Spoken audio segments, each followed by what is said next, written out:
It was late at night, and Naruto Uzumaki, a 12-year-old boy, sat in a small clearing, with an old shack just behind him. He stood at about 4 feet 10 inches, with spiky blonde hair and striking blue eyes, his cheeks marked by 3 whisker-like lines. He wore his signature bright orange jumpsuit. In front of him lay the notorious Forbidden Scroll. His sensei, Mizuki, had asked him to retrieve the scroll so he could qualify for genin status. He had taken the scroll over an hour ago, already learning the Shadow Clone Jutsu, the Exploding Clone, and the Shuriken Clone techniques. He still had another 2 hours before Mizuki would arrive for him to pass. Despite what many in the village believed, Naruto wasn't as naive or ignorant as they thought. He was, in fact, highly intelligent, almost on par with Shikamaru, though without the tendency to nap. He had learned to hold back, not wanting to make things more difficult for himself due to the biases of the council. Naruto's real talents lay in practical skills, not in theoretical knowledge or history. He was book smart, but he had also grown street smart, picking up all sorts of skills that would make the village's elite blush. His chakra control was at the level of a high genin, with enough reserves to rival that of a mid-ranked jonin. What to do, what to do? I've got time before Mizuki-sensei shows up. I suppose anything more advanced than what I've already learned might be too much for me, but, oh well, Naruto muttered as he unrolled the scroll further. Just as he was about to give up, he felt a strange pulse emanating from a small seal he'd overlooked. The seal resembled a coat of arms, black in the upper right and lower left corners, while the lower right featured a golden rook surrounded by red, with the words, "We are on a mission from God," etched in black on the upper left. That's odd. Why did I feel a surge of energy when I looked at this, thought Naruto. Curiosity overcame him, and he focused on the seal. He bit his thumb and dragged it across the symbol. To his surprise, 4 items materialized: a photo, an envelope bearing the same seal, and 2 identical weapons except one was black, and the other was silver. Both were about 15 inches long. The silver one had Hellsing inscribed on it, while the black one looked far more intimidating. Both had handles in various parts Naruto hadn't yet understood. Naruto studied the weapons for nearly an hour before packing them away in his backpack along with the photo and envelope. He glanced at the scroll again, and a phrase stood out to him: "The heir of the most powerful vampire in the House of Hellsing has arrived." Inside Naruto's mind, the Kyuubi awoke from its slumber, disturbed by an unfamiliar force. It could smell something even demons feared. Vampire, and not just any. "You," said the Kyuubi, rising from its slumber. It's been so long, Kyuubi. But I'm not here to fight. I'm here to make a deal," a shadowed figure replied. "Speak quickly, ALUCARD of Hellsing, or should I call you Dracula?" the Kyuubi said with a sharp grin. "I see you remember me, Kyuubi, or should I call you Yoko?" "It's been quite a while," the man, now revealed as ALUCARD, replied, bowing theatrically. Back outside, Naruto was about to close the scroll when Iruka suddenly appeared, jumping out of a tree. His face was full of anger. Naruto considered Iruka an older brother, a father figure, and Iruka had even offered to adopt him when he was 8, though the village council rejected the idea. "Naruto, you fool! Why did you steal the scroll? Do you have any idea how much trouble you've caused?" Iruka scolded, his voice filled with frustration. Naruto was taken aback. "Iruka-sensei, I thought if I learned one jutsu, I'd be made a genin," Naruto replied, confused. Iruka's eyes widened in shock. "Naruto, it would be another 2 months before you could even try the test again," he explained, still stunned. "Damn it. Mizuki tricked me into this. I let my desire to become a genin cloud my judgment," Naruto thought, just as a massive shuriken flew toward him. Naruto, watching Mizuki prepare to strike Iruka, wanted to rush in and help, but he felt helpless. He had learned the truth about the Kyuubi, but still felt powerless. "You're right about monsters, but Naruto isn't one. He's my hardest working student. The kind of person who'd rather die than give up. He's someone I'd be proud to call a brother or son," Iruka said with a proud smile. Mizuki roared in anger. "Enough of the drama. Once I'm done with you, that little fox bastard is next," he yelled, charging at Iruka. Everything around Naruto froze as he watched Iruka's life hanging by a thread. He felt useless, too weak to do anything but watch. Then, a voice echoed in his mind, "It's funny watching humans struggle, but you are far from normal." Who's there? Naruto asked, bewildered. The voice chuckled. I'm not that demon. I'm your ancestor. And I'm here to tell you to move. Now. Protect him. Show that fool Mizuki that you fear nothing. Naruto's eyes closed for a moment, then snapped open, glowing with blood-red intensity. He reached into his bag and pulled out the two weapons. He somehow knew what they were, guns. Without thinking, he aimed and fired. The shuriken in Mizuki's hand shattered, and a shot hit Mizuki's shoulder. Mizuki turned, glaring at Naruto. So, the Kyuubi wants to fight now? It doesn't matter, you're still not at your full strength, Mizuki sneered. Naruto crossed the guns in front of him. There's no Kyuubi here, you bastard. I'll send you straight to hell for your crimes. Remember my name Naruto Uzumaki Hellsing, he said, firing again. One bullet struck Mizuki in the face, the other in his kneecap, blowing it apart. Mizuki collapsed in pain. Naruto turned to Iruka, who looked both awestruck and fearful. Are you okay, Iruka-san? Unii-san? Naruto asked, his tone softening. Iruka smiled. I'm fine, Naruto. Close your eyes for a moment. Naruto did as instructed. When he opened them, Iruka was holding his goggles, smiling proudly. Congratulations, Naruto-kun. You're officially a genin. I'm proud of you, Iruka said, beaming. Naruto jumped into the air, grinning widely. Thank you, Iruka Uni-san, he exclaimed, hugging him tightly.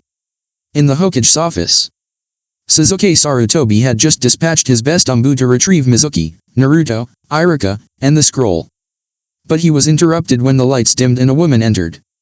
She stood at 5 feet 6 inches, with short blonde hair, red eyes, and a striking figure. She wore a black, form-fitting shirt and skirt, with long gloves and knee-high boots.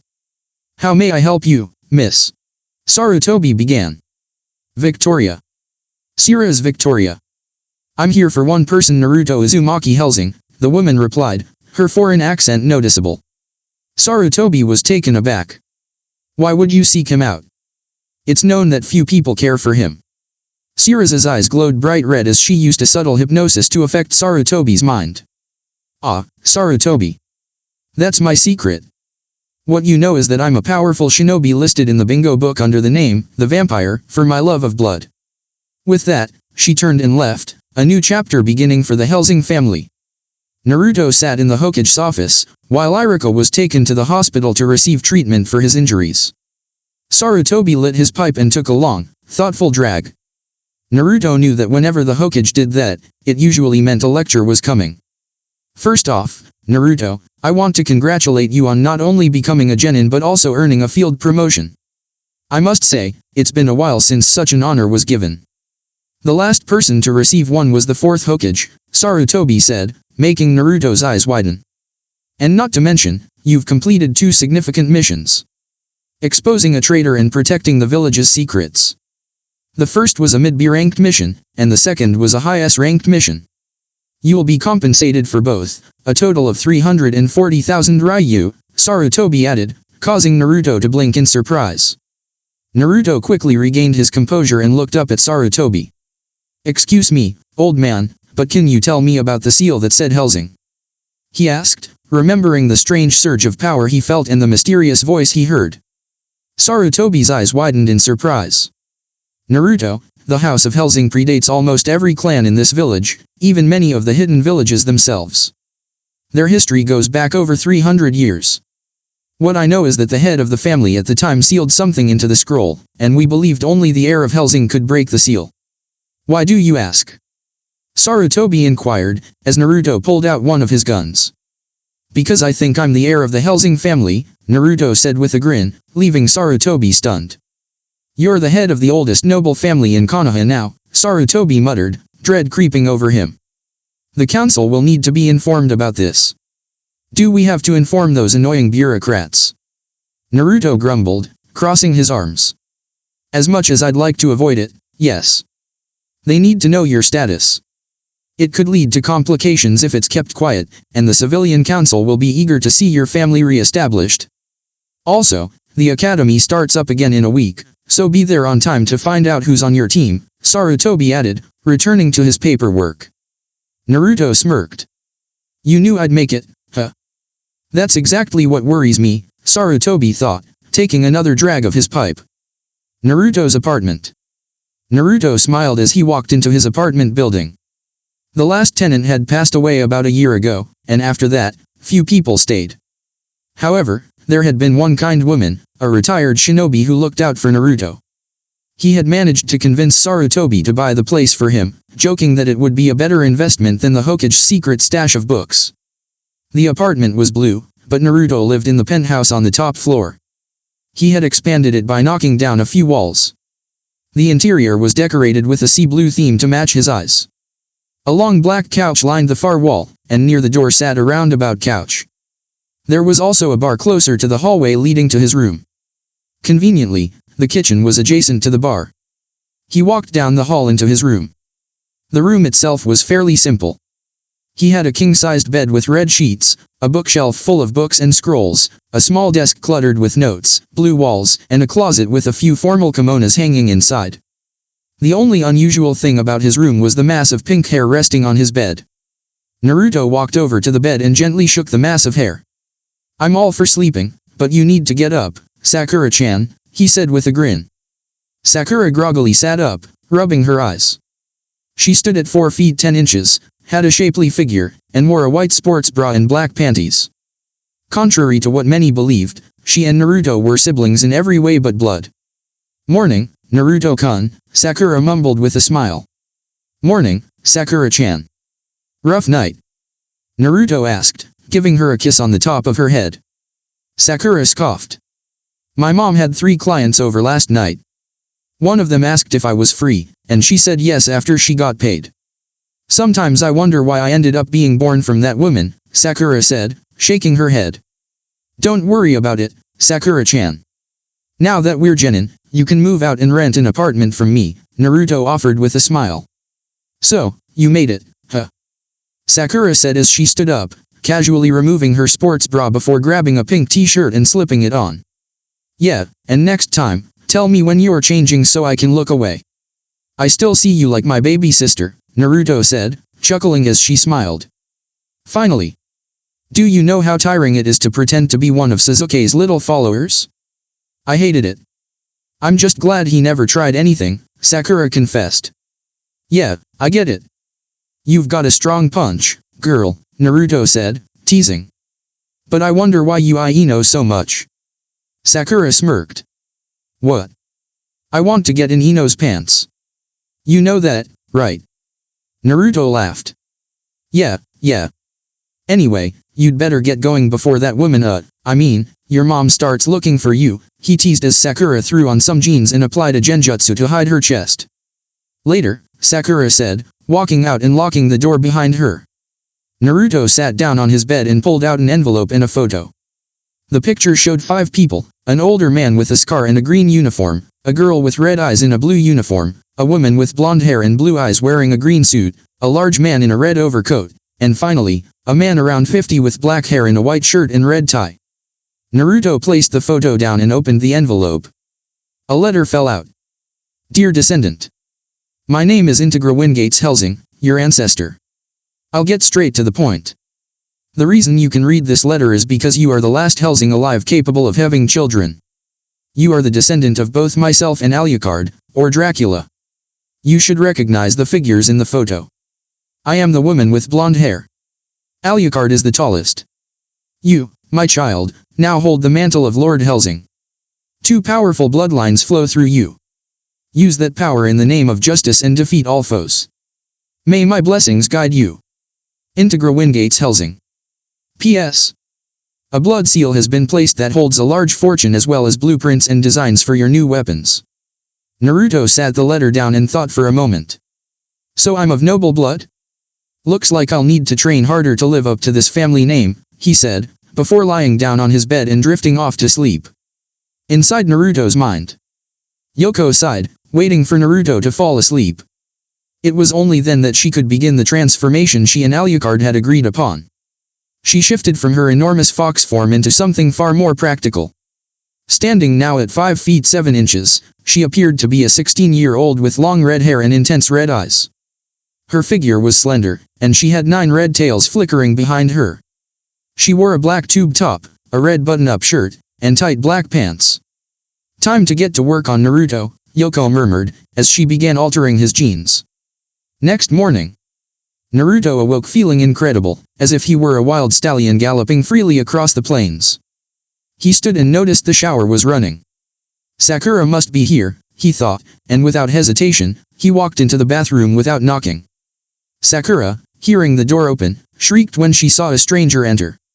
Grabbing a kunai that Naruto had left on the wall, she cut off the water and leaped at the intruder, pinning him to the floor with her body and the blade to his throat. "Who are you, and where's Naruto?" Sakura demanded, her emerald eyes burning with intensity. "What are you talking about, Sakura?" "It's me, Naruto," Naruto said, looking at her in confusion. "Prove it," Sakura pressed, pushing the kunai deeper. "Fine. You're Sakura Uzumaki, but you refuse to use your mother's last name. You have a secret love for Ino Yamanaka and would happily spend the night with her. I gave you the nickname Blossom because of your affinity for planting seeds, though not the wood style," Naruto said. Sakura's eyes widened in shock. "It really is you, Naruto," she gasped. Naruto grinned. "I don't mind a naked girl sitting on my lap, but I'd prefer it wasn't my little sister," he teased. "Don't you have any decency?" "Nope. I've seen you do things that would make the toughest adults blush, and you've seen me handle things too. We're well beyond decency by now, Naruto," Sakura said, matter-of-factly. "Then at least put a towel on," Naruto said, tossing one to her. "Sakura, did you get shorter?" "No, you've just grown taller, and different. Look in the mirror," she said, wrapping herself in the towel. Naruto glanced at his reflection and saw what she meant. He now stood at a solid 6 feet tall, his physique leaner but defined with visible abs. His spiky blonde hair had transformed, now flat with red tips, and a black bang hung in the center. His eyes had changed too, they were now a deep purple. Naruto smiled as he walked out of the bathroom, grabbing a shirt in his backpack. "Time to test what this new body can do," he said with excitement. "Wait, Naruto. What will you tell people about your new appearance?" Sakura asked, following him. "I'll just say I was under a genjutsu to hide my true form and my bloodline," Naruto shrugged as he walked out. Training field. Naruto arrived at the training ground, setting down his backpack. As he focused on a tree in the distance, he sensed something unusual, like eyes watching him. Without thinking, he leaped into the air, feeling the power coursing through him.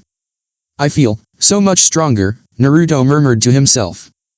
"That's because I helped you unlock your full potential," came a voice, seemingly from nowhere.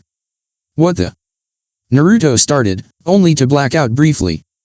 In Naruto's mind. Naruto opened his eyes and found himself in a small, serene clearing. On the other side, a woman sat with a playful, sultry smile. "Hello, Naruto. I'm Yoko, though you might know me as Kyubi," she said, striking a confident, seductive pose. "If you're the Kyubi, then let's not waste time," Naruto replied, smirking. "Maybe later," Yoko teased. "But first, let me explain your new abilities.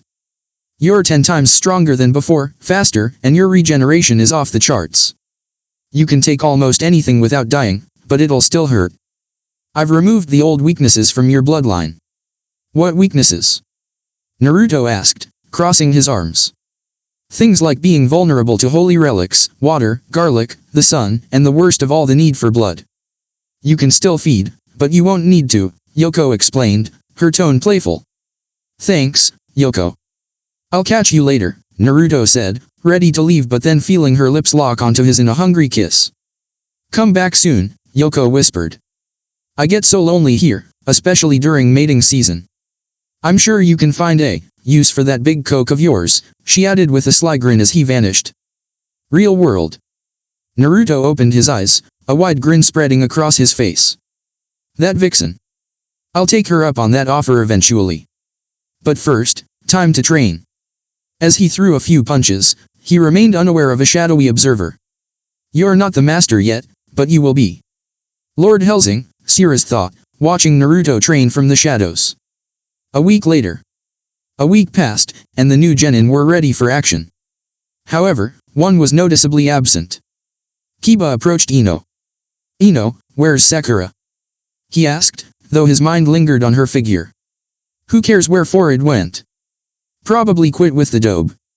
I'm just happy with Sasuke-kun, Ino replied, ignoring Kiba's question.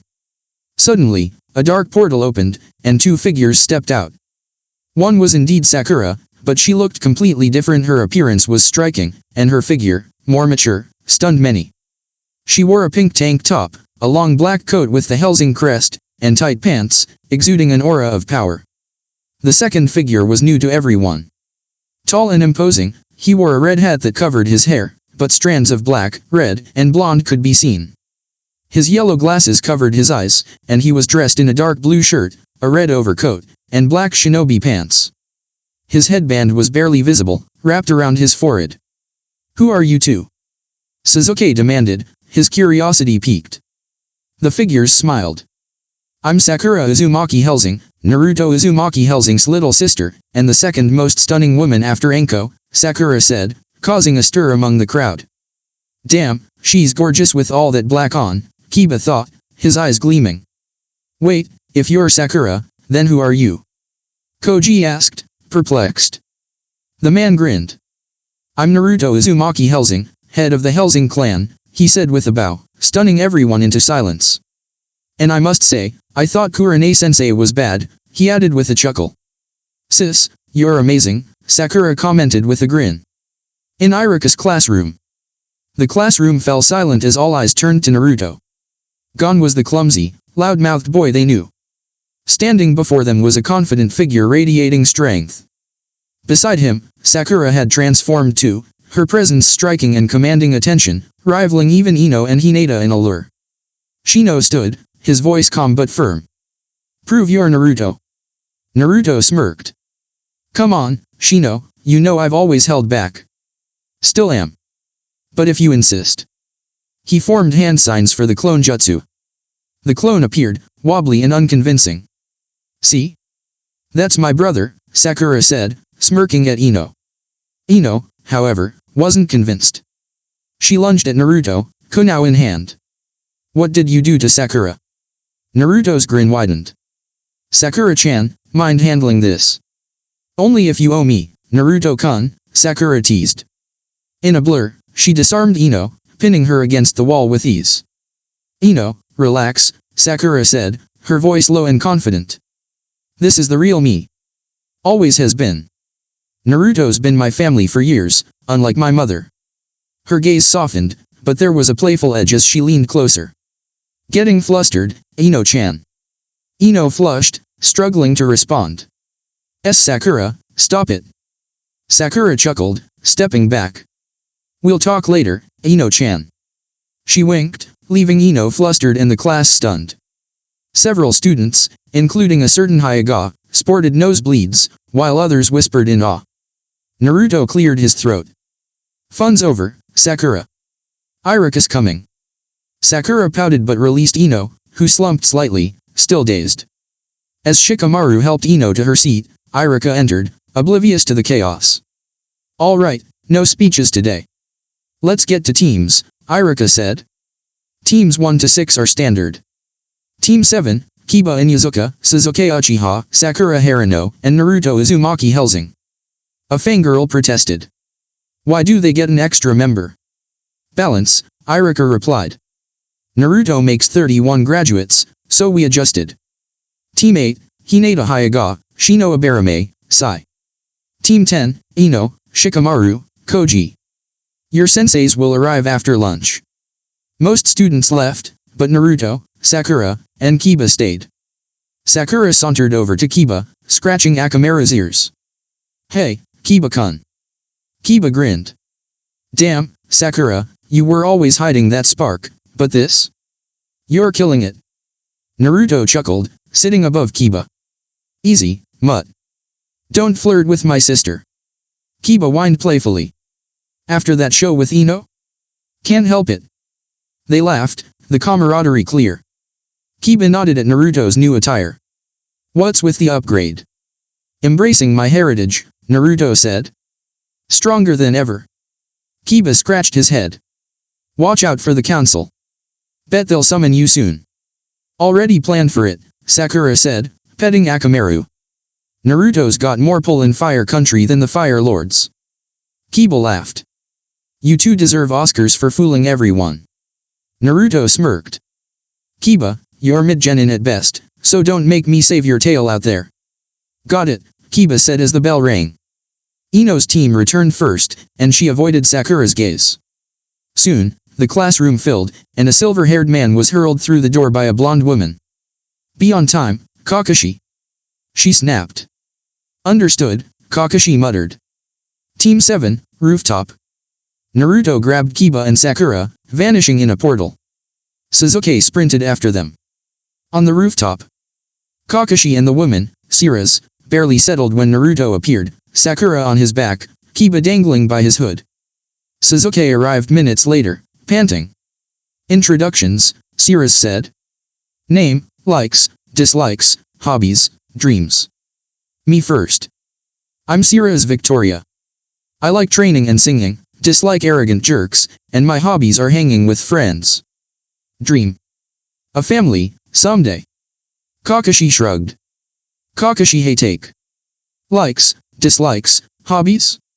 Not your business. Dreams. Haven't thought about it. Sirius nodded at Kiba. Dog boy, go. Kiba and Yuzuka, with Akamaru. We like walks and training, dislike Sasuke, and my hobbies are scouting for fun. Dreams to lead my clan if my sister doesn't, Kiba said. Kakashi glanced at Sakura. Pinky. Sakura Uzumaki Hellsing.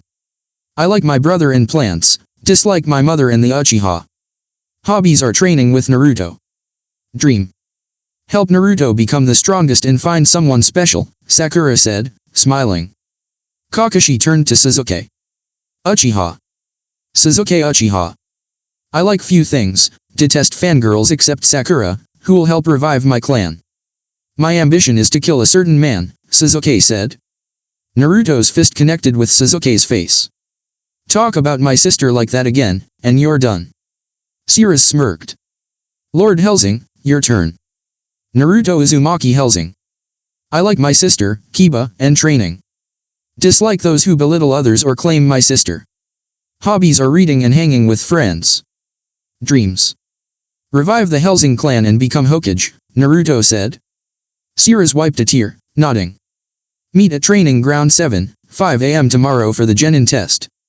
No breakfast. Sasuke approached Sakura. Come on, Sakura. We need to start reviving the Uchiha. Sakura's heel slammed into his chest. I despise you, Sasuke. Touch me again, and the Uchiha ends. Sasuke smirked, his voice dripping with arrogance. You'll be mine, Sakura. The council will ensure it. He stalked off, likely to tattle to the authorities. Sirius waited until Sasuke was gone, then turned to Naruto. Young lord, we need to talk. Kiba, leave. Naruto's gaze was unyielding. Anything you say to me and Sakura, you can say in front of Kiba. I trust him. Sirius crossed her arms, a faint smile playing on her lips. Fine. But lose the hat and shades. You look too much like ALUCARD. Naruto's eyes widened. How do you know ALUCARD? Sirius's expression softened, her voice carrying centuries of weight. I'm over 2,500 years old, Naruto. I served under ALUCARD and Sir Integra Hellsing. Yes, Integra was a woman, titled Sir as a Knight of the Round Table, sworn to protect the crown. I was ALUCARD's retainer, trained by him after he saved me from death. It took years, but I became a warrior in my own right. ALUCARD and Integra married, and the Hellsing organization grew into the crown's most powerful force. They had 3 children, 2 daughters and a son. But tragedy struck. 2 ancient vampires killed ALUCARD in battle. He took them down, but Integra was devastated. She lived to 98, making me swear to protect her family. I've watched over the Hellsing line from the shadows ever since. Now, you need me, young lord. Naruto extended his hand, his voice warm but firm. Sirius, I don't want a servant. You've served my family long enough. Stand as my friend, not my retainer. Tears glistened in Sirius's eyes as she took his hand, letting him pull her up. Thank you, Naruto. She straightened, composing herself. Now, get home. You've got a test tomorrow. Sakura tugged at Naruto's sleeve. We should go, brother. Naruto nodded, removing his hat but keeping his shades. Maybe I'll ditch the hat. Sirius has a point. Kiba grinned. Nah, you look badass with it. Naruto smirked. A 2,500-year-old vampire or a 13-year-old mutt? Guess who I'm listening to? He leaped off the roof, Sakura following. Damn you, Naruto. Kiba yelled, laughing as he trailed behind. Next day, training ground 7, 4:45 a.m. Naruto and Sakura arrived early, Naruto sans hat but shades still on. Kiba and Sasuke showed up just before 5 o'clock, Kiba yawning, Sasuke bored until he spotted Sakura. Dope, Sakura, Sasuke sneered. The council set a noon meeting. They'll make you bear the next Uchiha heir. Naruto growled, fists clenching, but before he could act, 2 puffs of smoke revealed Kakashi and Sirius, both ready for action. You're all here, Kakashi said, holding up 2 bells. Your test, take these from me by 10 a.m. 5 hours. No bells, you're back to the academy. Sirius leaned against a post. I'm just watching. Stronger than Kakashi, but I'm in a spectating mood. Have fun, Naruto-kun, Sakura-chan. Begin, Kakashi said. Sasuke vanished into the trees, but Naruto, Sakura, and Kiba stayed put. Why aren't you hiding? Kakashi asked, scratching his head. Naruto's eyes glinted. We're not weak like the Uchiha. Kiba, Sakura, Plan B4. Got it, Kiba said, Akamaru leaping from his jacket as he dropped into his clan's stance. On it, brother, Sakura said, drawing a concealed dagger. Kakashi raised an eyebrow. All 3 at once? Let's see it. Kiba charged, throwing a wild punch. Kakashi blocked, nearly missing Sakura's slide to slice his leg. He dodged, only to face Naruto's rush. Kakashi kicked Naruto's stomach, but Naruto grinned. Boom, he said as the clone exploded, sending Kakashi crashing into a tree. Wires snapped around his arms, and the real Naruto emerged from the ground. These kids are sharp, Kakashi thought. Kiba's strong, Sakura's fast, and Naruto's got shadow clones and explosives. Time to step up. He slipped the wires, but they shredded his shirt. Those are sharper than standard, Sakura said, spinning her dagger. My favorite shirt, Kakashi groaned. You owe me 100 ryo, Hellsing. He vanished in a puff. Almost had him, Sakura muttered, slamming her fist into her palm. Kiba laughed. Who knew that shirt cost so much? Kiba, Akamaru, track Kakashi. Flare when you find him. Sakura, stick with me, Naruto ordered. Got it, Kiba said, leaping off, unaware Sasuke was tailing him. With Kiba. Kiba followed Kakashi's scent to a clearing. Sensing a trap, he leaped as a hand burst from the ground. Fast, kid, Kakashi said, landing a gut punch that sent Kiba sprawling. Sasuke emerged, waiting for Kiba to rise and charge again. Kakashi spotted Sasuke trailing Kiba and threw a kunai. Sasuke dodged, but the kunai grazed Kiba's arm, drawing a yelp. Sasuke pressed his attack, ignoring Kiba's injury. Kakashi sidestepped Sasuke's punch, knocking him out and tying him to a tree. Stay put, he said, vanishing. Minutes later, Naruto and Sakura found them. Naruto cut Sasuke free, then slugged him hard. I saw what you did, bastard. My clone was watching. You let Kiba get hit. Naruto's fangs glinted, but Sakura grabbed him. Enough, Naruto. Kiba's fine. Deal with Sasuke later. Focus on Kakashi. Naruto glared at Sasuke. Follow my lead, Uchiha. Step out of line, and counsel, or not, you're dead. Sasuke nodded reluctantly, swallowing his pride. Training Ground Center. With 5 minutes left, Kakashi was bored, ready to fail Sasuke for his selfishness. Suddenly, 10 Naruto clones surrounded him. Kakashi leaped, only to be tackled by Kiba and a clone. Wires bound his limbs, and Sasuke launched a fireball. Kakashi broke free, but Naruto and more clones pinned him. Pass us, or these clones end you, one said. Sirius watched, noting the clones restrained chakra. One tossed the bells to Sakura just as the timer rang. Impressive teamwork, Kakashi said. I was going to fail Sasuke for abandoning Kiba, but... What? Sasuke roared. Fail me because of that mutt? Kiba, I'll... A silver gun pressed against Sasuke's face. Naruto's purple eyes burned with cold fury. Threaten my friend again, and the council won't save you. Sasuke froze, fear gripping him like the night Itachi slaughtered his clan. Death stared back, and its name was Naruto Uzumaki Hellsing. Naruto, stand down, Sakura said softly. Kiba watched, tense. Sirus stayed ready to intervene, while Kakashi pondered his next move. Naruto lowered the gun. You're lucky, Uchiha. He walked off. Sakura crossed her arms. Sasuke, you have no idea how close you came. How? Kiba asked as they followed Naruto. Naruto meant to kill him, Sakura said. He hates Sasuke more than I realized. Council chambers, noon.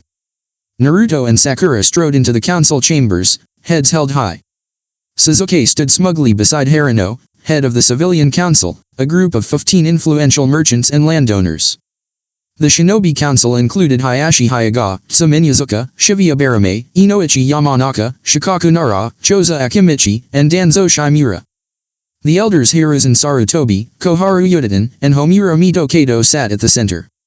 A wiry civilian councilman sneered at Naruto. What's the Uzumaki doing here? Naruto's smirk was razor sharp. I answer to the Hokage or his advisors, not you. Step back. Hiruzen exhaled a puff of smoke. Enough, Naruto. You're here for your new clan status, and Sakura for a proposed marriage to Sasuke. Koharu frowned. Smoking, Hiruzen? A vile habit. Homura chuckled. Says the woman addicted to ramen. Later, you two, Hiruzen said, refocusing. Harano, your proposal? Harano beamed. My daughter's thrilled to be Sasuke's first wife. It's a perfect match. Sakura's eyes blazed. I'd rather die than marry that Uchiha creep. The room gasped. Harano's face twisted in fury. You ungrateful brat. I'm your mother, show respect, or I'll make you regret it. You're no mother, Sakura spat. You let that pig, she pointed at a leering councilman, nearly assault me, your own daughter. You only want to use me for your schemes. I'm nothing like you. Harano trembled with rage. I gave you everything: life, a home, love, and this is your thanks. Naruto stepped forward, voice cold. She's not your pawn. I adopted Sakura into my clan years ago. Her name's Sakura Uzumaki Hellsing now. You've got no hold over her. The word Hellsing sent murmurs through the room. Harano, livid, drew a hidden dagger and lunged at Sakura. Naruto reached for his gun, but Sakura's glance stopped him. She wanted this. As Harano's dagger slashed down, Sakura sidestepped, landing a brutal punch to her mother's gut. Harano crashed into the wall, coughing blood. Nice shot, Sakura-chan, Naruto said, grinning. Cracked a rib. Aimed for 4, got 2, Sakura replied, shaking her hand. Koharu gaped. How did you do that? Tsunade Ba-chan's training, Naruto said casually, making Sasuke's eyes gleam with greed. Trained by a Chunin, Sasuke thought. She's perfect for my clan. How? Koharu pressed. Naruto shrugged. When I was 9, a ninja kidnapped me to a border town. Tsunade and Shizune saved me. I traveled with them for 4 months, helped Tsunade win a fortune to clear her debts. She gave me a strength scroll. I couldn't master it, so I passed it to Sakura and told her to burn it after. A councilman bolted up. That idiot failed to kill you. Ibiki, grinning, dragged the man out. Let's see if you scream like a bitch. Hiruzen cleared his throat. Back to business. Naruto, will you approve Sakura's marriage to Sasuke? No, Naruto said firmly. Sakura marries for love, not power. I'd be a lousy brother if I handed her to a bastard like him. Sasuke growled. Our heirs could be unstoppable, dope. A merchant stood, eyeing Naruto. Forget the Uchiha. Lord Hellsing, marry Sakura to the Otomo clan. It'll elevate us all. Naruto's patience snapped. I said no. We're done here. Hiruzen raised a hand. One last thing, Naruto. Your parents were Minato Namikaze and Kushina Uzumaki. Kushina died in childbirth, leaving you a letter. Minato didn't have time. Their belongings and bank account are yours and Sakura's. Visit me to collect them. Naruto's breath caught, relief and anger warring within. Sakura squeezed his arm, sensing his turmoil. The shinobi council smiled, glad their friend's son thrived, while the civilians paled, realizing they'd lost a power grab. I'm not ready for the letter, Naruto said. Hold it for now. He opened a portal, and he and Sakura vanished. Hiru's inside. This'll be village news by morning. Koharu groaned. And the paperwork. Homura nodded, both elders dreading the bureaucracy. Village streets, 2 hours later. Naruto and Sakura wandered the village, processing the meeting. They paused outside a modest weapons shop, the Triple T. Let's check it out, Sakura said. You need bullets and clips for your guns, right? Naruto nodded, pulling out his blueprints. Yeah, custom job. Inside, their jaws dropped. Weapons lined every wall, from kunai to scrolls, with shelves brimming with gear. A voice called from the back, "One SEC, finishing a kunai box." A young woman emerged, and Naruto's nose nearly bled. She was stunning, around 18, average height, toned, with black hair in twin buns, chocolate eyes, and a tight blue top with a black skirt. A heart-shaped necklace gleamed at her throat. Hey, I'm Talho. What do you need? She asked. Naruto handed her the blueprints. These bullets and clips. I'll pay the cost of 1,000 kunai and shuriken to melt down for them. Talho's eyes widened. That's over 100,000 ryo, kid. You sure? Sakura smirked. My brother could pay that 10,000 times over. Naruto tapped her head lightly. Easy, Sakura-chan. Talho shouted, Kakashi, Tenten, get in here. 2 figures appeared. Kakashi, a tall, 24-year-old man with a ponytail, wore a black muscle shirt and a red and black bandana. Tenten, around Naruto's age, was a smaller version of Talho, with a pink Chinese top and a leaf headband. You called? Kakashi asked. Talho showed him the blueprints. He whistled. No chakra needed? Nice. 3 days to finish. Payment. 1,000 kunai and shuriken melted down, plus extra for their time and a side project, Naruto said. Kakashi grinned. Let's talk business. Tenten pulled Sakura aside, showing her weapons. Sakura, strong at mid-range but weak up close, needed something versatile. Her eyes locked on a pair of Kodaki 2-foot blades with Sakura-patterned sheaths, blue-wrapped hilts, and matching elegance. How much for these in a training scroll? Sakura asked. 600 ryo, Tenten said. No one wanted them, but my sister said I could buy them if they didn't sell by my birthday in 2 months. You're just in time. Sakura paid, and Tenten tossed in the scroll for free. Naruto, Talho, and Kakashi returned, satisfied with their deal. Then Naruto froze, spotting a sword in a barrel. He lifted it, a 3-foot black blade with a silver edge, etched with Hellsing in a flame pattern, its blue guard gleaming. The last blade of Hellsing. How much? Naruto asked, awestruck. Kakashi blinked. That thing burns anyone who touches it. Talho smiled. You can wield it, so it's yours. Take it. Thanks, Naruto said, grabbing the sheath. See you in 3 days, Kakashi-san, Talho-san, Tenten-chan. Tenten called after them, wait, your name. Naruto grinned over his shoulder. Naruto Uzumaki Hellsing. He and Sakura left, leaving the shop stunned. Kakashi hooped, Talho, Tenten, we've got a noble's contract. Yahoo! He grabbed the blueprints and bolted downstairs to start work. 3 months later, Ichiraku ramen stand. Naruto, Sakura, Kiba, and Sirus sat at the ramen counter, slurping steaming bowls of miso ramen. The past 3 months had been grueling for Team 7's genin. Kakashi often buried his nose in his novels, leaving Sirus to train the team except Sasuke, who demanded special treatment and sulked when refused. They'd mastered tree climbing and learned new jutsu. Naruto and Sakura picked up fire style, firewall protection, and earth style, spiked road, with Naruto dabbling in ceiling basics. Kiba learned water style, black rain jutsu, while Sasuke was forced to focus on physical strength, much to his annoyance. Missions were mostly D ranks. Naruto and Sakura enjoyed the simplicity, Kiba thought they were nuts, and Sasuke barely contributed, brooding constantly. Sakura grew close to Kiba and Sakura, a loyal friend who'd die for them.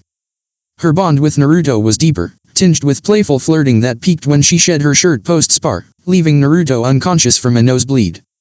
Marriage proposals flooded in for both Naruto and Sakura, all rejected, some with Sakura's fists or Naruto's gun for the pushier suitors. Sakura's, new to ramen, devoured 4 bowls, outpacing even Naruto. As they finished, Kakashi appeared in a puff of smoke. "Yo," he said, eye crinkling. Naruto tossed coins on the counter, tipping generously. "What now, Kakashi?" "We're on lunch." Hokage's orders, C-rank mission to wave. Protect a bridge builder, Tajuna. Meet at the east gate in 1 hour. He vanished. Sakura stood. "You heard him. Be ready in 30 minutes. Let's grab our gear, brother," Sakura said. "Later, guys," Naruto said, opening a portal. He and Sakura stepped through, vanishing. East gate, 30 minutes later. Sakura's, Kakashi, Kiba, Sasuke, and Tajuna, a tanned man with a beer belly and sturdy arms, waited at the gate. Naruto's portal swirled open, and he emerged with Sakura perched on his shoulders. He wore his hat again, the Hellsing sword strapped to his back. Sakura carried her kodaki, its sheath glinting. Sakura leaped off with a whirl, landing gracefully. Sakura's held up a card, 8.5. Kiba's read 7.5, Kakashi's 8. Only an 8. Sakura pouted. "Next time, baby sister," Naruto teased. Tajuna clapped. "Let's move. Daylight's wasting." 1 day later, on the road. Naruto and Sakura led the group, chatting quietly, while Tajuna walked in the center, flanked by Sakura and Kiba, with Sasuke on the other side and Kakashi at the rear. Sakura asked about Wave's hidden village, learning it had none. Naruto lowered his voice. "Sakura's, how do you handle the blood thing?" "I feed only when needed," Sakura whispered. "Every 3 months now, not nightly." As they passed a puddle, Naruto's hand brushed his gun. 2 figures burst from the water, chaining Kakashi and shredding him in seconds. "One down," said the first. "Few to go," said the second. Naruto drew his silver Hellsing gun, safety off. "Sakura, Sasuke, guard Tajuna. Kiba, with me. Demon brothers, C-rank missing nin, right, Sakura's." "Trash, more like," Sakura said, kunao in hand. "Don't mock us." The first brother charged Naruto, his twin targeting Kiba. Naruto fired, snapping their chain. The brothers split, claws flashing. Naruto blocked the first strike with his gun, slugging him and slamming a knee into his chest, pinning him with the barrel at his eye. The second abandoned Kiba, lunging at Sakura. Sasuke, overconfident, intercepted but was swatted aside. Sakura drew a 9mm from her coat, Naruto's gift, and fired once into the man's shoulder, then thrice more, hitting both knees and his elbow. He collapsed, screaming. "Thanks for the gun, Naruto-kun," Sakura said, holstering it with a smirk. "Anytime," Naruto replied. "Kakashi, hide again, and I'll carve out your eyes." Kakashi appeared, sheepish. "Needed to test you." Naruto glared, then turned to the pinned brother. "Who are you after, or I shoot legs first, then worse." The man paled. "Gato hired us to kill Tajuna. It's just business." "Sakura?" Naruto asked. "Let them go," she said. "No point killing beaten dogs." She glanced at Kiba. "No offense, Kiba-kun, Akamaru." Kiba grinned. "None taken. They're pathetic." Naruto holstered his gun. "You're lucky my sister's merciful, or your brains would be paint." Sakura nodded. "Move out." Kakashi eyed Tajuna. "Care to explain?" Naruto cut in. "Skip the story, Kakashi. We're going to wave. No need for drama." Kiba nodded. "He's right. Let's roll." Tajuna bowed to Naruto. "Thank you." Naruto smiled. "No problem." They resumed their march. Hidden location. "Your goons screwed up, Zabuza," a suited man sneered. A massive Zanbato hovered at his throat. "Quiet, Gato. Copycat Kakashi and that vampire are with them." "This'll be fun," Zabuza said, grinning wickedly. On the road to Wave. The Konoha team halted at the misty water's edge separating Fire Country from Wave. Tajuna flashed a signal 6 pulses of light. 6 answered, and a boat glided through the fog. Sasuke stepped forward, but Naruto yanked him back by the collar. Ladies first, Uchiha. Don't make me say it twice, Naruto said, voice low. Shirase and Sakura boarded, followed by Kiba, Kakashi, Tajuna, Naruto, and a scowling Sasuke. Naruto helped row, the team silent as the mist thickened. 3 hours later, a massive bridge loomed into view. Tajuna-san, is that the bridge Gato wants you dead for? Shirase asked, awed. Tajuna nodded grimly. If I die, Gato controls Wave. His power's brutal slave rings, selling women and children for profit. He's a monster.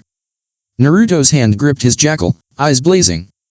Gato's dead, Tajuna-san. No charge. Scum like him belongs in hell. Tajuna bowed deeply. Thank you, Hellsing-san.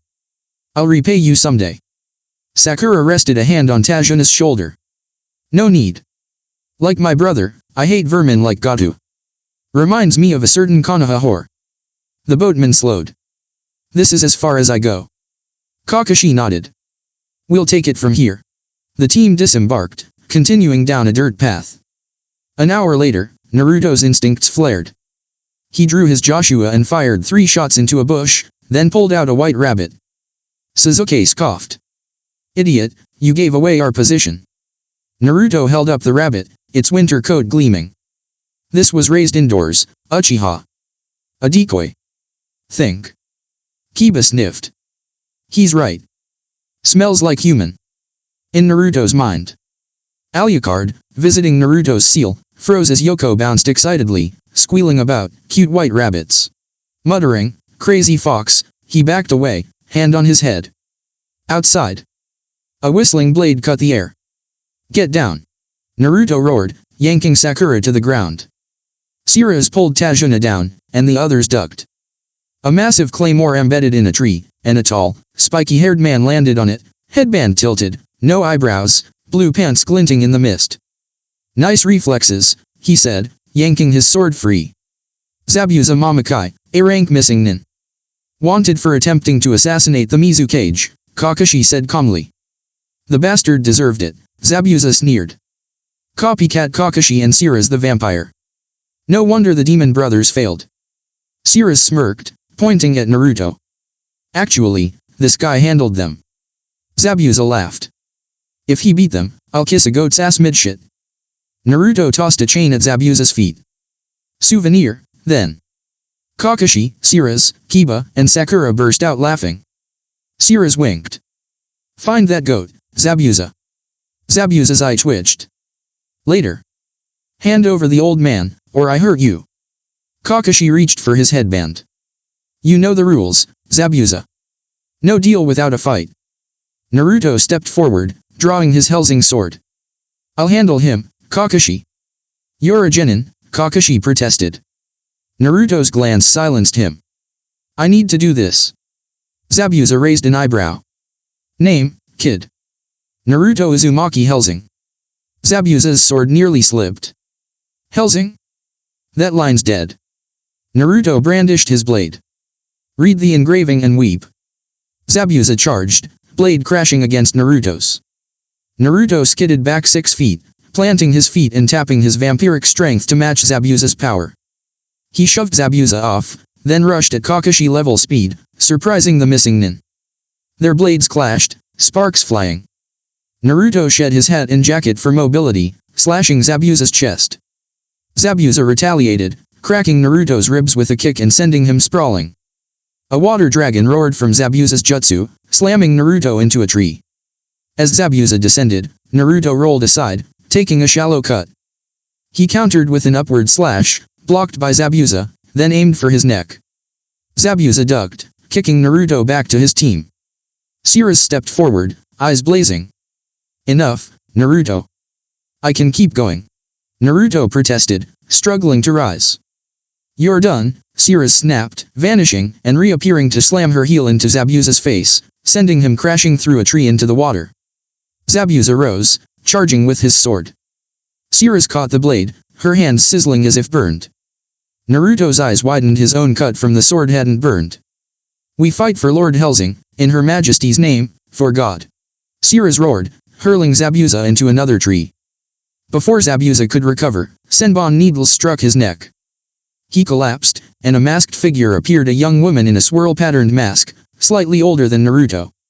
"Thank you for subduing Zabuza. I've tracked him for a month," she said. "Hunter Nin?" Sirius asked, tense. "Yes. I'm here for his body." She hoisted Zabuza and vanished. Sakura and Kiba helped Naruto up. Sasuke fumed at Naruto and Sirius' power, while Kakashi marveled at Naruto's skill, Kyuubi, or not. Tajuna thanked Kami for his protectors. "Sirius, your hands," Naruto began. "We'll talk at Tajuna's house," Sirius said, voice tight. "Lead on, Tajuna." Tajuna's house. After meeting Tajuna's daughter, Tsunami, and grandson, Inari, the team settled in. Naruto fidgeted, dreading Sirius' anger. She appeared behind him, eyes stormy. "Follow me, Naruto-kun." He nodded, ignoring Sakura's worried glance. Kakashi, engrossed in Ika paradise, waved off her concern. "Follow, and she'll kill us." On the roof, Naruto and Sirius stood under a setting sun, its glow painting wave in gold. Before Naruto could speak, Sirius slapped him, tears streaming down her face. He froze. She rarely cried like this.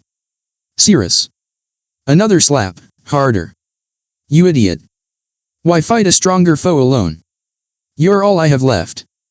I lost ALUCARD to a solo fight, Integrity time. I can't lose you too. Don't leave me like my family did," she sobbed, hugging him tightly. Naruto's heart ached. "I'm sorry, Sirius. It was instinct, a need to prove myself. I didn't mean to hurt you. Forgive me." Sirius looked up, kissing him deeply, then pulled back with a tearful smile.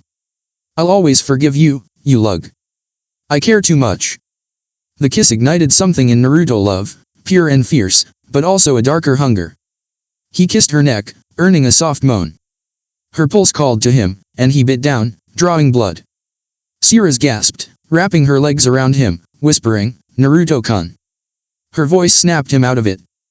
He pulled back, horrified. "What did I do?"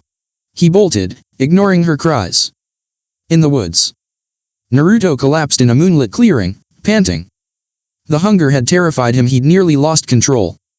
Sirius found him, kneeling beside him. "Go, Sirius. I don't want to hurt you again."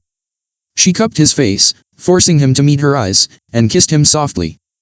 "Naruto, it was natural. Your blood's active for someone so young. I wasn't hurt, I felt loved, truly. I nearly lost control myself. One day, I'd like you as my mate, but for now, your arms are enough." Naruto pulled her close. "Sirius, the Kyuubi awakened my blood. I'm stronger, faster, sharper, a vampire without the weaknesses." She laughed, swatting his arm. "Vampire or human, I love you as you are." "What happened back there? And why did Zabuza's sword burn you?" he asked. Sirius leaned against him. "The sword's forged from holy relics, passed down a family sworn to serve Hellsing. It burns vampires like me, but not you, your blood's unique. As for earlier, you sensed a female vampire ready to bear children. Embarrassing, but I want that with you, when you're ready." Naruto lifted her bridal style, her laughter ringing out as she kissed him. "Let's head back." Zabuza's hideout. Haku, a 15-year-old with long black hair and a pink kimono, tended to Zabuza as he swallowed medicine. Furious at his defeat by a kid, possibly a Hellsing heir, he glared at Haku.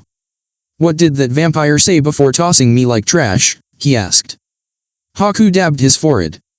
"It was faint, but I heard, we fight for Lord Hellsing, in Her Majesty's name, for God." "Why, Zabuza-sama?" Zabuza's eyes narrowed. "My family once served the Hellsings. If this kid's the real deal, we'll test him. No weakling gets our loyalty." Tajuna's house, morning. Naruto and Sirius had returned late, sharing her room. Sirius woke, nestled against Naruto's chest, his arm around her. His coat, vest, hat, glasses, and shirt lay piled nearby, leaving him in a black tank top. She smiled, savoring the warmth, and snuggled closer, drifting back to sleep. 2 hours later, Naruto stirred, gazing at Sakura, his mate, marked by their bond. Her beauty captivated him, but it was her heart that held him. He kissed her forehead, intending to rise, but Sakura straddled him, grinning. She leaned down, kissing him deeply, her tongue teasing his lips. Naruto parted them, hands grazing her thighs, then her hips, eliciting a soft moan. They lost themselves for 15 minutes until the door creaked open. Sakura-sensei, have you seen NA? Sakura froze, eyes wide. Sakura scrambled off, both blushing furiously. Sakura backed out, muttering about brothers stealing all the hot girls. Naruto adjusted his pants, while Sakura, flustered, grabbed a scroll, knowing she'd need a cold shower. I'm getting you later, Sakura-chan, she teased, kissing Naruto before leaving. Naruto unsealed a blue 3/4 sleeve shirt, swapped it for his tank top, and resettled his hat and glasses. He donned his vest and coat, then headed downstairs. Every eye locked on him. Kiba, Kakashi, and Tajuna flashed thumbs. UPS, Sasuke glared with jealousy, and Sakura and Tsunami giggled by the sink. Sakura descended minutes later, and Sasuke sidled up to her. Get upstairs and strip, he said with a sleazy grin. You might prefer me over the dobe. Naruto's eyes flickered purple, blue, red. Kiba whispered, he's dead, as Akamaru hid in his jacket. Kiba dove behind the couch. Sakura's gaze turned icy. 1. I didn't sleep with Naruto. 2. If I did, you'd be dead before you got near me. 3. My mate would end you. She needs Sasuke below the belt, dropping him. Every man winced. Sakura loomed over Sasuke, laughing. Knocked out cold. Kakashi clapped. Let's train. Enemies could strike anytime. They filed out, Sasuke limping. Naruto glanced skyward. Why do I feel we forgot something? Outside, training ground. Kakashi and Sakura faced the team, grinning. Today, 2 new jutsu, 1 offensive, 1 defensive, Kakashi said. Sasuke's eyes glinted. How many? Just 2, Sakura replied. Sasuke scowled. I don't need defense. I need power, he snapped. Kakashi's voice was calm but firm. Offense is strong, but defense saves lives. Watch. Ox, ram, monkey, hare, dragon, bird, dog, monkey wind style, cutting vortex. 5 small tornadoes spun toward Sakura's, wind blades lashing out.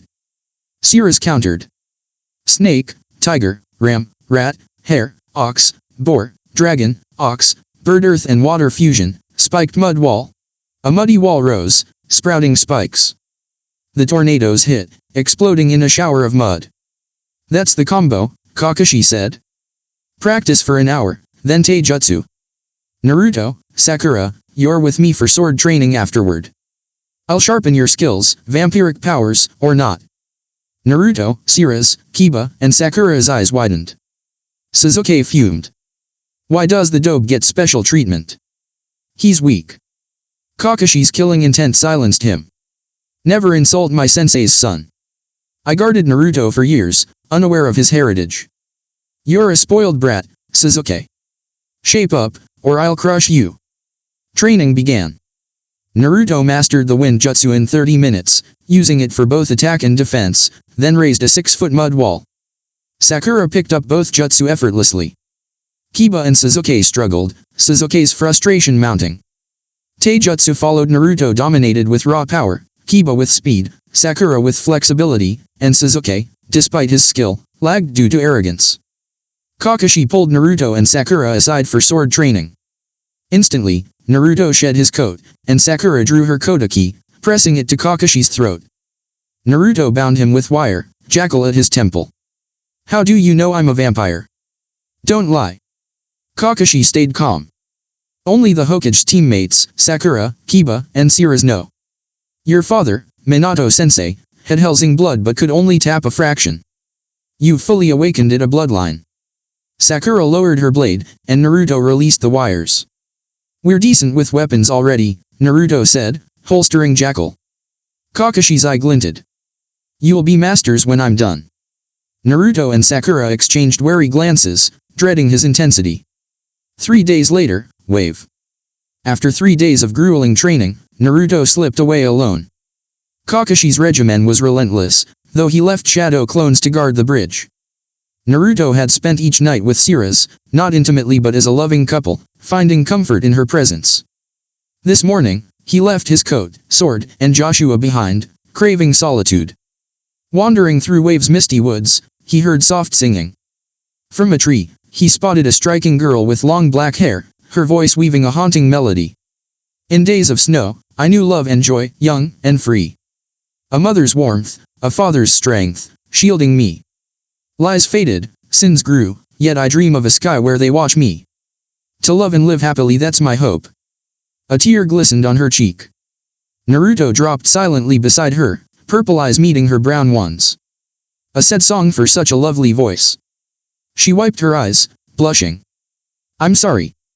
It reminds me of happier times, before my life grew hard. No need to apologize, Naruto said gently. I intruded on your moment. I'm Naruto. May I know your name? Haku, she replied, flushing. Are you a ninja, Naruto-kun? He nodded, gazing skyward. Yeah. I've bled, sweated, and cried more than my village knows to get here. Haku placed a hand over his heart. Loneliness hurts, but precious people give you strength.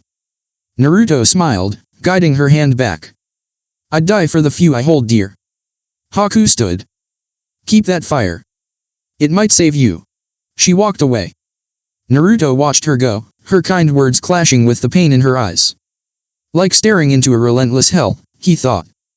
Yoko's voice echoed in his mind. All eyes hide pain, Naruto-kun. You can't mask what's real. I never want to feel that agony again, Yoko-chan, he replied, hand over his heart. I know, she said softly. Naruto drew his sword, summoning countless clones. Time to train. That night, Tajuna's house. Sakura and Kiba dragged Naruto back, battered from sparring 200 clones' cuts, bruises, and cracked ribs. Cirrus healed him, her touch gentle but firm. What happened? Kakashi asked, mid-push-up with Tajuna and Tsunami on his back, nearing 170. Naruto grinned, sitting up. The toughest foe is yourself, times 200. Careful, Kakashi warned. Mental backlash could knock you out. Sakura smirked. Brothers bounced back from worse.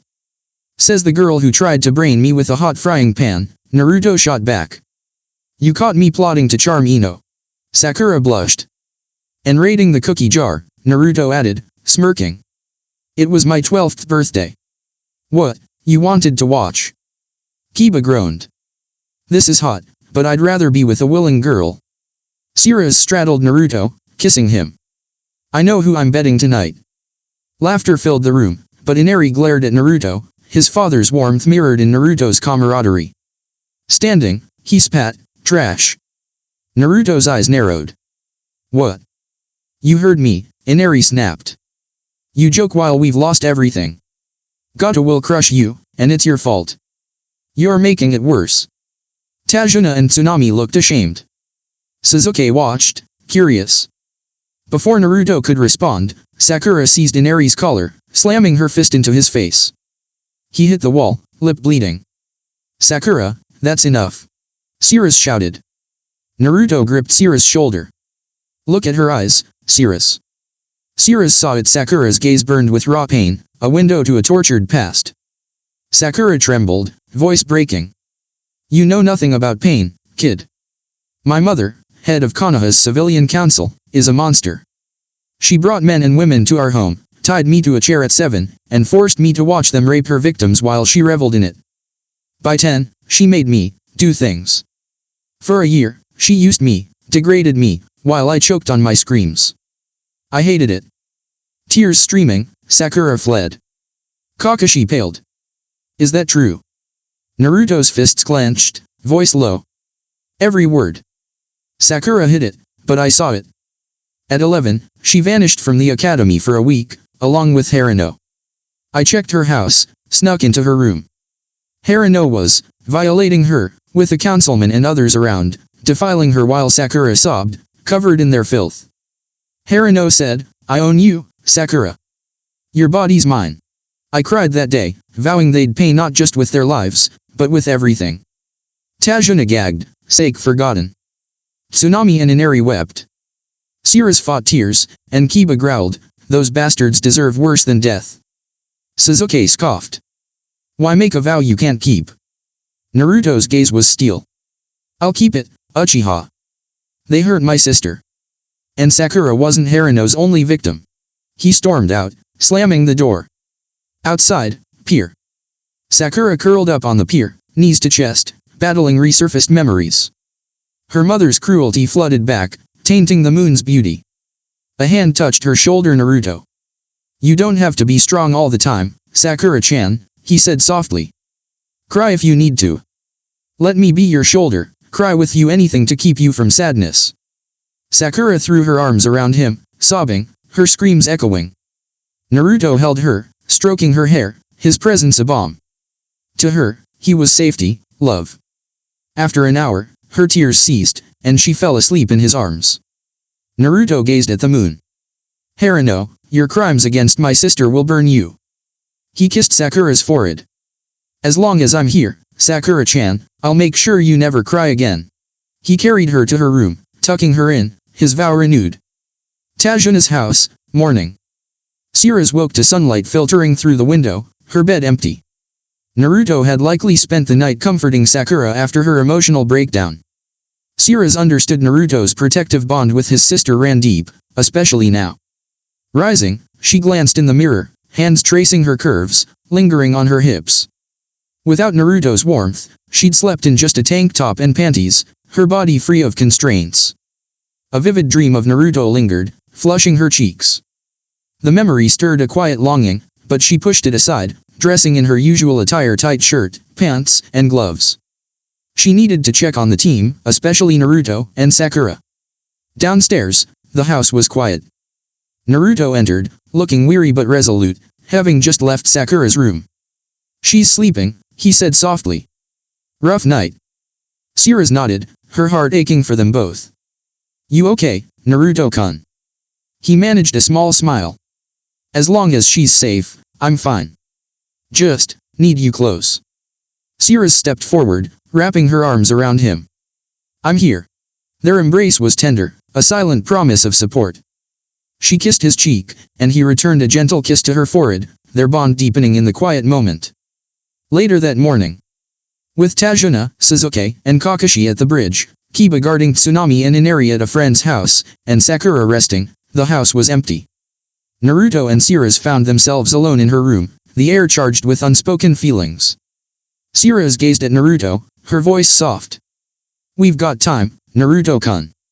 Let's be us, just for a moment." He nodded, pulling her close. Their lips met, slow and loving, a dance of trust and passion. Naruto's hands rested on her waist, hers on his chest, feeling his heartbeat. They sank onto the bed, shedding outer layers his vest, her gloves bearing their hearts more than their bodies. Each kiss, each touch, was a vow, their love a fire that warmed rather than consumed. "Sirus," Naruto murmured, brushing her hair back, "I love you." "I love you too, Naruto-kun," she whispered, eyes shining. They held each other, letting the world fade, their connection a sanctuary. Afterward, they lay entwined, breathless but content, wrapped in each other's arms. Sirus traced circles on his chest, smiling. "Best morning ever, Foxy-kun." Naruto chuckled, kissing her temple. "Damn right." That evening, Tajuna's house. The team returned, laughing until Sakura descended the stairs, shushing them. "Naruto-kun and Sirus-sensei are resting," she said, a faint blush betraying her knowledge. Sasuke smirked, starting upstairs. "I'll wake them." Tsunami blocked him. "Let them sleep. They've earned it." Upstairs, Naruto woke, Sirus curled against him like a pillow. He smiled, kissing her head. She stirred, eyes warm with love.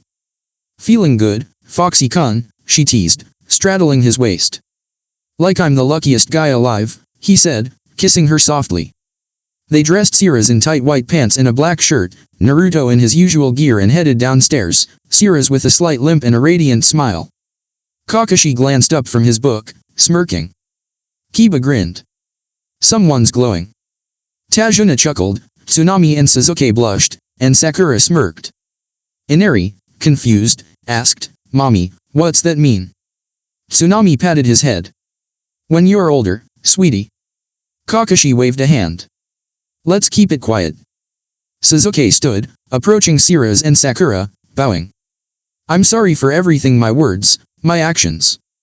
I thought losing my clan made me special, but Sakura, you've been through worse. I was blind. The ninjas formed a ram sign, shouting, Kai. Nothing happened. Kiba blinked. Sasuke Uchiha apologizing? Gotta be a genjutsu. Sasuke sighed. I've been a jerk. Sakura's pain opened my eyes. I'm sorry.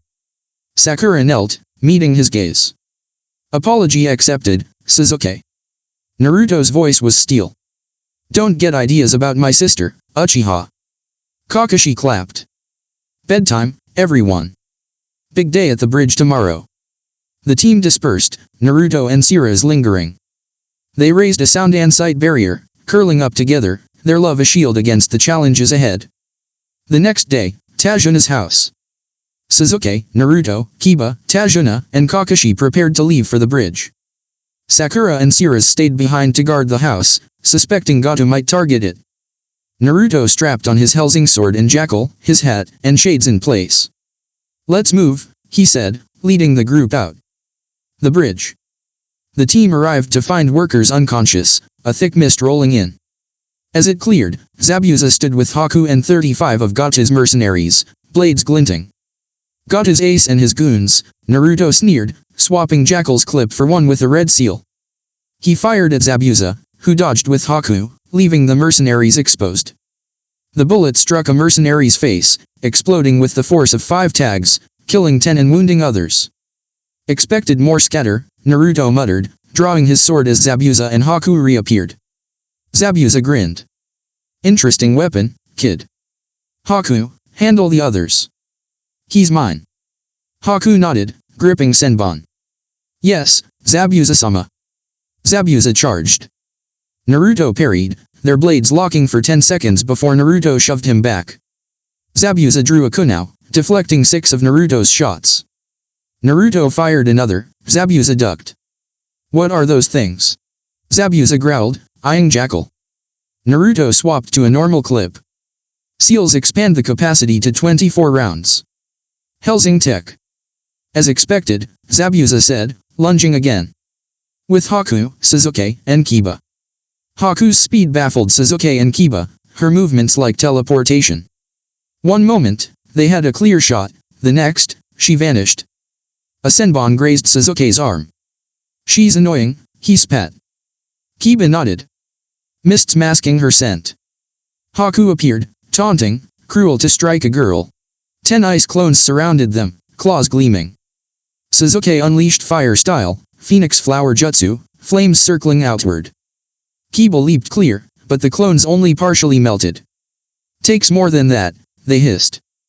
Kiba roared, Man-Beast clone. Man-Beast transformation. Ultimate Taijutsu, Fang over Fang. Twin tornadoes shredded the clones. Haku countered with rapid seals, secret jutsu, crystal ice sword.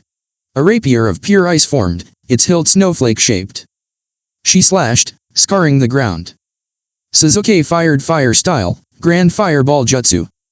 Haku's one-handed seals conjured secret ice style, mirror reflection jutsu, redirecting the fireball. Kiba blocked with wind style, cutting vortex jutsu, 3 tornadoes dispersing the flames. Sasuke's eyes flickered red. Haku trapped them in secret jutsu, crystal ice mirrors, 15 mirrors forming a dome. Her reflections hurled senbon. Kiba and Sasuke dodged, but needles struck them in Akamaru. Haku lunged at Kiba, sword raised, only for Sakura to appear, blocking with her Kodaki. Using her strength, Sakura threw Haku back. Haku landed in a mirror, vanishing. Next time, I won't miss, she warned. Bring it, bitch, Sakura snarled, gripping her blades. No one touches my friends. Naruto vs. Zabuza. Naruto parried Zabuza's overhead slash, countering with a spinning strike. Zabuza blocked, rushing forward. Naruto's seals flashed, fire style, Phoenix Flower Jutsu, hundreds of fireballs raining down. Zabuza countered with water style, Great Water Wall Jutsu, a torrent extinguishing the flames. Zabuza slashed Naruto's chest, drawing blood. Naruto retaliated, grazing Zabuza's leg. A headbutt split Zabuza's brow. Zabuza's punch bloodied Naruto's jaw. Naruto flipped to avoid a lethal swing, landing defensively. Shadow Clone Jutsu. 4 clones appeared. Zabuza smirked. Turning a C-rank jutsu into A rank? Impressive. It was my favorite jacket, asshole, Naruto growled. The clones attacked too low, too high. Zabuza blocked one, using a chakra-infused arm to stop another, sacrificing its use. Surrounded, he eyed Naruto's original. Don't move, Naruto warned. These are exploding clones, packed to level a village. Surrender. Zabuza's mind raced. He outsmarted me. No replacement with this arm, and charging triggers the clones. He knelt. I, Zab displacement Suza Mamakai, vow the Mamakai clan's service to house Hellsing. Naruto dispelled the clones. Sakura, ease up on Haku. Sakura and Haku froze, blades at each other's throats. Sakura's chest bled from gashes, Haku's kimono hung in tatters. They lowered their weapons, panting. Clapping interrupted. Gato stood at the bridge's end, flanked by 200 mercenaries and 2 genin-level missing nin, his hair a garish mess. Who's this midget? Naruto snapped, sword raised. A shrimp with a stick, Kakashi quipped, earning laughs. Gato, Tajuna, Zabuza, and Haku said in unison. Gato smirked, eyeing the women. I'll enjoy breaking you all. Naruto's voice was ice. Can you still fight, Zabuza? Yes, Lord Hellsing. One arm's enough, Zabuza replied, gripping his sword. Kakashi, Siras, handle the bandits. Sakura, Haku, take the ninja trash. Gato's mine, Naruto ordered. Gato laughed, shedding his jacket to reveal a tank top, growing to 7 feet. A mercenary handed him a 4-foot axe. When I kill you, boy, I'll take your women, make them watch, then sell them to my slave rings with waves girls. Naruto fired a bullet past Gato's cheek, donning his shades. You've bled wave dry, threatened my sister, my friend, and my mate. God won't forgive you, and neither will I. Gato swung his axe. Naruto slid under, firing 2 shots into his chest. He unleashed a barrage, each bullet hitting a mercenary. Out of ammo, he moved to reload, but Gato grabbed him, hurling him 10 meters. Naruto skidded, kneeling, as Gato ejected the bullets, revealing sharp canines. A black chip with lines, Gato boasted. Power and wealth. Siras appeared, teeth gritted. A freak chip? Sakura, your gun. Sakura, mid-fight, stabbed her opponent's kidney and tossed her 9 millimeters. Siras fired 10 rounds into Gato, but they fell out. Naruto swapped to explosive clips, tossing Joshua to Siras. Cover me. Siras' shots exploded across Gato's limbs, making him scream. Naruto fired at his head, then used wind style, cutting vortex to shred his body. The surviving mercenaries fled, but Gato's voice rang out, his form regenerating. Naruto growled. This guy doesn't quit. Hypocrite, Siras teased. Naruto began a long chain of seals, stopping at Ram. A tornado engulfed Gato, fire igniting at its base, joined by lightning, water, and earth. Let me out. Gato begged. Money, power, anything. How many begged you to stop? Naruto roared. Women, men, children, you ignored them. I'll do the same. Oblivion style, elemental chain destruction jutsu. A swirling elemental storm consumed Gato, leaving nothing, not even ash. Naruto turned to see Wave's villagers, led by Tsunami and Inari, wielding makeshift weapons, jaws dropped. I said he wouldn't be forgiven, Naruto said, collapsing. Siras caught him, whispering, rest, Naruto-kun. You've earned it. The crowd chanted his name. Haku looked to Zabuza. What now, Zabuza-sama? Fix your kimono, he grunted. We serve Lord Hellsing. Back to Konoha. If the council objects, my sword answers. 4 days later, Tajuna's house. Naruto groaned, waking in his room. Siras held his hand, sleeping. He kissed her forehead, stirring her. She hugged him, sobbing. You scared me, Naruto-kun. I'm fine, Siras-chan, he soothed, holding her close. Zabuza and Haku entered, bandaged, their headbands gone. Awake, Naruto-sama? Haku asked, bowing. Hey, you two. How's it going? Naruto grinned. Zabuza met his gaze. Heal fast, Lord Hellsing. We're working on your chakra reserves and sword skills, yours and Sakura's. You trapped me with luck. That won't always work. Naruto stood, peeling off bandages to reveal unscarred skin. He donned his blue shirt and coat, leaving his vest sealed. Let's head out. Outside, a crowd greeted him with awe. What are you staring at? Naruto barked, sparking cheers. He led the team to the bridge, where Sakura chatted with Kiba and Sasuke, Kakashi reading his book. Sakura hugged Naruto, kissing his cheek. Kiba gave a low five, and Sasuke flashed his new Sharingan with a smirk. Zabuza addressed Kakashi. We're coming with you. No issue here, Sirius said, smiling. Tsunami turned to Tajuna. What do we call the bridge? Tajuna held up a sketch of Naruto, pistols crossed, and Sakura, Kodaki drawn. The Hellsing Bridge, for the Hellsing family. The crowd roared approval. Down the road. Naruto and Sakura sneezed in unison. You okay, Naruto-sama, Sakura-chan? Haku asked.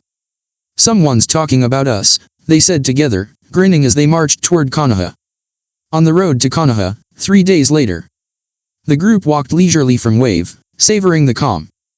Kakashi and Zabuza bickered over Kakashi's orange book, Sirius bonded with Haku and Sakura, and Naruto and Kiba traded playful jabs. At a forest clearing for lunch, a faint yip caught Naruto, Kiba, and Sirius' attention.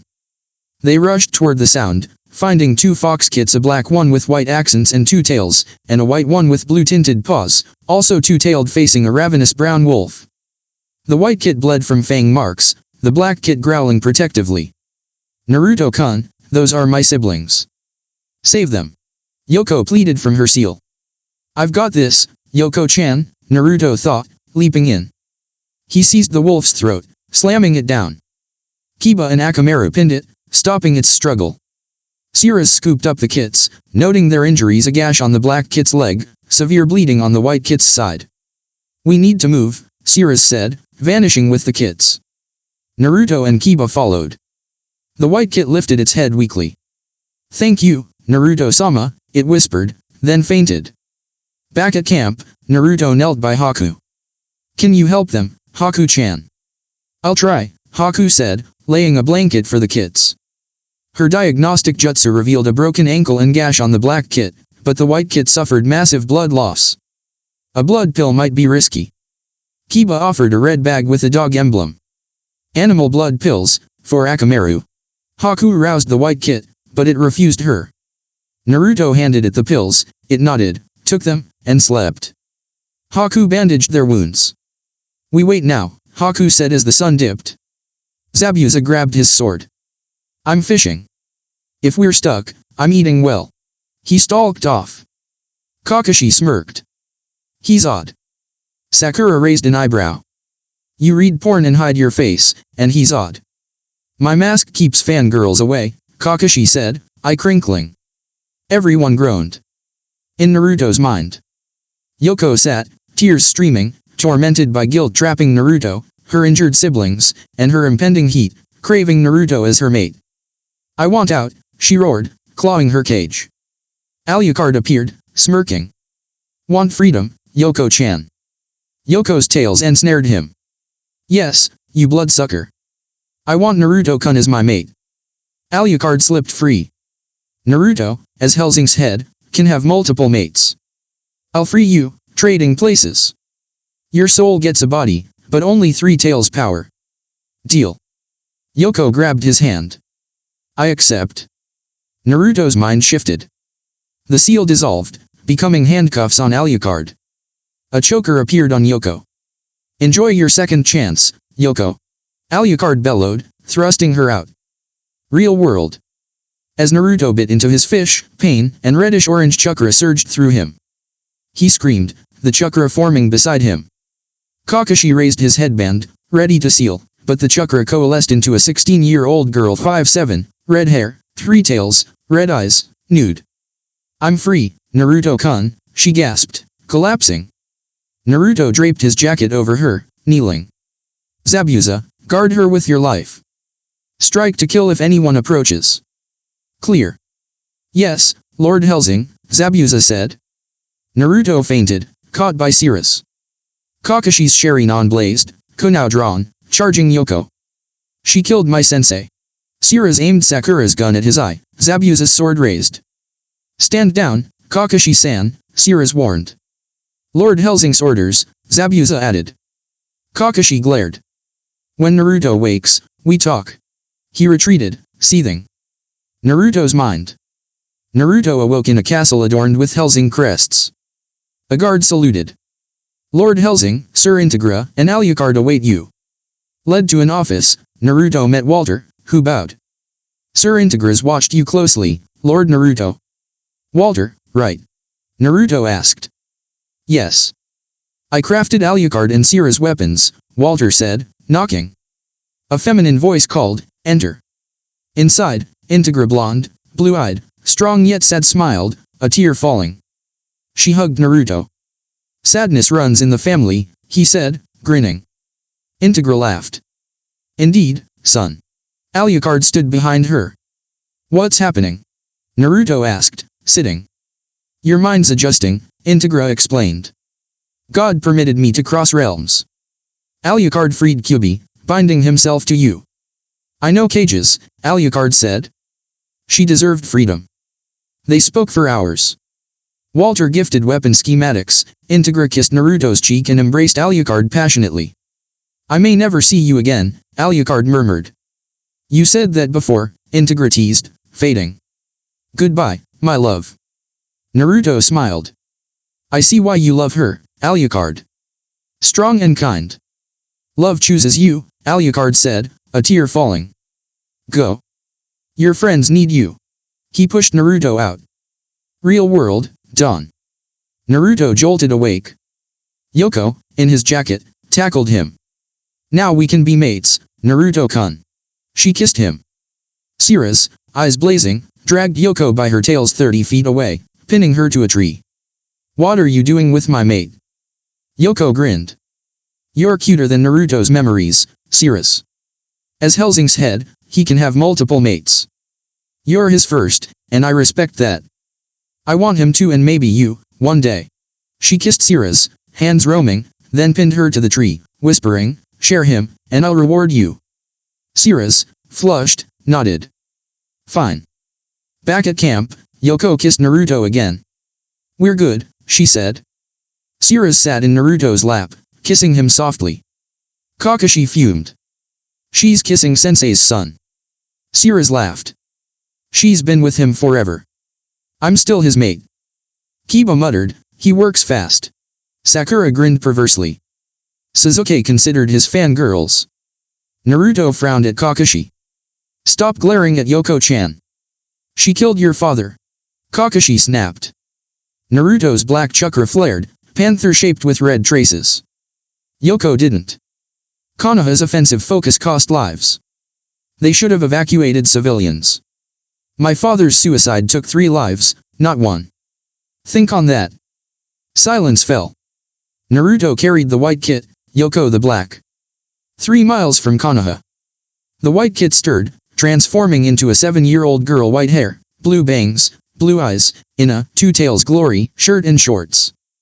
The black kit became a boy, same age, black hair with white highlights, in a two is tougher shirt. Misato-chan. Yoko hugged the girl, spinning her.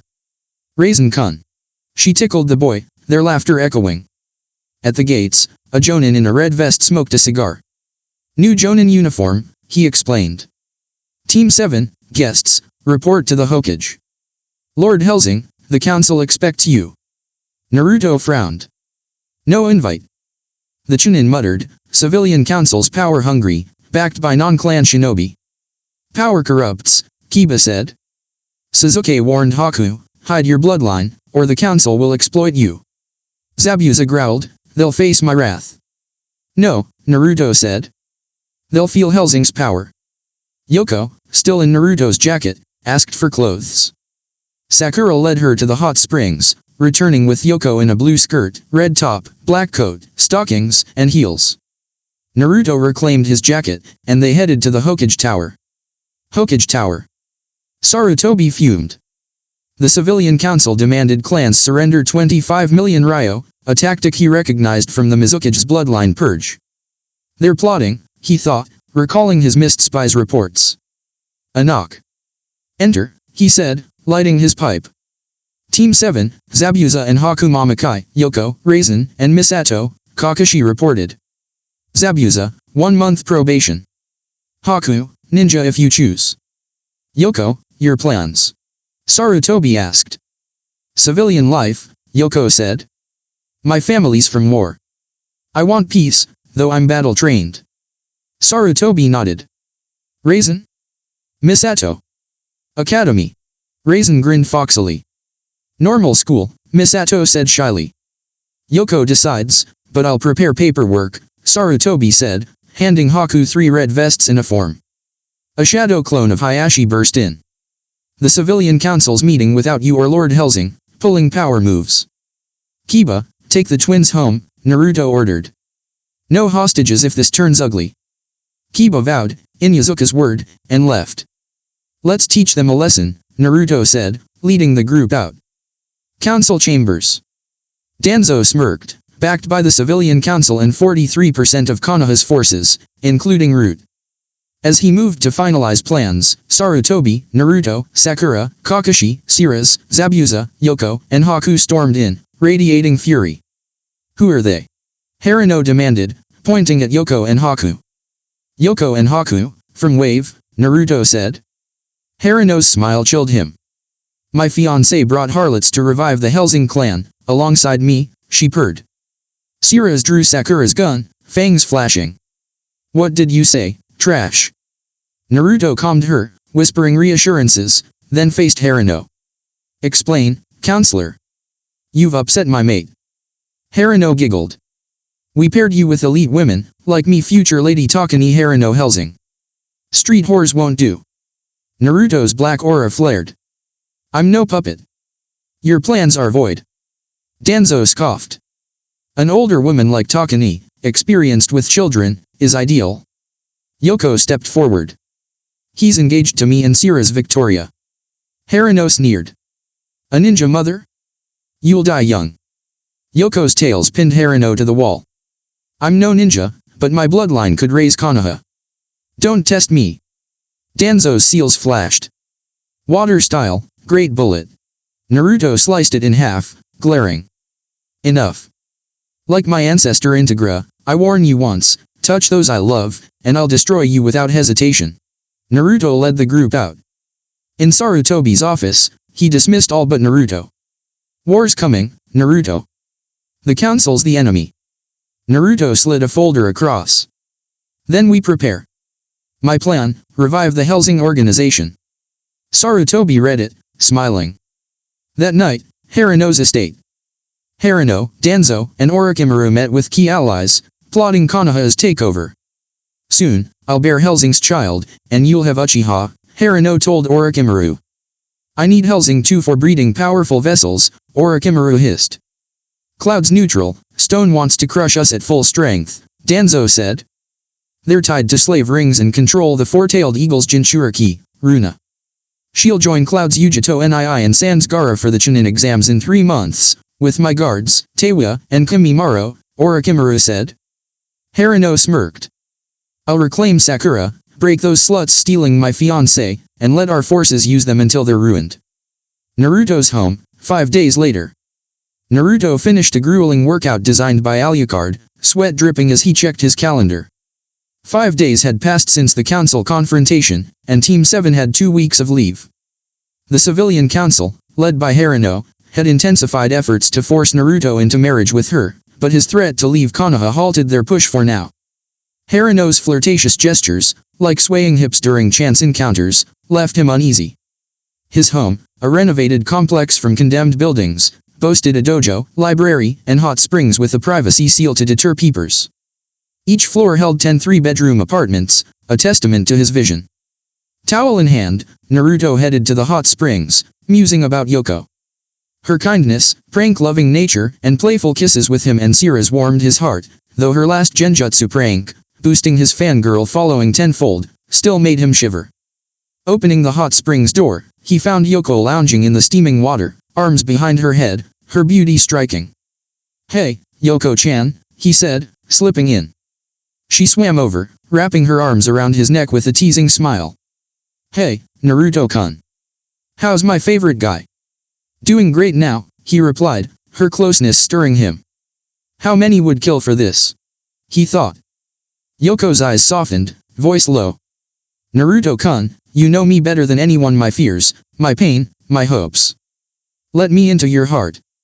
He cupped her face, kissing her gently, their bond deepening in the warm water. "You're already there, Yoko-chan."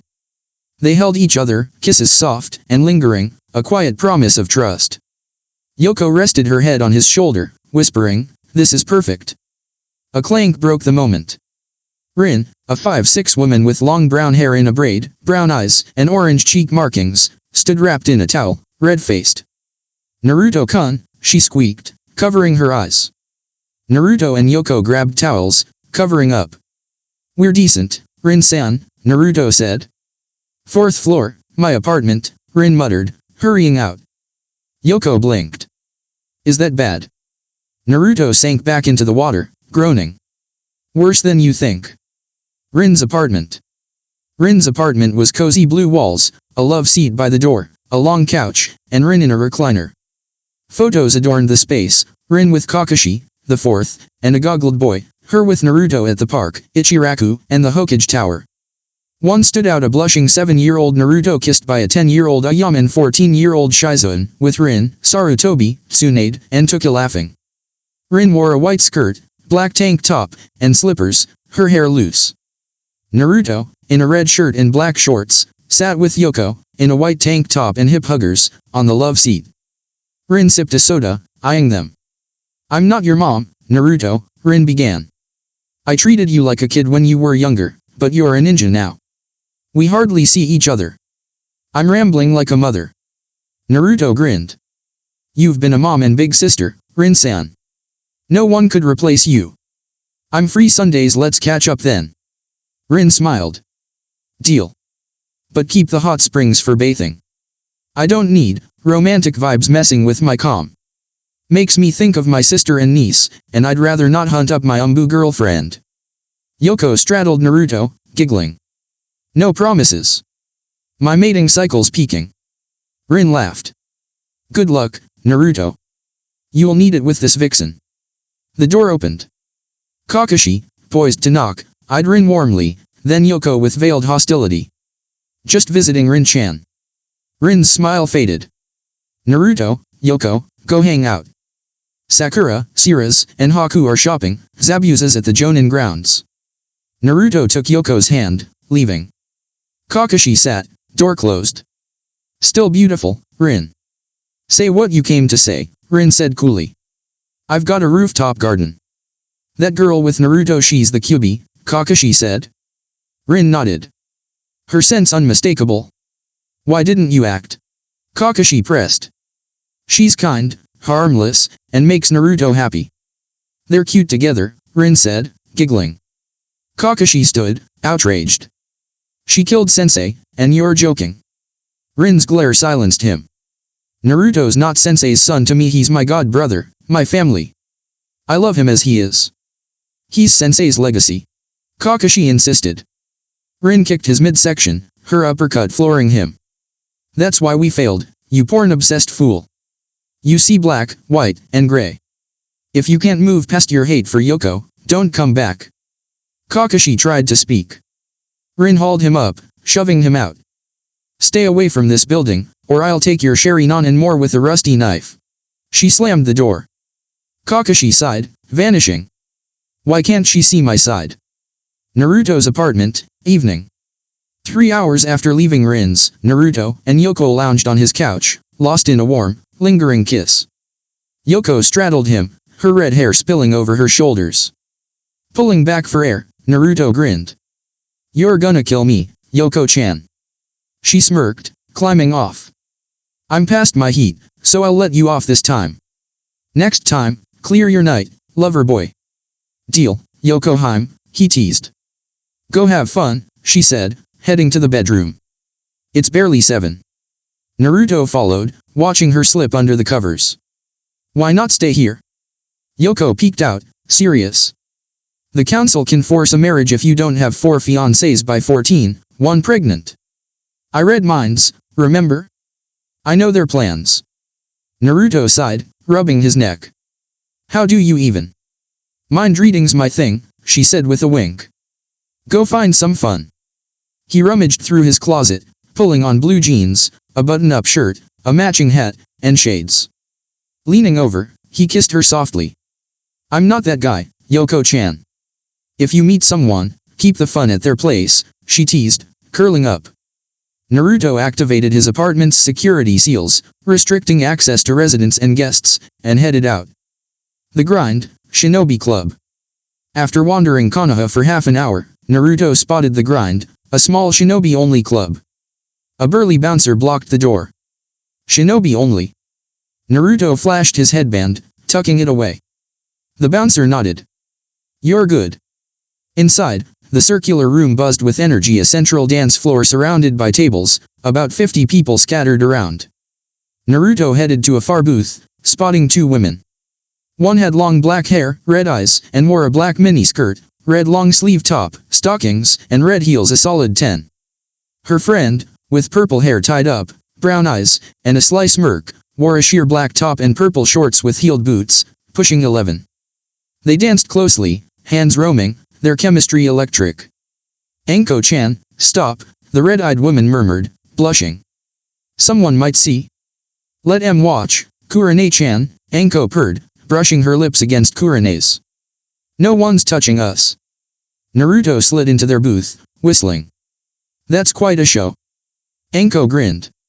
Sorry, kid, I'm only taking women tonight. Kurane smirked. Shame for you. A waitress approached, long brown hair, brown eyes, in a black top and skirt. Naruto-kun. Taking a break? Swing by Ichiraku for ramen, she said. Ayam. Anko blinked. She and Kurane had been eyeing her for ages. Naruto chuckled, playfully tapping Ayam's arm. Known her forever. She taught me a thing or two about charm when I was 12. Ayam blushed, setting down a drink. Behave, Naruto-kun. Anko slid closer, intrigued. Tell me more, Naruto, she said, voice teasing. Kurane ordered a bottle of red wine, her weakness, and took a long swig, eyes lingering on Ayam's retreating figure. Naruto chatted with them, learning Kurane's love for genjutsu and romance novels, and Anko's obsession with rabbits and thrill for danger. As the night wore on, the wine loosened them, though Naruto stayed sharp, only slightly buzzed. Anko leaned across Kurane, grinning. What say we ditch this place and head to ours? Kurane giggled, flushed.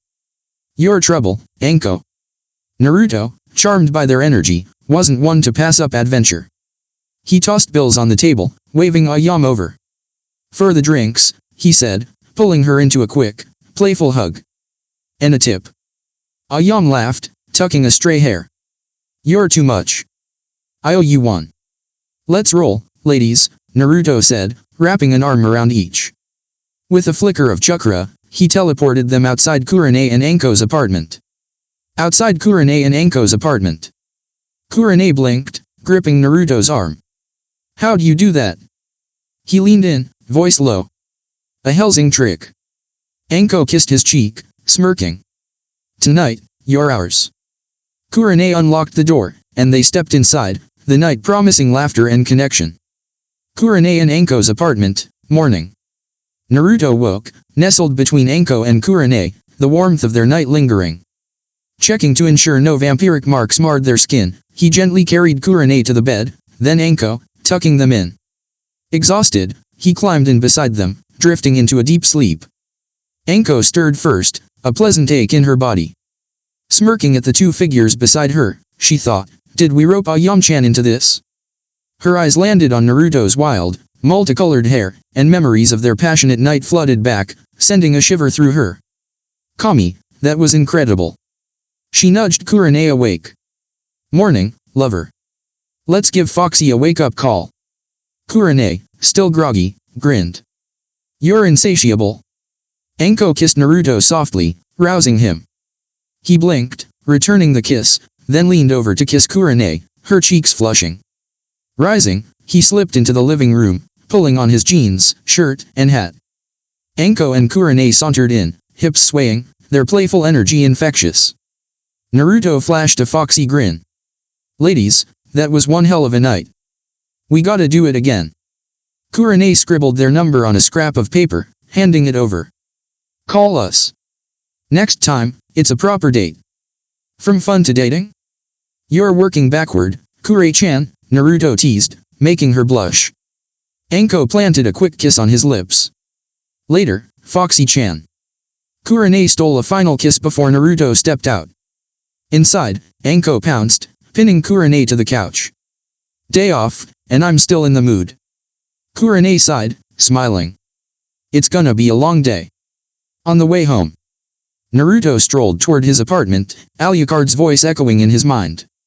Nice work with those two, kid. Integra had that same fire as Kurane. I could tell you stories. Naruto groaned. Alucard, I don't need to hear about you and Grandma Integra. That's nightmare fuel. He cut the link, shaking his head. At his building, he deactivated the security seals and stepped inside, only to freeze. Rin stood in the living room, arms crossed, eyes blazing. Where were you? Shinobi Club, Naruto said, sweating. Clubs close at 1 a.m., Rin snapped. Anko called 10 minutes ago, bragging about her night with Kurane and a guy named Naruto. Since you're the only Naruto in Konoha, I'm guessing that was you. Naruto's mind screamed, oh shit, Rin's gonna kill me. Before he could bolt, she yanked off his shirt and shoved him into the street. Hellsing's shirtless. Rin bellowed. A swarm of fangirls materialized, shrieking and chasing him. Why me? Naruto yelled, sprinting. Alucard's laughter rang in his head. The Hellsing charm or curse. Training Ground 7. Team 7's 2-week break ended, and they gathered to train. Yoko had landed a job at Ichiraku Ramen, thanks to Ayam. Raisin joined the academy with Kano Amaru, Udon, Hanabi, and Mogi the self-dubbed Encore. Misato, uninterested in shinobi life, enrolled in a civilian school but still sparred with the Encore, holding her own against Hanabi. Under Kakashi and Sira's guidance, the team refined their known jutsu, with a focus on Naruto and Sasuke. Sasuke, shedding his anger, had grown cooperative, devising new techniques like Fire Style, Phoenix Arrow, a high C-rank jutsu with focused, destructive power. He'd mended ties with Sakura, though she kept a wary eye on him. Alright, Naruto, show us a combo, Sira's called from a tree, blowing him a kiss. Naruto smirked, unbothered by village gossip about their relationship. He summoned a reinforced clone, charging it. Earth Style, Great Spikes Jutsu. 30 spikes erupted, forcing the clone to dodge only to be snared by Naruto's headhunter jutsu from below. The clone smirked before exploding, a shuriken-enhanced version without tags. Kakashi's eye crinkled. Impressive. Distracting with a third of your strength, then combining an exploding clone with a silent headhunter. You're improving. Thanks, Kakashi-sensei, Naruto said, grinning. Kakashi's attitude toward Yoko had softened, though tension lingered. A recent council meeting had exposed the village's divide. Flashback, council chambers. Naruto and Yoko sat near Hayashi and Tsum as the civilian council debated the shinobi budget and pushed to marry Sasuke to a suitable family. Bored, Yoko's ears and a tail slipped out. A civilian screamed, Kyubi. Yoko tried to hide them, sighing. Fox is out of the bag. Danzo glared. How did you escape my weapon? Naruto's eyes flashed. Did you call me a weapon? Not the point, Danzo snapped. It's none of your business, Yoko said, flashing the Hellsing mark on her neck. Harano smirked. With the strongest demon free, we could conquer the elemental nations or open a pleasure house for her to serve shinobi. Yoko shrank behind Naruto, trembling. Naruto-kun. Enough. Naruto roared, black chakra flaring. You're ready to sell her out without hearing her side? Touch her, and I'll level this village. Danzo began, the villagers must know. They don't need to know shit, Naruto cut in. If this leaks beyond the council, I'll burn Konoha down. Hayashi's calm voice intervened. Let her speak, Danzo. Yoko recounted her story, echoing what she'd told Team 7. The clans respected her as a formidable foe, but the civilians seethed, backing off only under Naruto's threat. Naruto's apartment. Naruto trudged home, exhausted. After a quick shower, he changed into jeans, a gray tank top, and a green short-sleeve shirt. Settling on the couch, he reached for the TV remote when the doorbell rang. Opening the door, he found Haku, her yellow Mednin vest with green Chunin shoulders draped over a white and pink shirt and black pants. Her bangs were braided, framing her face.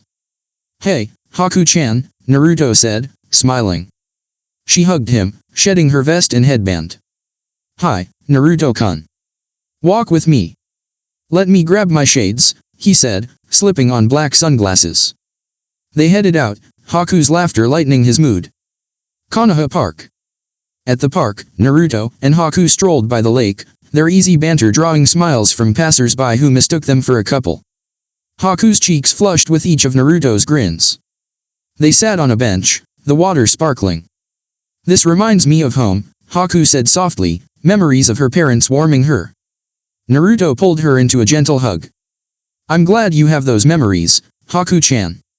She hesitated, then pulled back, removing his shades to meet his eyes. Naruto-kun, do you have feelings for me? He blinked, startled. What? Haku's blush deepened, but she pressed on. I know we haven't known each other long, but I care for you more than a friend. It's not just a crush. I like you. She leaned closer, lips nearing his. Naruto stood abruptly. We can't, Haku-chan. Haku's eyes narrowed, hurt. Why not? He clenched his fists. The council. If they learn about your bloodline, they'll turn you into breeding stock. I won't let them hurt someone I care about.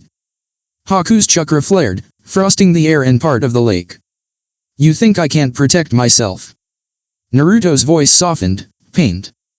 I know you're strong, but the council's ruthless. I can't risk you. Haku's shoulders slumped. Fine, she muttered, storming into the forest. Naruto left the park, head down, unaware of a figure in an umbu uniform with a blank NE mask watching. Perfect for Danzo-sama and Harino-sama, the figure whispered, vanishing. Naruto's apartment. Naruto sat on his couch, face buried in his hands, flanked by Sirus, Yoko, and Zabuza. I was an idiot, he muttered. Haku likes me, and I like her, but with the council hounding me about Harino and my bonds with you two, I didn't want her caught in their mess. Zabuza lit a cigar, exhaling smoke. Kid, the council will find out about her bloodline eventually. With you, she'd at least be happy. Naruto sighed. You're right, but I'm juggling enough with you two and, what happened with Anko and Kurane? Sirus and Yoko hugged him. We trust you to choose good mates, Yoko said. Go set things right with Haku-chan. Accept her, Sirus added. Let her be part of your heart. Zabuza puffed his cigar. You've got my approval, but make Haku cry again, and I'll kick your ass. Naruto nodded, bolting out the door to find Haku. Konoha Forest. Haku sat against a tree, tears streaming. She cared deeply for Naruto, but their tempers had clashed. He was protecting her from the council's schemes, but it stung.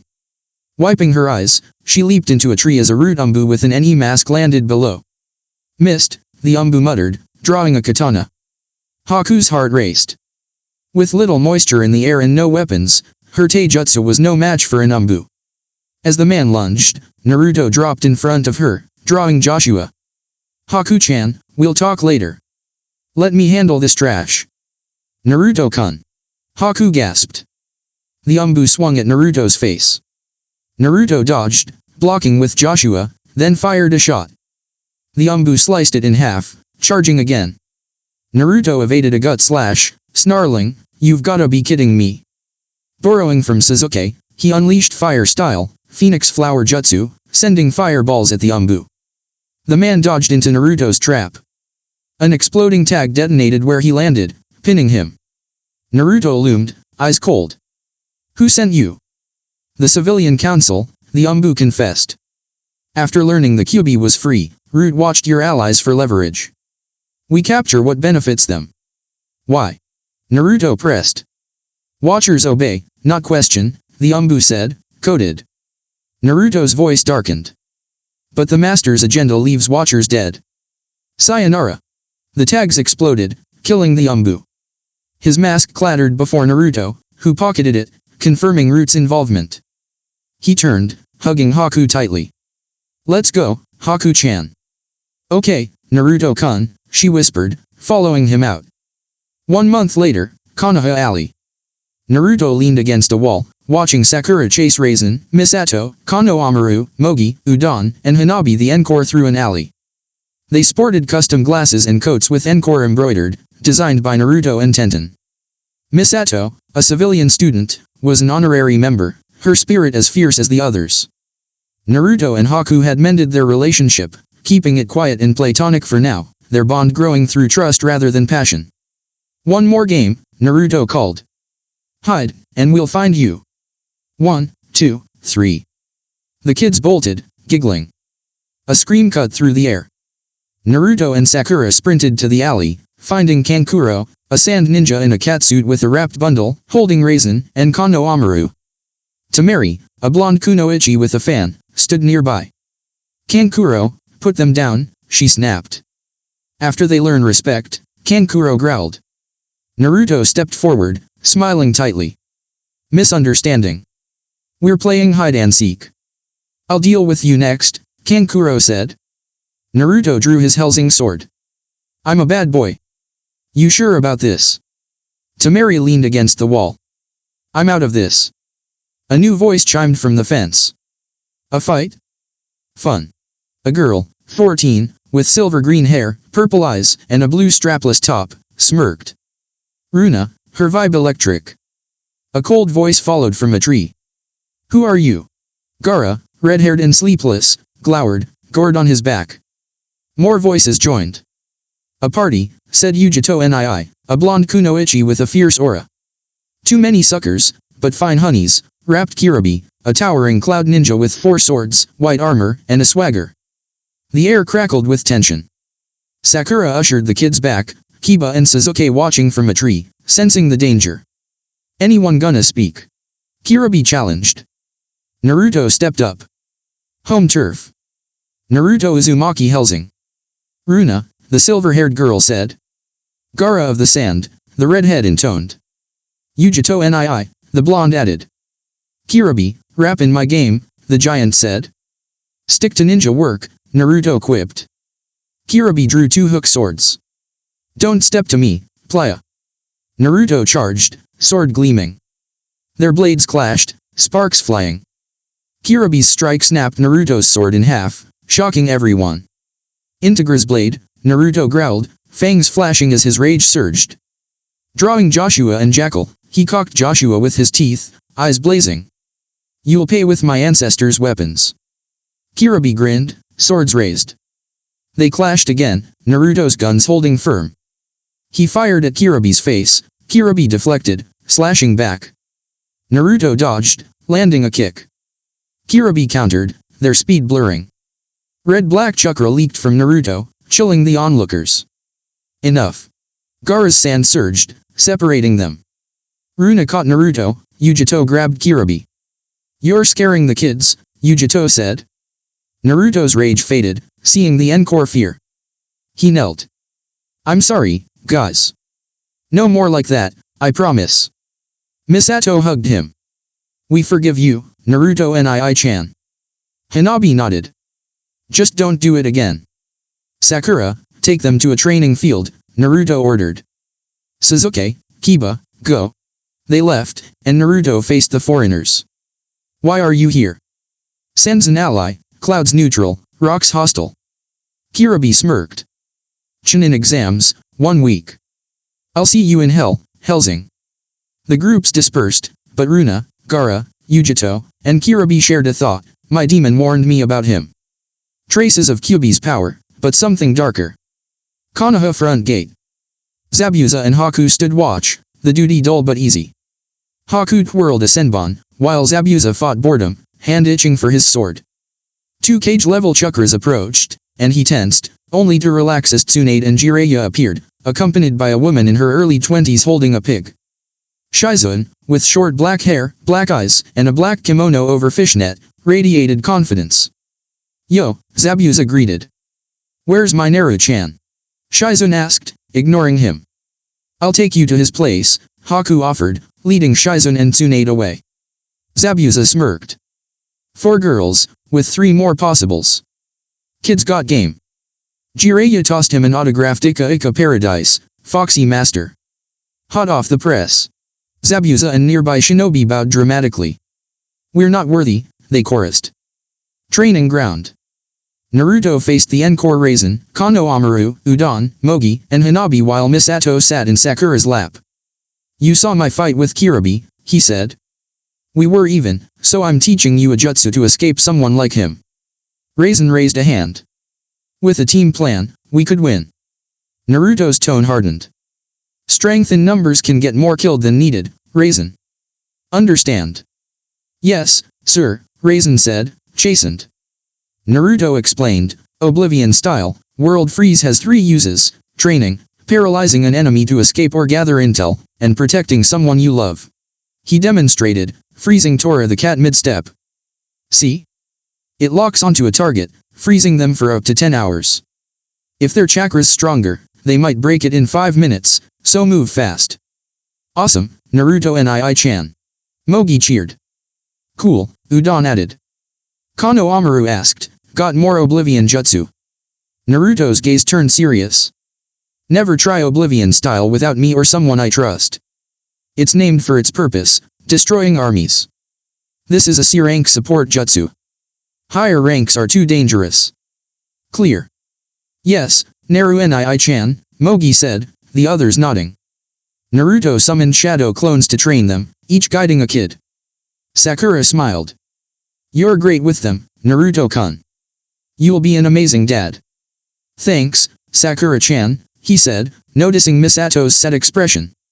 Kneeling, he asked, "What's wrong, Misato-chan?" "Nothing, sir," she mumbled. "No way for a princess to act," Naruto teased, pulling out a silver necklace with a purple gem heart. He fastened it around her neck. "Every princess needs her necklace." Misato's eyes lit up. "Thank you, Tio-san. I love you." She kissed his cheek, hugging him. Naruto blinked. "Tio-san." Blushing, Misato explained, "You're so kind to me and Raisin nii, like a father, not just a brother." "Are you mad?" Naruto hugged her tightly, tears in his eyes. "Not mad. I'm honored to be your Tio-san." They headed to a dango shop, Misato on his shoulders. Villagers, especially women, swooned at Naruto's fatherly warmth, their admiration for him growing. At the shop, Misato ordered 3 dango sticks, Naruto a small one. They ate and chatted like father and daughter, bonding deeply. Afterward, they approached Naruto's apartment, but he yanked Misato aside as the door exploded. "Jiraiya, you pervert!" Tsunade roared as Jiraiya sailed through, splintering the wood. Shizune followed, scolding, "Uncalled for, Tsunade-sama." "What did he do?" Naruto asked, stepping inside. Yoko smirked. "Ogled me and Sira's on the couch." Haku, blushing, added, "Saw me in a towel after duty." "I'll deal with Ero Sennin later," Naruto said, grinning at Shizune. "Been a while, Shizune-chan." She tackled him, kissing him fiercely. "Don't call me that." Jiraiya groaned, limping in as the women except Shizune laughed. Yoko nudged Sirius. "I like her." "Seconded," Sirius said, smirking. "You, Tio-san's kissing someone." Misato squealed, drawing curious looks. "Explain later," Naruto said, disentangling from Shizune. He recounted his recent adventures to Tsunade and Shizune, who sighed. "Not surprised," Tsunade said. "Let's hit Ichiraku." Ichiraku ramen stand. The ramen stand buzzed with Asuma's Team 10, Ino, Shikamaru, Koji, Kurane's Team 8, Sai, Shino, Hinata, Kakashi, Sakura, Kiba, Sasuke, the Encore, and Rin, who fended off Asuma's flirting. Naruto's group arrived, Misato on his shoulders. "Hey, everyone!" Naruto called. Hinata blushed, starstruck. Ino glanced nervously at Sakura, recalling a past encounter. Kakashi turned to Rin. How long you been in Naruto's complex? Moved in 2 years before the old owner died, Rin said, smirking. Kakashi suspected her involvement, but Umbu had closed the case. Yoko sipped tea, eyeing Shizune. Why'd you jump Naruto like that? Shizune blushed. When we met, he called me an angel. Living on the road got lonely, and one day he caught me, doing private things. I made him promise to be my first when he was older. Asuma, Zabuza, Kakashi, Jiraiya, and Kiba shot Naruto cold glares. Tsunade smirked. Girls got it bad. The group bantered for an hour. Tsunade took Sakura, Haku, and Hinata as students, while Naruto convinced Jiraiya for later training. Everyone dispersed, duties calling. Rin's apartment, night. Rin, fresh from the hot springs, slipped into an oversized shirt when a knock sounded. Opening the door, she found Yojeo, her Umbu girlfriend. Hey, Yojeo. Playtime. Sorry, love, Yojeo said. Hokage-sama needs you, Tsunade, and Shizune. Konoha Forest, midnight. Naruto led Yoko into a clearing, her expression puzzled. He summoned a shadow clone infused with ALUCARD's chakra, which transformed into the vampire. Why are we here, kid? ALUCARD asked. Yoko, set a barrier, Naruto said. No one can find, hear, or sense us. Fox style, barrier of illusions jutsu, Yoko intoned, the air shimmering. Done. Naruto faced them. I've spoken to Kakashi, and he's on board. You were blocked, ALUCARD, but here's my plan, he outlined a cunning strategy, eyes fierce. Yoko smirked. Sure you're not part fox? That's sly. ALUCARD chuckled. I'd do the same, kid. Naruto drew 3 paper seals, fangs extending as his blue chakra flared. Yoko transformed into her 3-tailed fox form, demonic chakra surging. ALUCARD unleashed his vampiric aura. Kirabi wants a rematch. Naruto growled. I'll crush him. Academy, 1 week later. Sakura leaned against a wall, Kiba knelt beside Akamaru, and Sasuke stood at the gate, arms crossed. Where's your brother, Sakura? Kiba asked. Picking something up at Triple T Weapons, she said. Naruto appeared, kneeling before them, then stood with a grin. Sorry I'm late, guys. Had to grab something from Takashi-san. Let's do this exam, Kiba said, fist-bumping Akamaru. Sasuke and Kiba shoved the doors open, Naruto and Sakura behind them, grinning. Look out, Chunin exams, Naruto said. Team Chaos is here to dominate. Academy building, Chunin exams. Team 7 ascended the stairs to the exam room, Naruto and Sakura at the center, Sasuke and Kiba flanking them. Other genin eyed the group 3 13-year-olds and Kiba, who looked 17 whispering about the Hellsing heir. In a crowded hall, Naruto spotted a boy in a green spandex suit, orange leg warmers, and a bowl cut, sprawled on the floor. Rock Lee, his enthusiasm unmistakable. Feel that air? Sakura asked, giggling. Weak genjutsu.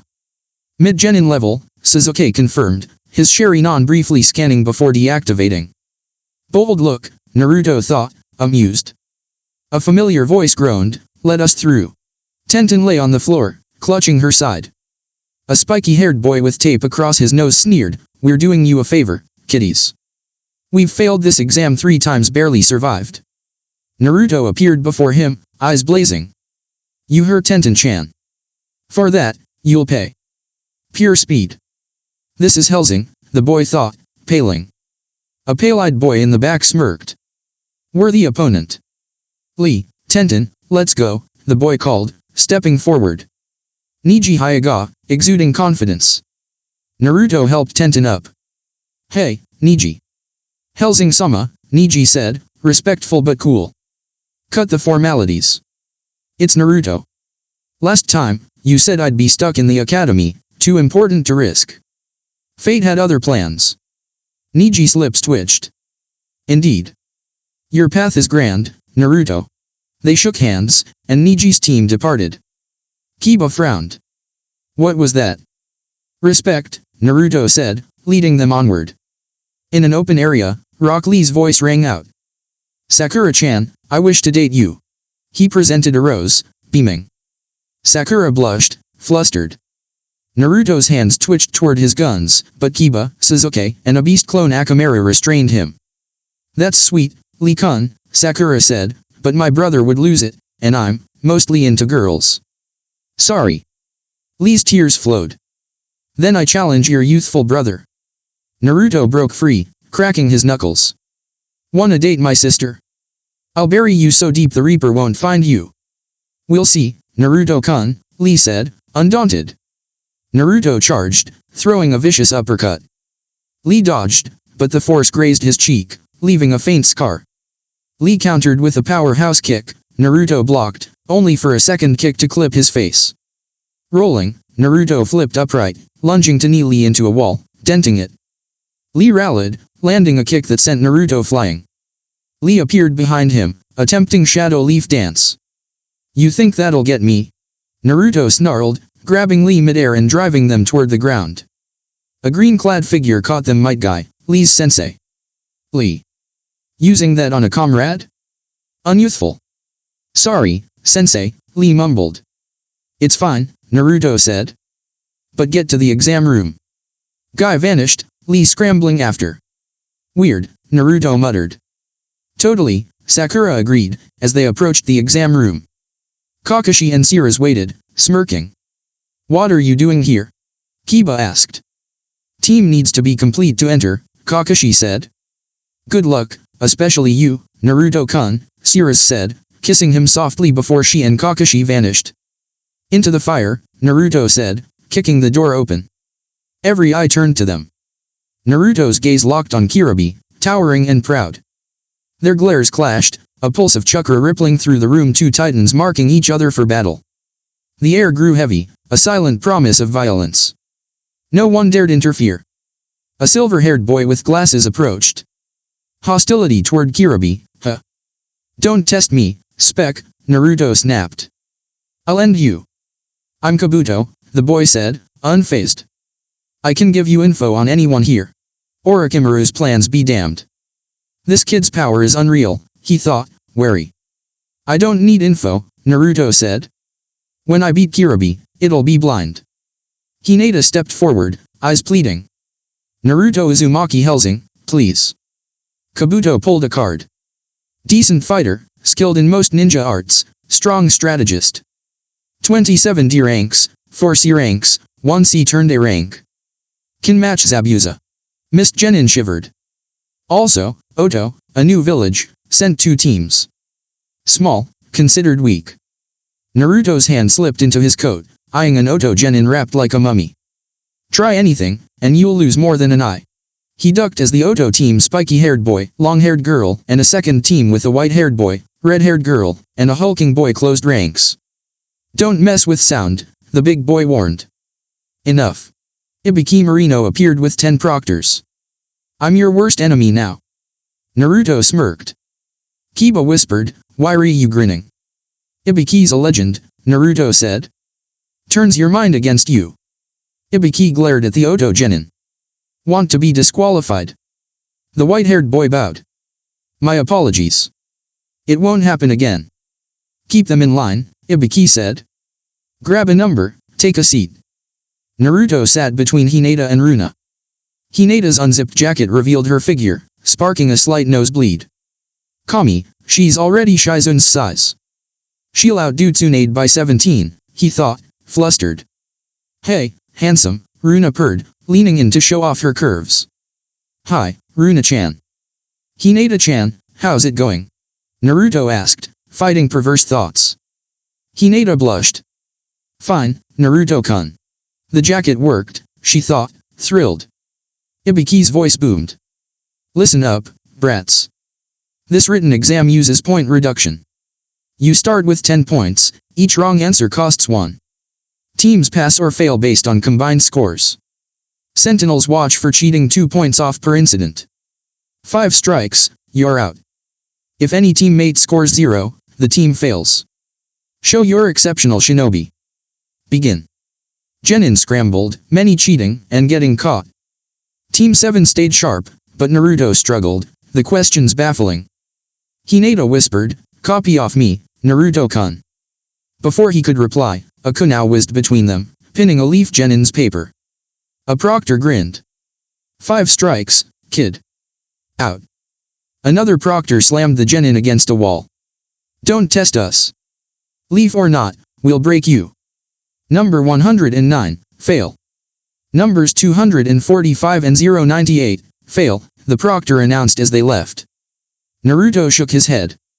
Thanks, Hinata-chan, but I can't risk you. 10 minutes later, Ibuki's words clicked, show what an exceptional shinobi you can be. He wants us to cheat, Naruto realized. Tapping his pencil, he signaled, Sakura, Kiba, Sasuke, use the code. They responded, passing info via subtle taps and motions. Team Chaos aced the test, finishing just as Ibuki called, pencils down. For the final question, Ibuki said, you must choose to take it. Fail, and you're banned from future Chunin exams. Yujito stood. That's nonsense. Others have retaken it. They were lucky I wasn't proctor, Ibuki smirked. Take it and risk your career, or leave and try next year. Hands rose, dejected genin left. Hinata hesitated, but Naruto stood, glaring at Ibuki. Think I'm quitting? I don't run. I'll climb to the heavens or fall to hell fighting. Try stopping me, Ibuki. What about the code to live another day? Ibuki pressed. Screw the code, Naruto shot back. We live by our own rules, but we share one truth, this is my life, and I'll risk it my way. Ibuki laughed, startling the room. 10 years leading TNI, and no one's broken my mind games until now. Congratulations, you all passed the first exam. Kirabi leaned forward.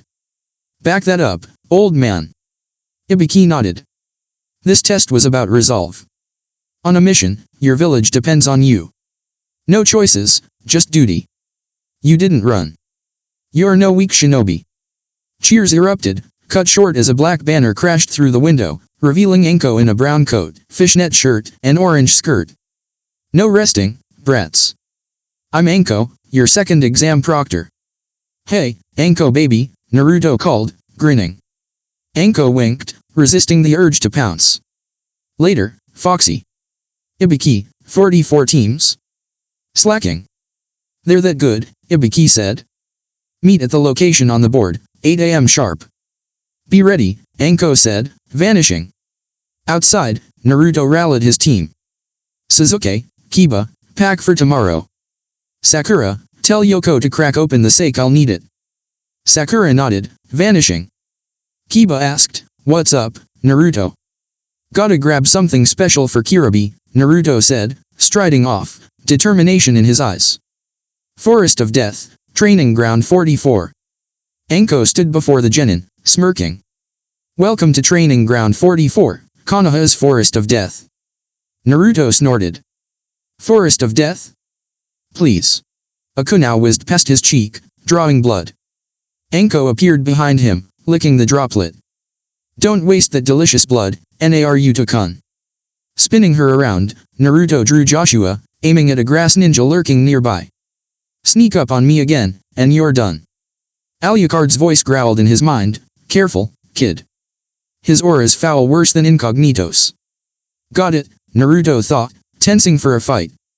The grass ninja raised his hands. Apologies, Hellsing-san. Just returning Enko-san's kunai. Don't, Enko snapped, striding to the front.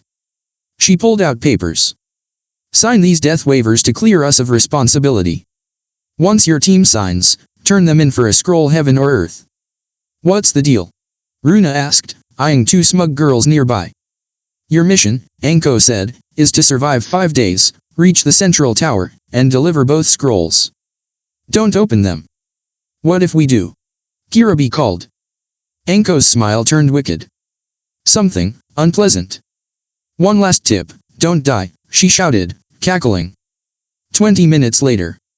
At 8:25 AM, Team 7 Naruto, Kiba, Sasuke, and Sakura stood ready at their gate.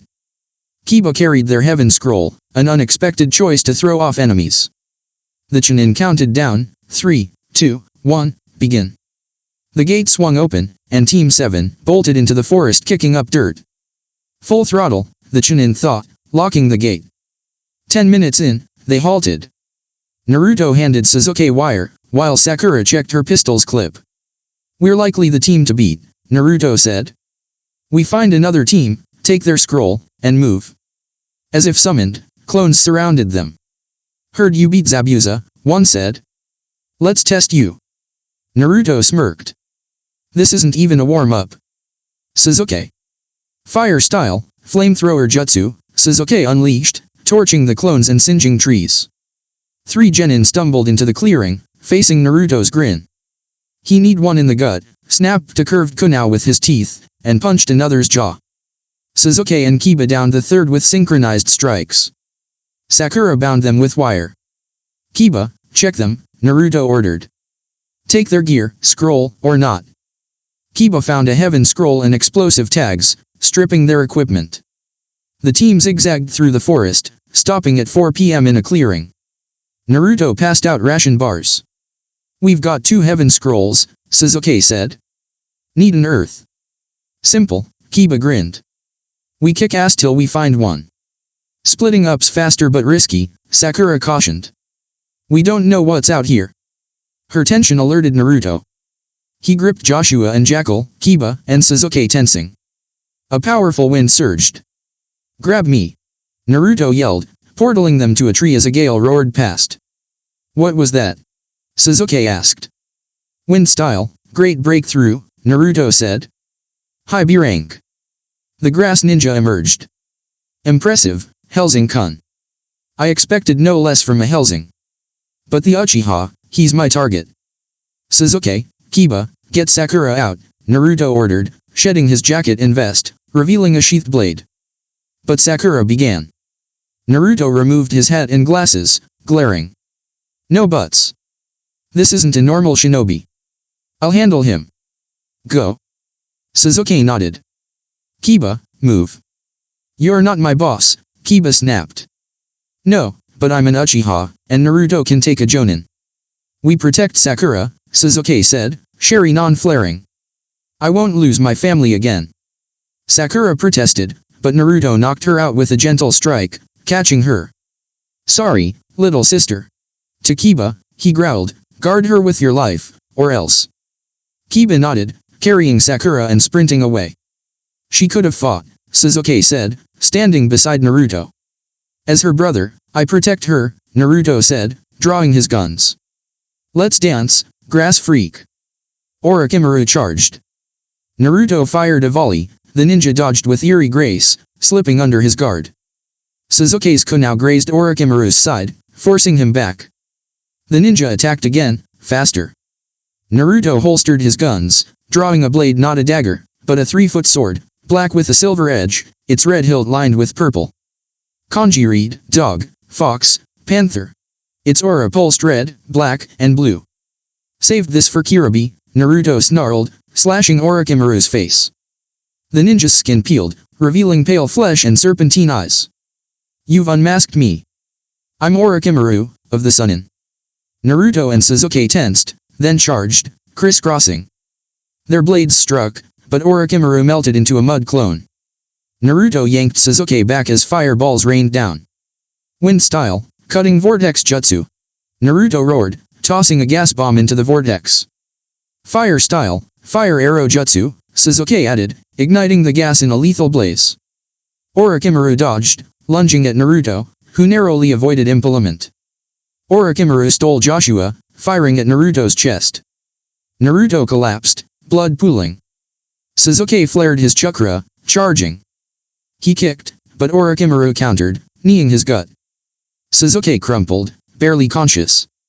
Orochimaru approached, only to feel Naruto's sword pierce his gut. Naruto, alive, glared, driving the blade deeper. Orochimaru retreated, kicking Naruto's face, blood spraying. Wire snared Orochimaru's leg. Water and wind style, pressure boom jutsu. Naruto unleashed a high-pressure water sphere, propelled by wind. The sphere engulfed Orochimaru, crushing him against a tree. Naruto rushed forward, finding only shed skin. Hearing a struggle, he saw Orochimaru attacking a battered Sasuke. Naruto slashed, severing Orochimaru's head, or so he thought. Helping Sasuke up, they fist-bumped, unaware the body melted into mud.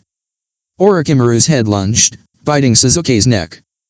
Sasuke screamed, collapsing, a curse mark like sherry non-tomes on his skin.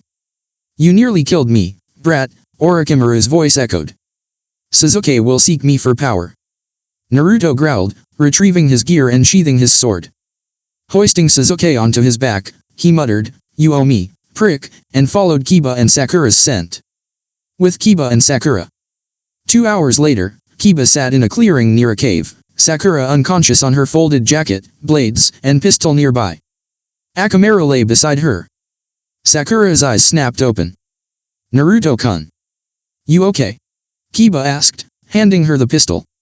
Fine, but Naruto and Sasuke, she asked.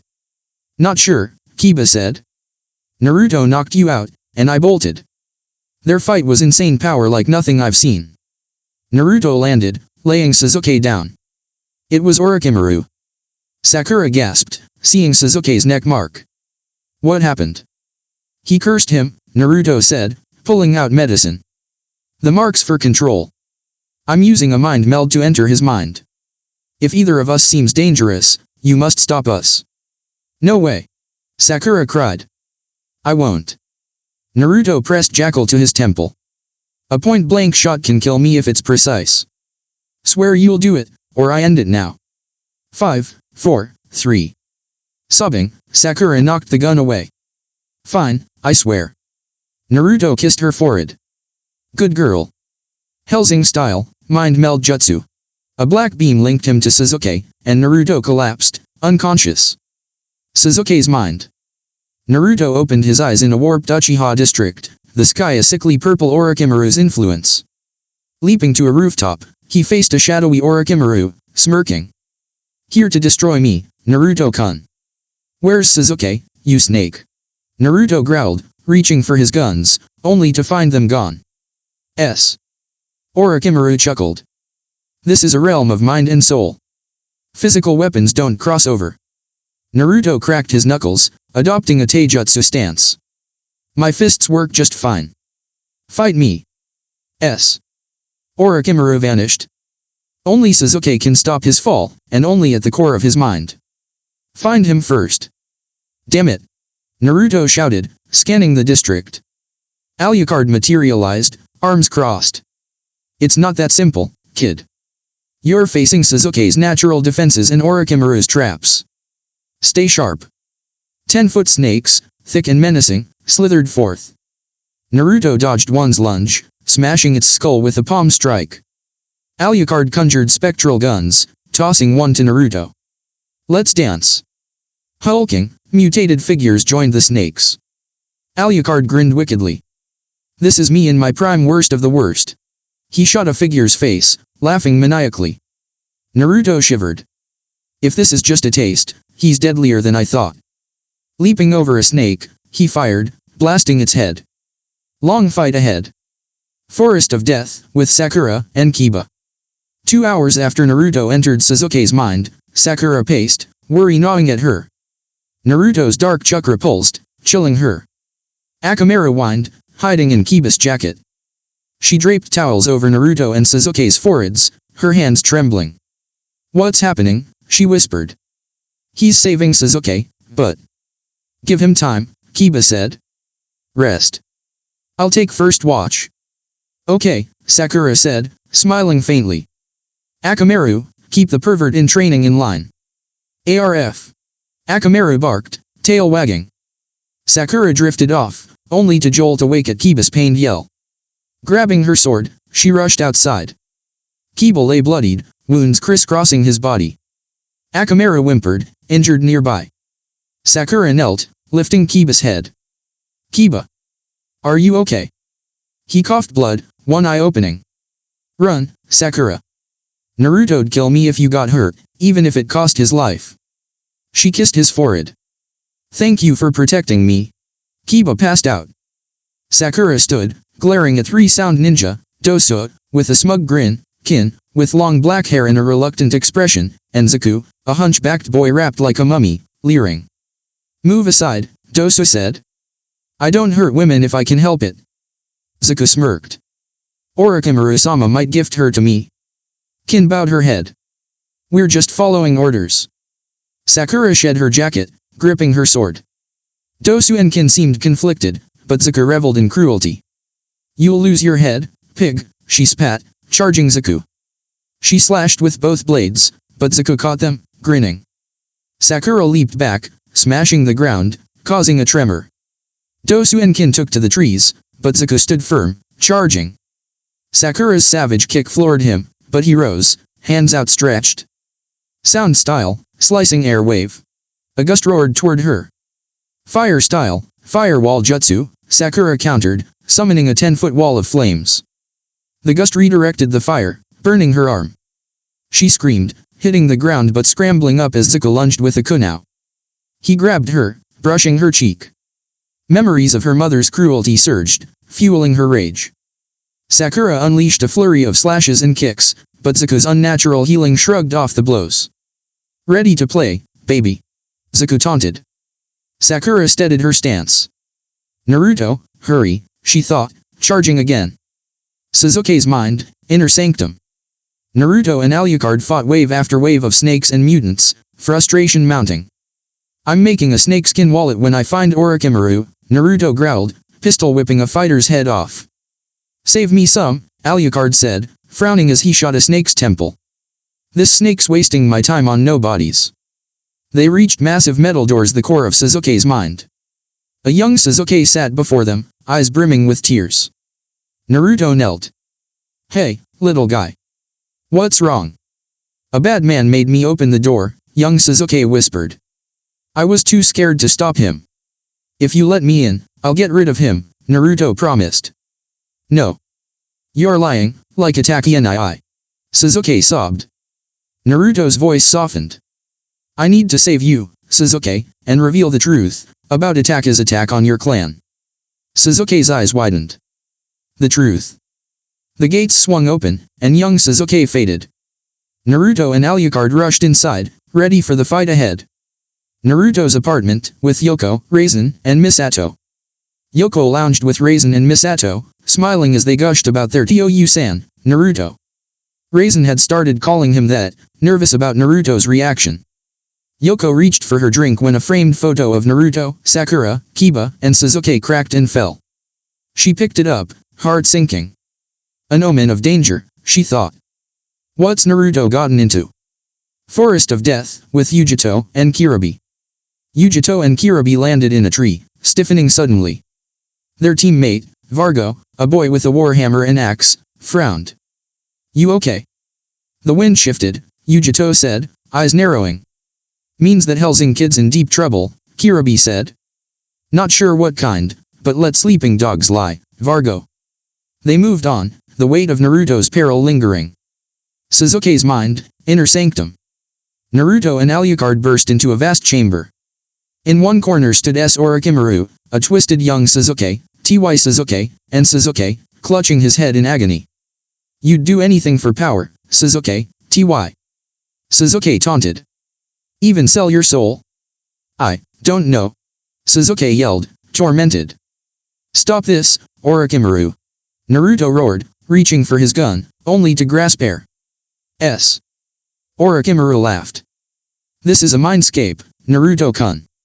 No physical weapons. I'm merely a guard. Sasuke's hatred fuels this. It's amusing to watch him fight the seal. ALUCARD snarled, conjuring spectral Jackal and Joshua. I'm done with this snake. Naruto, help Sasuke. I'll skin this bastard. He punched Orochimaru through a wall, chasing after him. Ty. Sasuke extended a hand. Join me, Sasuke. We'll kill Ataka together. As Sasuke reached out, Naruto intercepted, a shockwave jolting him. Ty. Sasuke, enraged, hurled Naruto into a wall. Twisted chakra oozed from him. This isn't your fight. Sasuke stepped forward. Naruto, stay back. Killing Ataki is my fate. I'll cast aside my new family for it. Naruto slugged him. You're a fool, Sasuke. I've got something to tell you, something you might hate me for. What? Sasuke demanded. Naruto sighed. Your father planned a civil war against Konoha, torturing non-Uchiha to test their clan's strength. Itachi, loyal to justice, spied for the Hokage. When Sarutobi learned of the plot, he planned a strike on October 10th. Itachi acted first, gaining the Mangekyo Sharingan by killing his best friend. Sasuke interrupted, "My mother would have stopped him. Itachi loved her." "Your father killed Mikoto-san when he learned she was pregnant with a daughter," Naruto said grimly. "He wanted only weapons." Itachi witnessed it, slaughtered the clan, and became a missing nin to spare the village a war. Sarutobi never ordered it. Sasuke broke down, tears streaming. "How do you know?" "Because your father wanted to use me to strengthen the clan, breeding me with Uchiha women," Naruto said. "I was a key reason he targeted the Hokage." "Ty." Sasuke cackled. "See, Sasuke? Your friend hid secrets. Take my power and kill him." Sasuke smirked, grabbing Ty. Sasuke's throat. "I'm done with your lies. Kakashi-sensei, Sakura-sensei, Kiba, Sakura, and Naruto showed me the truth. I can finally see."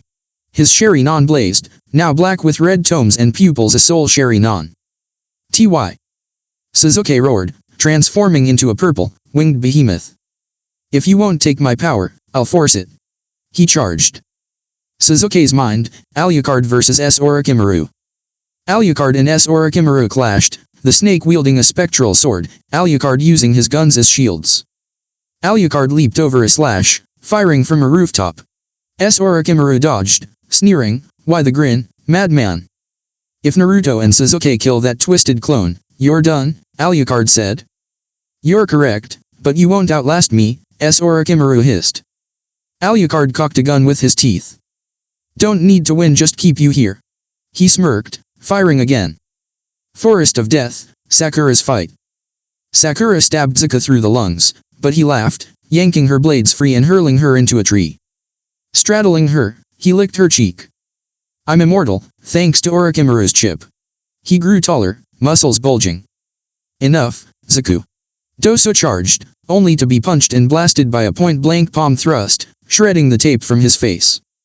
Scars crisscrossed his lip and left eye, which was blind, his brown hair a mess. "Zaku, you animal!" Kin shouted, engaging him in taijutsu. She dodged a punch, but his kick sent her crashing into a tree. Sakura's counter sent Zaku flying. Helping Kin up, Sakura asked, "You okay?" "Yes, but he's too strong," Kin said. Doso rose, 6 feet tall. "I'm fine. Takes more to keep me down." "Sakura," she introduced herself. "Pleasure, Miss Sakura," Doso said, adopting a heavy stance. "Wish it were better circumstances." "Traitors!" Zaku roared. "I'll kill you all." A massive kick slammed Zaku's jaw. "Konoha's Azure Beast has arrived. I'm Rock Lee, your next opponent," Lee declared, striking a pose. Sasuke's mind, Naruto, and Sasuke vs Ty. Sasuke. Naruto and Sasuke dodged Ty. Sasuke's massive fist. Wind style, cutting vortex jutsu. Naruto unleashed, slicing Ty. Sasuke with a whirlwind. Fire style, grand fireball jutsu, Sasuke roared, his fireball merging with the vortex, creating a fiery twister. Ty. Sasuke screamed, scorched. They nodded, leaping together. Fire style, phoenix flower jutsu. Sasuke shouted, hurling fireballs. Taijutsu, corkscrew kick double play. Naruto and Sasuke spun back to back, their kick parting the flames and striking Ty. Sasuke's chest. He grabbed their legs, hurling them into opposite walls. Naruto ran along a wall, firing a spectral bullet into Ty. Sasuke's eye. As the beast recoiled, Sasuke's soul Sharingan blazed, his white-hot fist snapping Ty. Sasuke's head aside, cratering a wall. "Nice one," Naruto said. "Calling it." "Soul Sharingan," Sasuke replied. "No weaknesses I can sense." Ty. Sasuke lunged. "I'll devour your souls." He swiped at Naruto, who dodged, and kicked Sasuke, who blocked but took a jaw strike. Naruto's aerial kick was parried, but his fist landed, sending Ty. Sasuke flying. The beast's strength overwhelmed Naruto's taijutsu, tossing him into Sasuke, both crashing into walls. "He's tough," Sasuke panted. Naruto stepped forward. Time for something I hate. ALUCARD taught me this in secret. Release, power restriction level 4. His vampiric chakra surged, making Sasuke gasp and Ty. Sasuke recoil. I don't fear you. Ty. Sasuke stammered. Naruto smirked, ALUCARD's pride in his eyes. It's not me you fear. Sasuke rose, white flames enveloping him. It's me. Naruto kicked Ty. Sasuke's chest. Sasuke followed with flaming punches, charring the beast. Naruto fired 7 spectral bullets into its chest. Ty. Sasuke staggered but rose, roaring, you can't kill me. Wanna bet? Sasuke said, his white flaming fist merging with Naruto's black charged punch. The energies obliterated Ty. Sasuke, erasing Orochimaru's whisper. Sasuke smiled. Like a weight's gone. How long till we wake? 5 minutes, Naruto said, sitting. Questions? Sasuke grinned mischievously. What's sex like? Naruto groaned, laughing. You're impossible. Orochimaru's hideout. Orochimaru felt a tug on his soul. Sasuke's heaven seal was destroyed. He growled. No matter. I got what I needed. He penned notes on a scroll detailing Sharingan DNA. Kabuto will alter my genes, and my plans will proceed. Forest of Death, Sakura's fight. Lee faced Zaku, who seethed at the defiance. Lee's aerial kick slammed Zaku's head, but Zaku countered with sound style, slicing air wave. Lee shielded his vitals, crashing into a tree. Unwrapping his arm tape, Lee punched Zaku, then kicked him skyward. Shadow Leaf Dance. Lee wrapped Zaku in tape. Primary Lotus. They spun, Lee jumping away at the last second, leaving Zaku in a crater. Lee's leg buckled, pain searing. Please be down. Zaku rose, glaring. That hurt, brat. Sound style, destructive slicing wave. A blinding wave roared toward them. Sakura and Kin braced, Lee and Doso shielding them. Smoke billowed. Dust, Zaku sneered. Not even bones left. Mean us. Naruto's voice called from a tree. Get your eyes checked, Sasuke added. Zaku gaped. Naruto held Kin and Doso, Sasuke carried Sakura and Lee. Why not me, brother? Sakura teased. Sasuke had a 3-second head start, Naruto quipped, setting Kin down as Sasuke did the same with Sakura. Dosu and Lee slid to the ground. Zaku's stronger than he looks, Dosu warned. Naruto drew his sword, Sasuke's soul Sharingan flaring. Won't take long, Sasuke said, leaping down with Naruto. Losers, Zaku scoffed, but his confidence wavered. Their eyes, like demons. Naruto cracked his neck. Like he said, this'll be quick. Forest of Death, Team 7 vs. Zaku. Naruto and Sasuke circled Zaku, analyzing for weaknesses.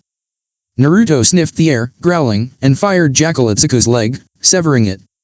Zaku snarled as the limb regrew, his body pulsing unnaturally. Careful, Sasuke, Naruto warned. He's got a freak chip unlike Gato, he can fight. Sasuke nodded, weaving hand signs as Naruto did the same. Zaku, brimming with confidence, charged Naruto, who slammed his hands to the ground. Earth style, spiked road jutsu. Sharp spikes erupted, forcing Zaku to dodge. Sasuke leaped above. Fire style, phoenix flower jutsu. White-hot fireballs rained down, searing Zaku's chest as a spike grazed his back. Naruto charged, kicking Zaku into a tree. Sasuke used Naruto's shoulder as a springboard, hurling 2 kunai with explosive tags. The blast shattered spikes, flinging Zaku backward. Zaku rose, extending his hands. Sound style, air barrage. 5 air blasts surged. Naruto flipped over 1, twisted past 2, Sasuke's water wall jutsu blocked the rest. Naruto's sword slashed Zaku's eye, Sasuke flipped onto Zaku's shoulders, slamming him to the ground. Zaku's punch dislodged Sasuke, who rolled to lessen the impact. Zaku lunged at Naruto, who fired 3 shots into his chest. Zaku clutched the wounds, pain flaring as if burned. Naruto aimed Jackal point blank. You're scum, Zaku. You don't deserve this gun's mercy. Pray, because I'm not as forgiving as the heavens. Zaku grabbed the gun, laughing maniacally. I'll take you all to hell. His chakra surged. Everyone, clear out. Naruto yelled. Dosu and Sasuke grabbed Lee, Sakura and Kin hauled Kiba and Akamaru, sprinting away. Naruto severed Zuko's arm and opened a portal. Sound style, area death jutsu. Zuko roared, unleashing an explosion. When the smoke cleared, only his charred skeleton remained. Naruto emerged from his portal, smoke curling off him, a rock shard in his arm. He yanked it out, scowling. Lucky he's dead, or I'd kill him again. What happened? Sakura asked. Freak chip, Sasuke said, bandaging Sakura and Lee as Kin tended Dosu. Dosu lifted Kin's shirt, revealing a chip-like scar. Black, wired chip. How'd you know? Naruto asked. Dosu smirked, taping his face. Orochimaru found 50 in an abandoned rice country lab. Used them sparingly, gave one to Gato for mass production. When it failed, he let Gato keep it. I've got sharp ears and read his old sound library notes.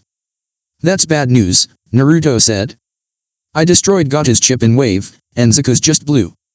Orochimaru's either arming his elite or selling to the highest bidder, likely both. We can't track them. Let's hit the tower, Kiba said, wincing. Dosu and Kin slashed their sound headbands. We're done with sound, Dosu said, dropping his. Kin pocketed hers. We're free agents. Leave Lee, Naruto said. He'll wake in 10. Neji and Tenten will find him. As they leaped through the trees, Naruto muttered, hope Tenten doesn't link this to me. Last time she was pissed, she nearly, nope, don't go there. 45 minutes later, Tenten's voice echoed. Naruto Uzumaki Hellsing. Central Tower. Naruto shivered as they approached. You okay? Kin asked, curious about her new ally. Tenten's probably sharpening a collectible sword for me, Naruto said, half joking. Sasuke and Kiba pushed the tower doors open, revealing a poem on the wall. Naruto pulled their heaven scroll, Kiba swiped Dosu's 2 earth scrolls. Give it back, mutt. Dosu snapped. Make me, raps. Kiba retorted. Sakura and Kin smacked them, sighing, boys. Each took an earth scroll, Sasuke grabbed a heaven. On 3, Naruto said. 1, 2, 3. They opened the scrolls, smoke rising. 2 figures appeared, Haku, med jacket unzipped, and Yoko, in a Chunin jacket, short black skirt, and thigh-high boots. Yoko tackled Naruto, wrapping her legs around him and kissing him deeply. Missed you, love, she purred. Yoko-san, you're a Chunin? Sasuke asked. Got bored, Yoko said. Kids are at school, so I assist Iruka-san at the academy. Now I'm a Chunin. Not fair. Kiba and Dosu chorused. Life's not, Sakura teased. Haku kissed Naruto softly, earning a grin from Dosu and a gut punch from Kin. No ogling, Kin scolded. Congrats, Haku said. But Dosu, Kin, you're missing a teammate. You're disqualified. Dosu shrugged. I'm alive. That's enough. Rest for 3 days, Haku said, kissing Naruto again before vanishing. Yoko grabbed Naruto's hand, smirking. Let me show you the rooms, Naruto-kun. Sounds promising, Naruto said, letting her lead him upstairs as the others dispersed. Central Tower, upper levels. Naruto and Yoko caught their breath, sharing a quick kiss. We'd better dress before someone walks in, Yoko said, smirking. Right, Naruto agreed, blushing. They dressed swiftly, but opening the door revealed Hinata, unconscious with a nosebleed, muttering about big meat. Naruto's face reddened, Yoko laughed heartily, nudging him as they helped Hinata up. 3 days later, Chunin exam preliminaries. 27 genin from Leaf, Sound, Sand, Stone, and Cloud gathered in the arena, representing 5 Leaf teams and 1 each from the others. Hokage Sarutobi, pipe in hand, beamed with pride, eager to watch his surrogate grandson, Naruto. Tsunade and Shizune joined the crowd, eyes on the competitors. Sarutobi began, welcome to the 3rd stage of the Chunin exams. You are the best your villages offer. The first exams were a substitute for war, a way to. A coughing man interrupted, bowing. Hokage-sama, allow me. I'm the proctor. Proceed, Sarutobi said, stepping back. I'm Height Gecko, the man rasped, coughing. Before the 3rd exam, we must thin the field. Names will appear randomly on the board for one-on-one matches. Quit now if you wish, it makes my job easier. Kabuto raised his hand. I withdraw. My chakra's drained, and I'd rather not die. Kabuto, correct? Hate asked. Yes, sir, Kabuto nodded, exiting. Anko's eyes narrowed. Something's off. I'll have Umbu investigate. The board spun, stopping on Suzuki Uchiha vs. Yoroi Akado. Clear the floor except the combatants, Hate ordered. As others left, Naruto gripped Suzuki's shoulder. Don't overuse the soul Sharingan. We don't know its limits. Noted, Suzuki said, heading down. Hate raised his arm. Begin. Suzuki activated his soul Sharingan, scanning Yoroi, but the shadows of his movements were unclear, a worrying sign.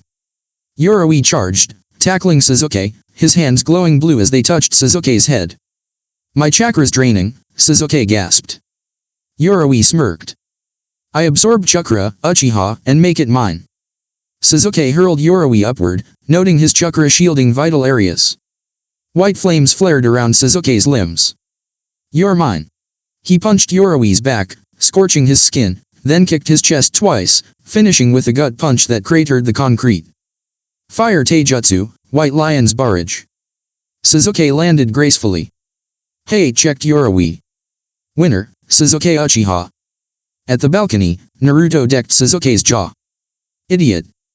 I warned you about the soul Sharingan's risks. Sirus gasped, Naruto-kun. I thought it'd end the fight faster, Suzuki muttered, looking away. That's Uchiha pride, not you, Naruto snapped, pinning him to the wall. Understand what you're using next time. Fine, Suzuki said. Haku frowned. Wasn't that harsh? It's for his own good, Naruto said. Hate called, next combatants. The board spun, landing on Shino Abarame vs. Kimimaro Kagaya. Naruto grinned. This'll be good. Kimimaro loosened his kimono, facing Shino, who summoned beetles. They studied each other, then Shino charged. Kimimaro drew a bone sword from his spine. Dance of the Camellia, he said, slashing. Shino dodged, his jacket grazed with a shallow cut.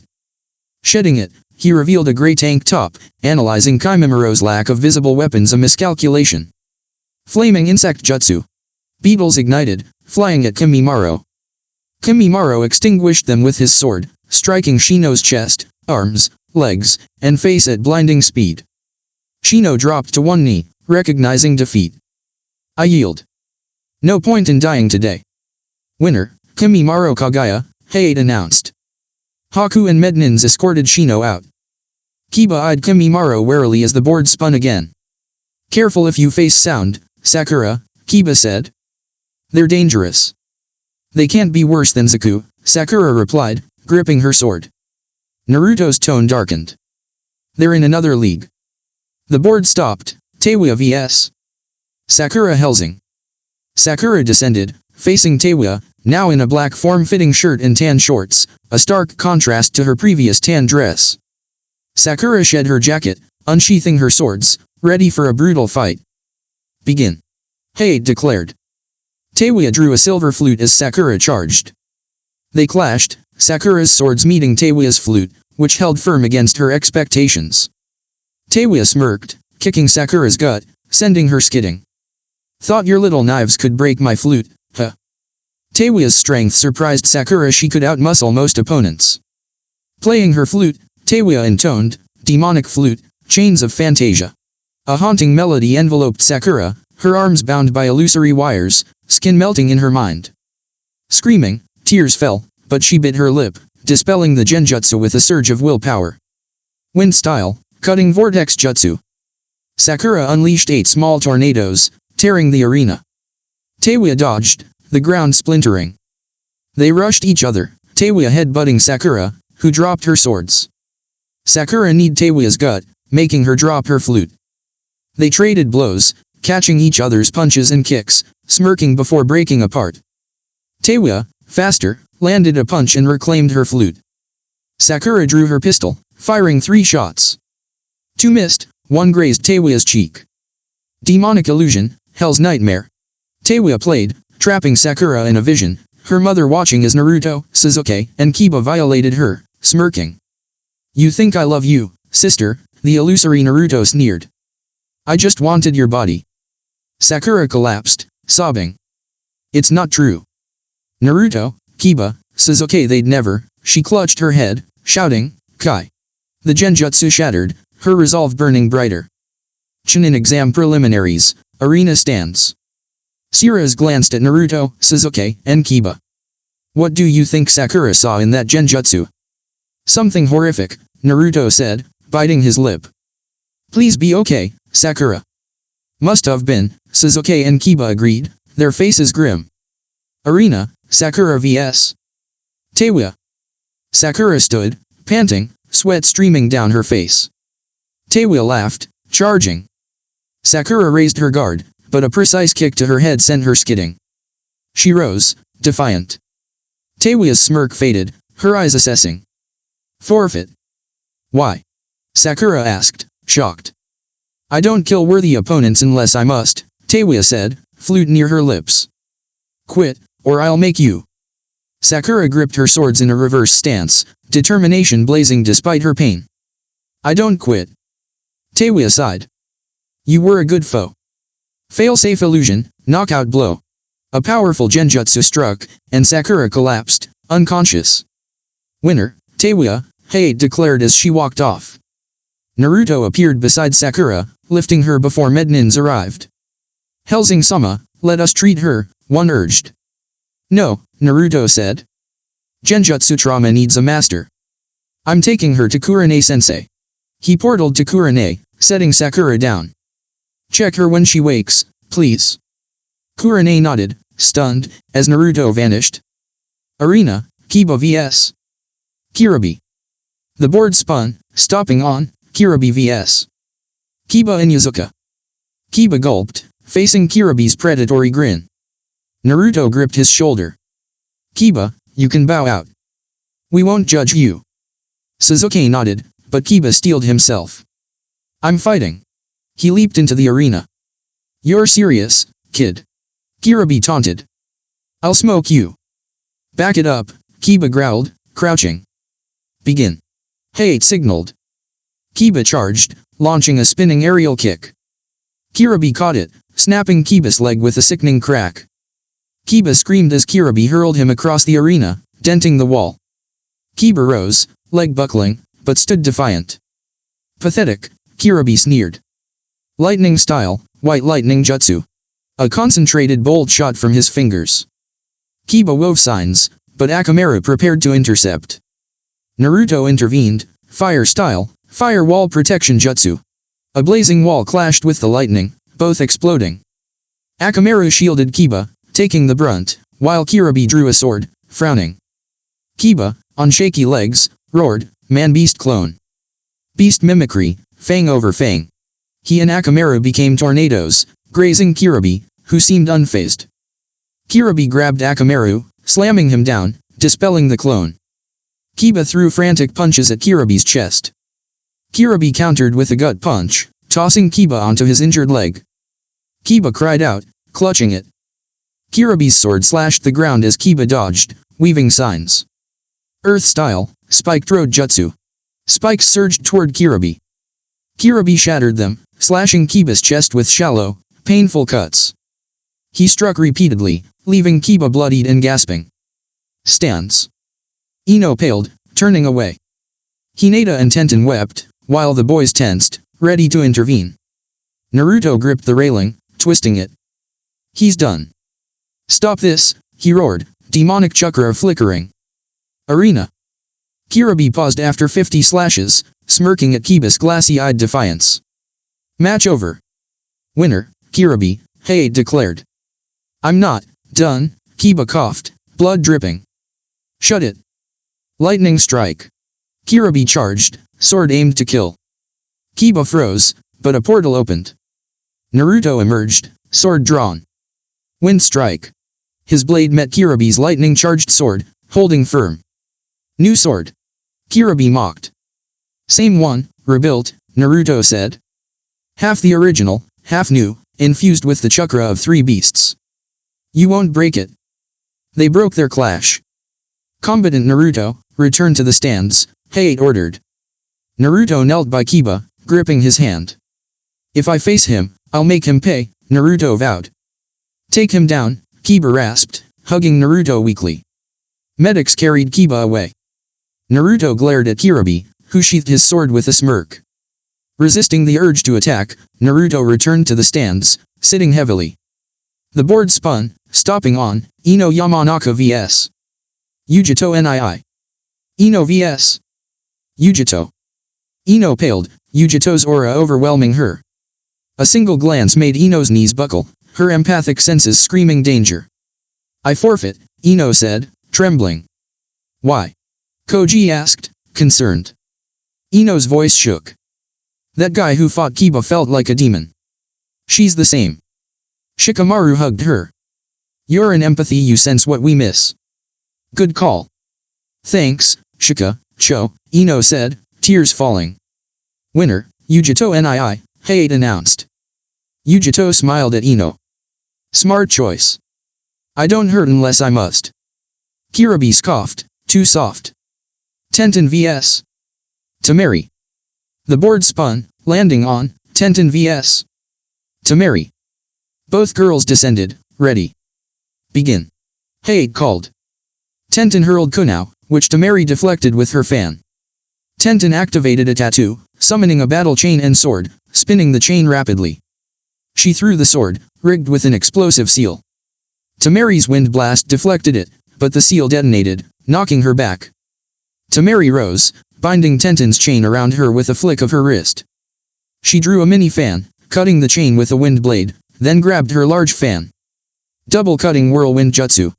2 whirlwinds surged, overwhelming Tenten's defense and slamming her into the railing, knocking her out. Winner, Tamari, Hayate declared as she rejoined her brothers. Tenten's gonna be pissed, Naruto muttered. Sakura stirred beside Kurane, gasping. The genjutsu's horrors lingered, and she averted her gaze from Naruto. You're awake, Kurane said, not looking up. Naruto brought you here, thinking a genjutsu specialist could help. Stay a bit. Sakura nodded, shaken. Shikamaru vs. IRA. The board spun, stopping on, Shikamaru Nara vs. IRA Yuta. IRA, a white-haired girl in a black battle kimono, hefted a massive blade ring onto her shoulder, leaping into the arena. Shikamaru sighed, trudging down, hands in his pockets. Chunin exam preliminaries, stands. Naruto grinned as Sasuke frowned. Why are you smiling? Everyone knows Shikamaru's as lazy as you were in the academy. Naruto laughed. Here's a secret, Sasuke. Shikamaru's smarter than me, but I'm stronger physically. We're opposites. If we fought, it'd drag on or end fast. Plus, he's the one guy who could challenge me for Hokage. Sasuke shook his head. You're full of it. Sira's, nearby, mused, maybe not. Arena, Shikamaru vs. IRA. Why's it always girls? Shikamaru sighed, irking IRA. You should be honored to face me. IRA snapped, hefting her blade ring. Shikamaru Nara vs. IRA Yuta, begin. Hayate called. IRA charged, swinging her blade, but it phased through Shikamaru a clone. His shadow snared her. Shadow possession complete, Shikamaru said, emerging from the wall. What? IRA gasped, dropping her weapon. I used a clone and my clan's shadow walked to hide, Shikamaru explained. Also, I'm about to win. He held a kunao with an explosive tag. IRA, sweating, raised her hand. I quit. Winner, Shikamaru Nara, Hayate declared. Shikamaru tossed the tag, releasing smoke. Knockout gas, he said, answering Ira's unspoken question. You'd have been out cold. Jaws dropped among the genin, except Gaara, Yujito, Koji, Kirabi, and Naruto. The laid-back Nara won in under a minute. Medics escorted IRA away. Arena, Gaara vs. Rock Lee. The board spun, stopping on, Gaara of the Sand vs. Rock Lee. Guy and Lee cheered as Gaara materialized, uncorking his gourd. Entertaining, Gaara murmured. Yosh. Lee struck his stance. Begin. Hayate said. Lee charged, punching Gaara's face, but a sand wall blocked it. Shocked, Lee tried again, targeting Gaara's back, same result. For minutes, Lee probed Gaara's defense, only for sand to slam him around. Lee retreated, panting. "Lee, take them off," Guy shouted. "But you said not to," Lee protested. "Exception," Guy urged. Lee nodded, flipping onto a statue and shedding his leg warmers, revealing Guts weights. Dropping them cratered the ground, kicking up dust. Lee moved 4 times faster, hammering Gaara's shield, landing hits before the sand could react. He kicked Gaara skyward, pummeling him, then bound him with tape. Primary Lotus. They crashed, Lee panting. Gaara's body cracked sand clone. A wave of sand battered Lee relentlessly. Gaara appeared, trapping Lee in a sand cocoon. This is the end. Gate of opening. Gate of rest. Lee burst free, kicking Gaara with newfound power. Gate of pain. Gate of closing. His skin reddened, eyes widened. Lee smashed Gaara like a ping-pong ball, cracking his sand shield. Binding Gaara again, Lee slammed a palm into his gut, then hurled him to the ground. Lee landed, body wrecked, knowing he was vulnerable. Gaara rose, breathing heavily, and crushed Lee's left arm and leg with sand. As Gaara prepared to finish him, Guy intervened, stopping the match. "Why?" Gaara demanded. "Lee's like my son," Guy said. Gaara's eyes widened, memories flashing. "I quit." "Winner, Gaara by disqualification," Hayate announced. Guy's interference broke the rules, but it saved Lee. Medics rushed to him. Arena, Naruto vs. Runa. The board spun, stopping on Naruto Uzumaki Hellsing vs. Runa. Naruto laughed, Runa grinning as they leaped down. "Hey, handsome, how about a wager?" Runa teased. "What kind?" Naruto asked, eyebrow raised. "I win, I kiss you." "You win, I'm yours," Runa smirked. "She's scheming," ALUCARD warned. Noted, Naruto thought. "Fine, but we sign in blood." Gasps echoed. A blood pact bound both parties. Hayate coughed, producing a scroll. "A witness." He recorded the terms. Naruto and Runa cut their thumbs, sealing it. Naruto Uzumaki Hellsing vs. Runa, begin. Hayate declared. Naruto charged, throwing a punch.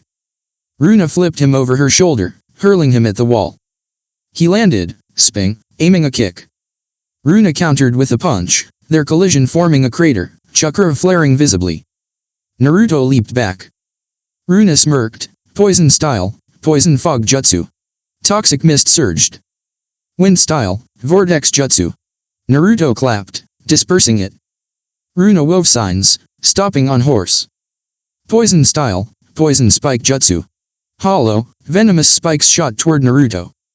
He dodged, smirking, wind style, air bullet jutsu.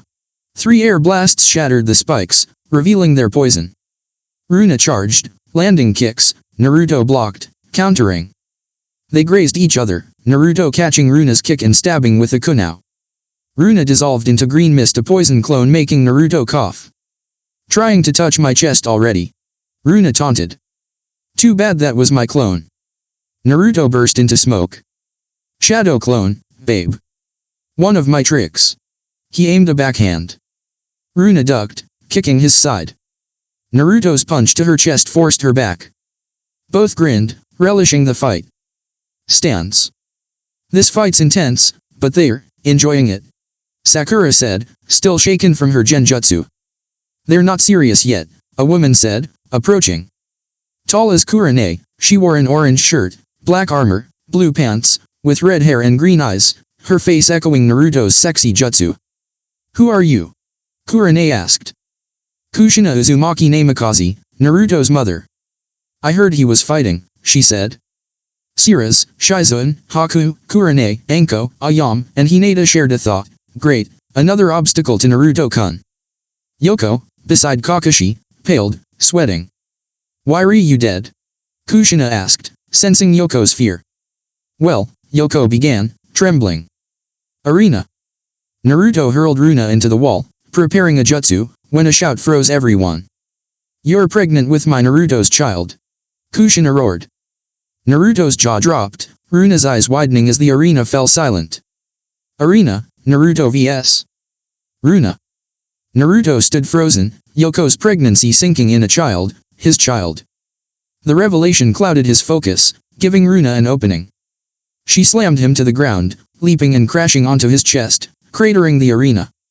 Focus on me, not your baby mama, Runa taunted. Naruto phased through the ground, reappearing with a growl. Enough games. Drawing on his vampiric chakra, he snarled, I'm ending this. Runa's green chakra flared brightly. Good. No holding back. Their combined power cracked the arena. Haku, Hinata, and Ino collapsed to their knees, others struggled to stand, even Sarutobi. Anko, exhilarated, thought, terrifying power, thrilling. Naruto charged, landing a gut punch.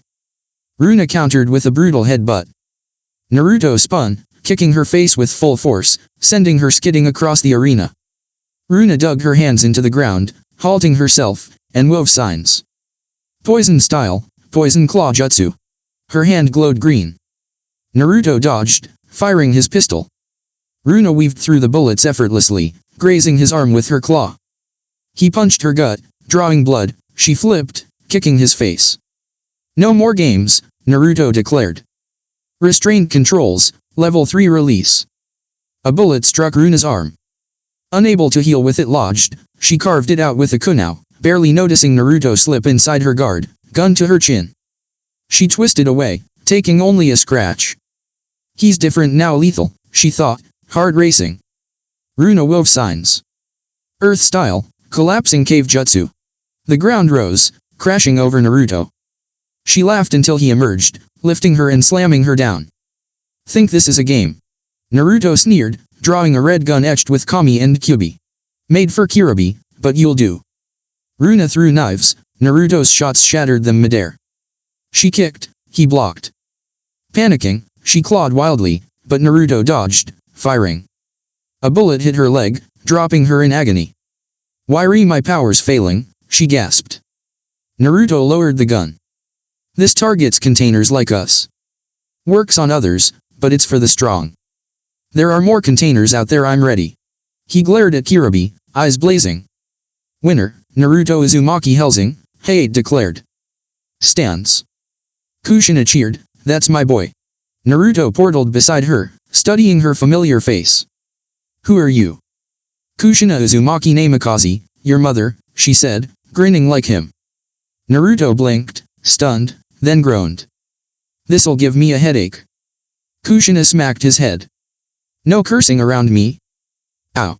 Naruto rubbed his skull, muttering as Hate stifled a laugh. To the board.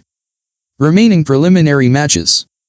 The board spun, landing on Niji Hyuga vs. Hinata Hyuga.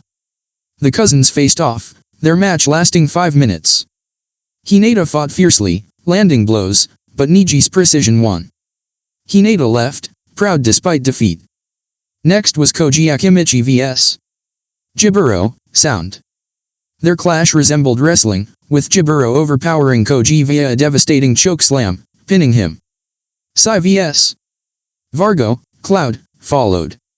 Sai's ink beasts overwhelmed Vargo, forcing a quick submission. The final match, Kankuro vs. Lisa, Stone, was lackluster. Both used submission holds, with Kankuro's puppets squeezing Lisa into defeat. Final round pairings. That concludes the preliminaries, Hate announced. Winners, to the arena. The victors assembled. Anko passed a box for number draws, winking at Naruto. Ibiki called, numbers, from the right. No names. I'm 1, Naruto said, smirking. 4, Jiburo grunted. 3, Yujito pouted. 2, Gaara intoned.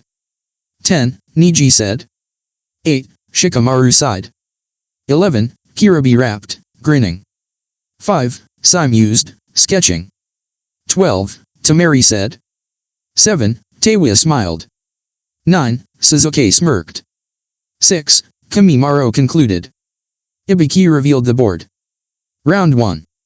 Naruto vs. Gaara. Yujito vs. Jiburo. Sai vs. Kimimaro.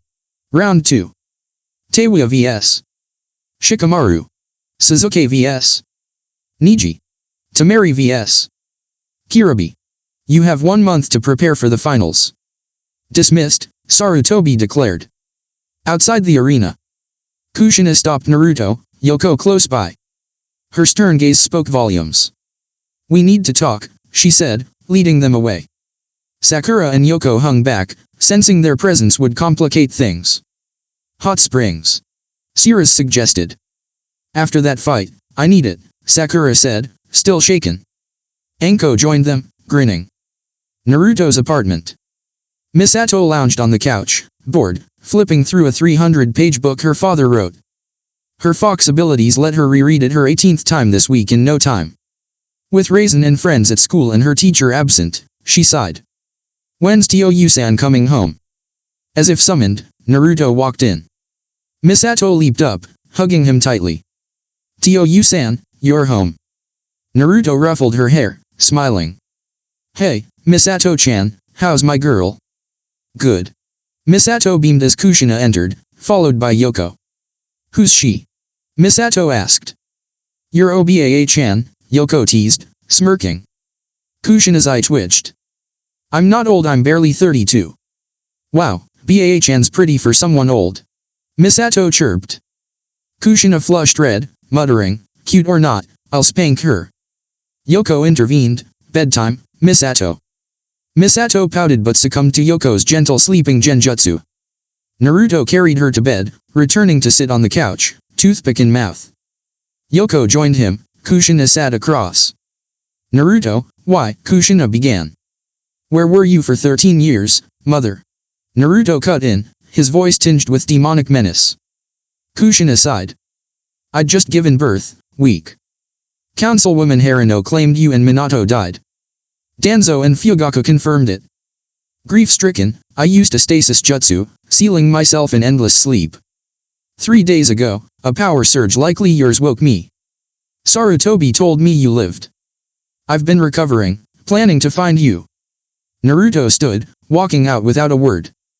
Kushina bowed her head, guilt heavy, until Yoko poured her tea. He's not angry, just overwhelmed. A child on the way, 3 containers in the finals, and you reappearing, it's a lot. Kushina smiled faintly. You're right. Boy or girl? Not sure, Yoko said, grinning. I want to surprise him. They chatted until a hawk tapped the window. Kushina read the scroll, sighing. We'll talk later. She vanished. Training ground, Naruto, and ALUCARD. Naruto wandered, conflicted, wanting to tell Kushina about his pain, ALUCARD, his loneliness, but words failed.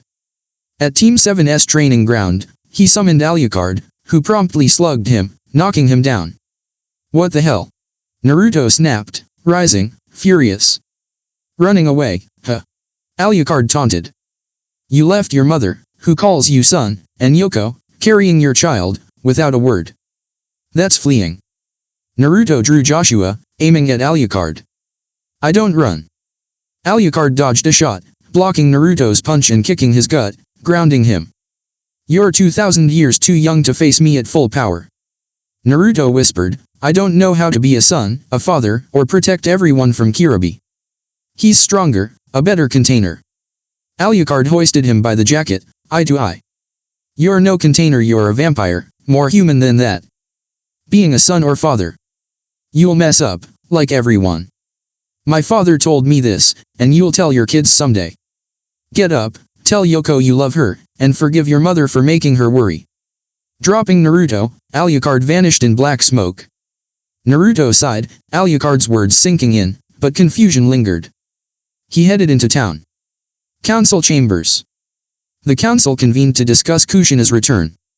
Most saw opportunity. Naruto as Hellsing head was powerful, but Kushina as Namikaze head could breed stronger shinobi. Jade Harino, however, seethed. She'd coveted Minato, only for Kushina to win him.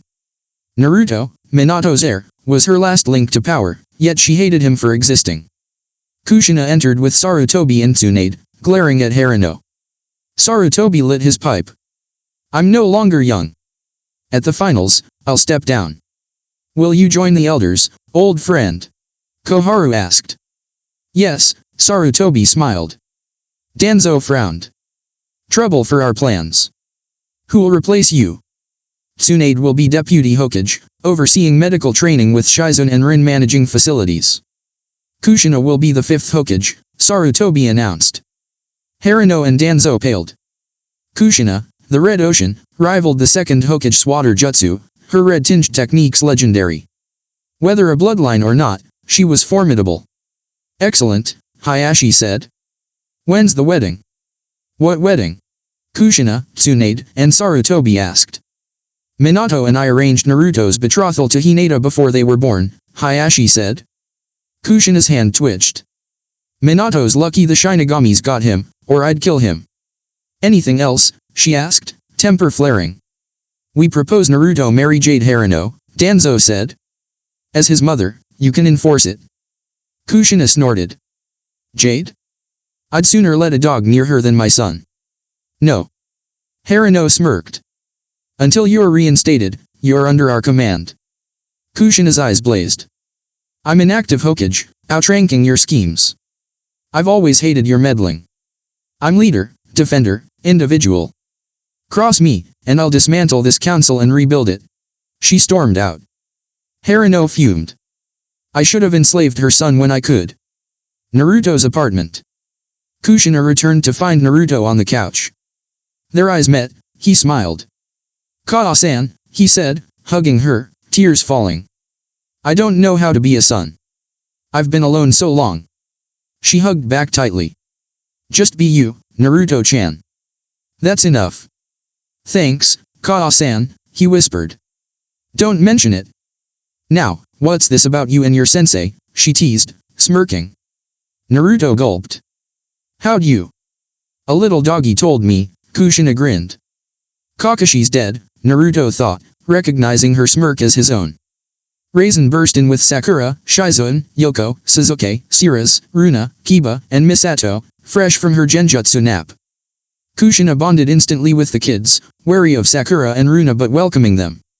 For one night, no battles or worries, just family. All felt right. With Tsunade, Rin, and Jiraiya. Jiraiya stubbed out his cigar, eyeing Tsunade. The council's plotting, and we're short on intel. Jiraiya-sama's right, Rin said. Tsunade handed Jiraiya a list. Irika, Ibiki, Anko, Yujito, Kakashi, Sakura, Suzuki, Kiba, Asuma, and 40 others. Potential recruits. For what? Jiraiya asked. The Hellsing organization, Rin said. A unit outside council control. The council hasn't mentioned any new units, Jiraiya noted. Exactly, Tsunade said, sipping sake. This operates beyond their reach, built to protect Konoha with those who have the strength and loyalty to join.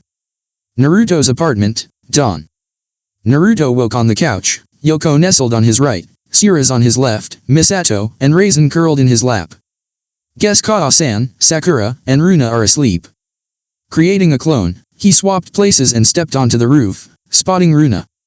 She wore a fitted black long-sleeve shirt with slit sleeves, blue jeans, and sandals, her headband absent. Hey, Naruto, Runa said, smiling as he sat beside her. Enjoying the view, Runa-chan? Naruto asked. It's different from stone, she said, her smile fading. There, money buys slaves. I was one, gifted to the Tsuchikage's daughter. She hurt me when angry, to feel better. She hugged herself. Naruto clenched his fists, resisting the urge to comfort her. Why the bet, then? Runa sank to her knees. I was to use poison lipstick to enslave you for her. She craved your Hellsing power, wealth, everything she couldn't have. Naruto knelt, hugging her gently. Thanks for being honest. Runa smiled, kissing him softly. I'm yours now, per the pact. Another one? Naruto thought, exasperated. ALUCARD's laughter echoed in his mind. You've got too much luck with women. Shut up, Naruto shot back. The sun rose over the Hokage monument, signaling work. Naruto returned inside, finding Kushina with 2 buken and a backpack, her eyes cold. Come, Naruto. Time to train. Definitely my mother, Naruto thought, following. Training ground 5. Naruto shed his coat and vest. Kushina tossed him a buken, adopting an unfamiliar stance. He lunged, but she appeared before him, thrusting her buken into his gut. The force shredded his shirt, left scars, and sent him crashing halfway through a tree. You need to be stronger, Kushina said. That was a third of element 0, pinpoint strikes power with a buken. Imagine a real sword. What was that? Naruto asked, standing. It compresses chakra into a swirling mass at the weapon's tip, ready to explode. It holds briefly but must be released, she explained. Before Naruto could reply, Jiraiya arrived. Naruto, the old man said you'd be crap. Hey, Kushina, he said, backing away. Don't hey me, Ero-sunin. Kushina snapped. I haven't forgiven you for peeking on me pre-Naruto. Minato spared you at our wedding, but now, she smirked. Konoha secret jutsu, 1,000 years of pain, element 0 style. Her buken struck Jiraiya's rear, launching him into a tree. Now, training, Kushina said, but Naruto summoned a clone of ALUCARD. Kaa-san, this is ALUCARD, my ancestor. ALUCARD, my mother, Naruto introduced. ALUCARD bowed. Charmed, milady. We must train Naruto for 3 container opponents. Jiraiya, recovering, nodded. Let's test him against cage-level foes. He took a stance, ALUCARD drew a sword, and Kushina unsealed a straight blade. Naruto grinned, drawing his pistol. Bring it. They charged. 1 month later, night before finals. Under a pitch-black sky, Naruto gazed at the moon, sighing. Tomorrow, he'd fight for his life against opponents who dwarfed Yoko's current strength. He'd grown closer to Runa and Shizune, marking them as allies non-romantically, despite Yoko's fiery jealousy. Ayami's blushes around him sparked Yoko's ire further. Yoko revealed her pregnancy would last only 4 months, Naruto would be a father just after turning 14. As he drifted toward sleep, Yoko's arms wrapped around him. Thinking, love, she asked, kissing him. Our future yours, mine, our child's, Naruto said, rubbing her stomach. The little one's fine, Yoko said. But that's not why I'm here.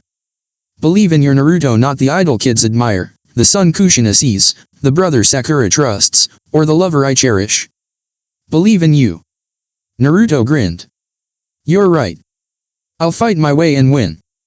That's my Naruto-kun, Yoko thought, smiling. Chunin exam finals, arena. Kushina stood beside Sarutobi, awaiting the finals. The Kaze Cage and Raikage flanked them. All combatants except Naruto and Sasuke were present. Good to see you, Hokage-sama, the Raikage said, resembling Kiribi. Greetings, Raikage-sama, Kazekage-sama, Sarutobi replied. I'm too young to be your equal, the Raikage chuckled. The yellow flash trounced me every wartime clash. I recall those days, the Kaze Cage added. But let's move forward. Sarutobi amplified his voice. Attention. I'm stepping down as Hokage now. Kushina Uzumaki is the 5th Hokage. Kushina donned the robes, taking her place. The crowd mourned Sarutobi's exit, but the Kaze Cage paled Kushina could outmatch him effortlessly. In the stands, Siras sat with Sakura, Haku, Yoko, Rin, and Shizune. How'll Naruto do? Shizune asked, worried. Yoko smirked. He'll make it fun. The arena darkened, a spotlight illuminating Naruto with a guitar. He strummed, joined by musicians with various instruments, launching into a soulful performance of In the End by Linkin Park, disclaimer, not owned. It starts with one thing, I don't know why. Naruto's voice carried raw emotion, loss, struggle, resilience. I tried so hard and got so far, but in the end, it doesn't even matter. Girls cheered, the crowd clapped, but Yoko and Siras caught the hidden pain in his lyrics, a glimpse of years suppressed. Sakura, Haku, Shizune, and Rin teared up, feeling the sadness woven into his song. Up in the cage booth, Kushina's emotions were a storm of burning rage, deep sorrow, and heavy guilt.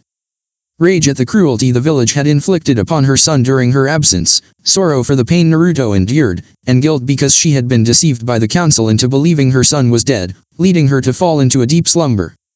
Back to Naruto. After a short silence, Naruto began once more. One thing, I don't know why. It doesn't even matter how hard you try, remember that. I built these lines to explain over time. I tried so hard. Despite the way you mocked me. Treating me like I was your property. Recalling all the times you clashed with me. I'm shocked it got so far. Things aren't how they used to be. You wouldn't even recognize me. Not that you ever truly knew me. But in the end, it all comes back. You bottled everything inside, and even though I tried, it crumbled. What it meant to me became just a memory of when I tried so hard. And got so far. But in the end, it doesn't even matter. I had to fall. To lose it all. But in the end, it doesn't even matter. With the girls. Yoko cried harder than the rest of her group, weighed down by guilt for the role she played in Naruto's suffering. The beatings, the isolation from adults and children alike, the price gouging at shops, no amount of kindness could undo the damage that had been done. Clutching her stomach, she wept softly. I'm so sorry, Naruto-kun, she whispered. Back to Naruto. Yoko-chan, I can feel your emotions. Just hold on a little longer, Naruto thought. I've placed my trust in you. Pushed as far as I could go. And for everything. There's only one thing you need to know. I tried so hard. And got so far. But in the end, it doesn't even matter. I had to fall. To lose it all. But in the end, it doesn't even matter. Naruto finally stopped, his clones vanishing as he bowed his head and walked toward the center of the arena. A man with a senbon between his teeth and his forehead protector tied around his head smirked at him. Impressive entrance, kid. I'm Genma, the proctor for the third exam.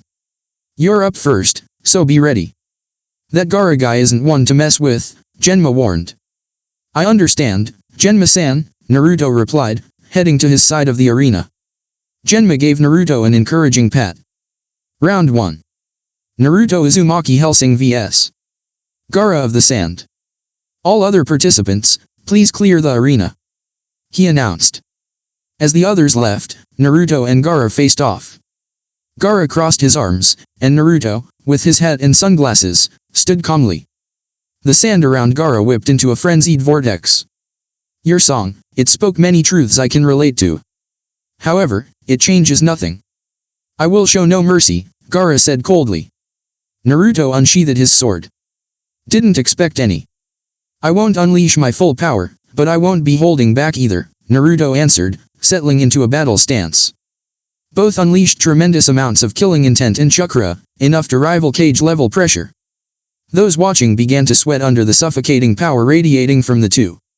Their gazes made it clear, if you value your life, stay out of our way. Let the first battle of the Chunin exam begin. Genma said, flickering away to stand near the cages. Get your ass back down there and call the match properly, the Kaze cage barked. You're crazy if you think I'm stepping back down there with them throwing out that level of power, Genma snapped back. He's right, Kazekage-sama. Those two could probably take us down if they pushed hard enough, the Raikage agreed grimly. Perhaps, Kushina whispered, hoping her son's skills matched his overwhelming presence. Back in the arena. Naruto rushed Gaara, swinging his blade, only for Gaara's sand to block the strike. Naruto vaulted over Gaara, delivering a powerful kick that scattered the sand, then swung his blade low in a sweeping attack. Gaara retaliated with a whip of sand, but Naruto evaded smoothly. You're strong, Gaara, Naruto said. But if we keep at this pace, we'll be at it for 3 days. I'd rather end it quickly. Spinning his sword, Naruto asked, any limitations? Gaara, aware of the lurking threats from the stands, nodded. Just try to control yourself. If either of us loses control, the other wins by default.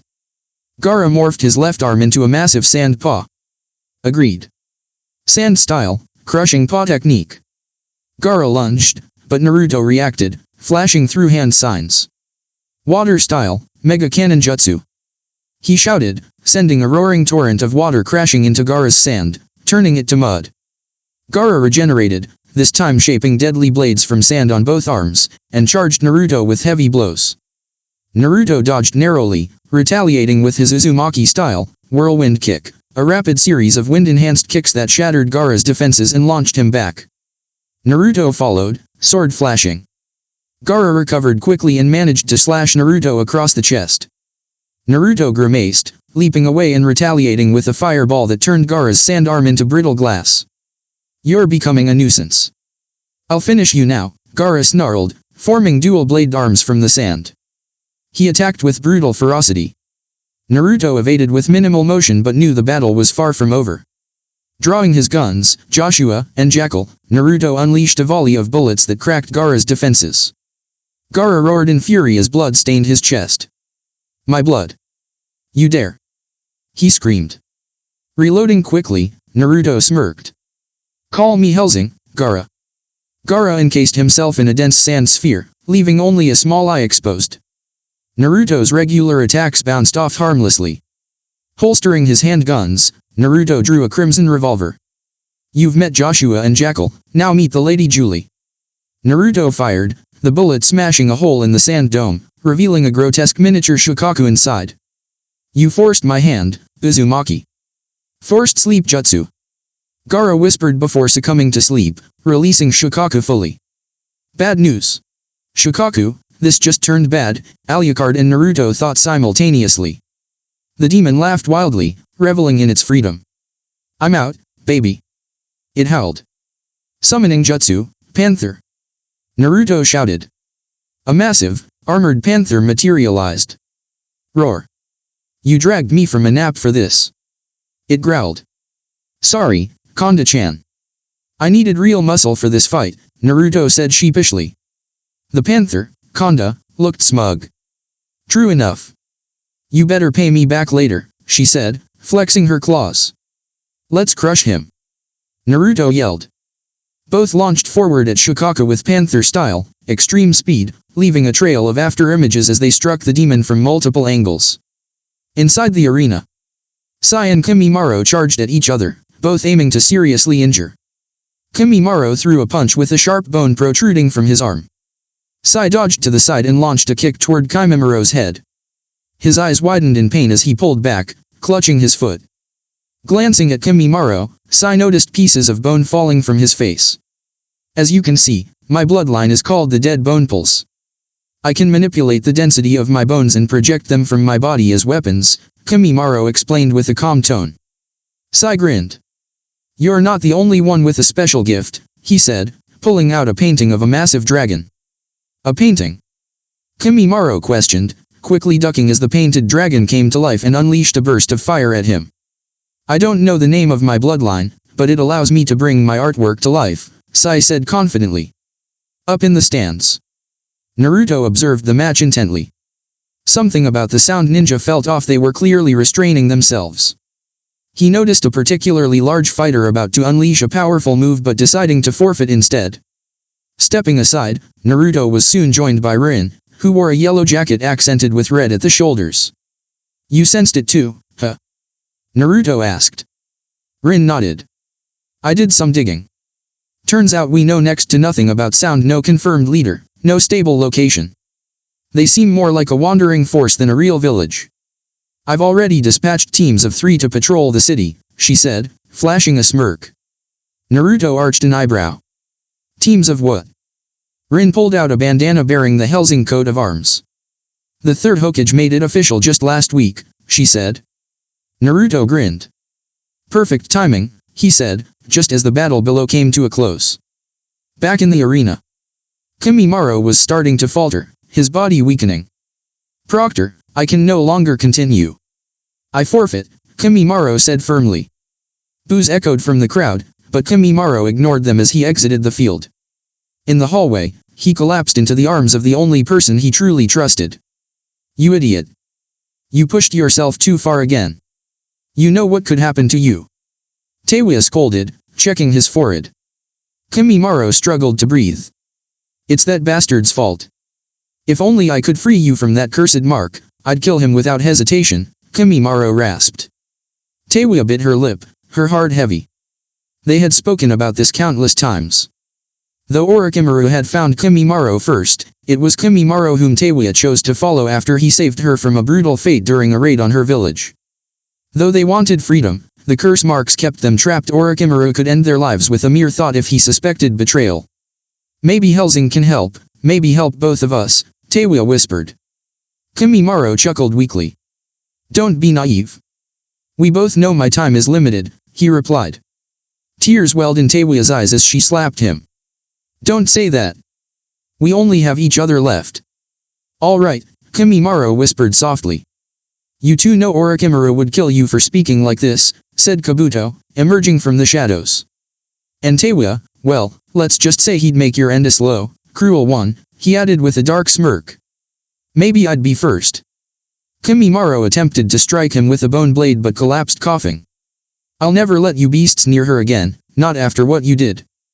Kabuto nii-san, Kimimaro growled, trembling. Relax.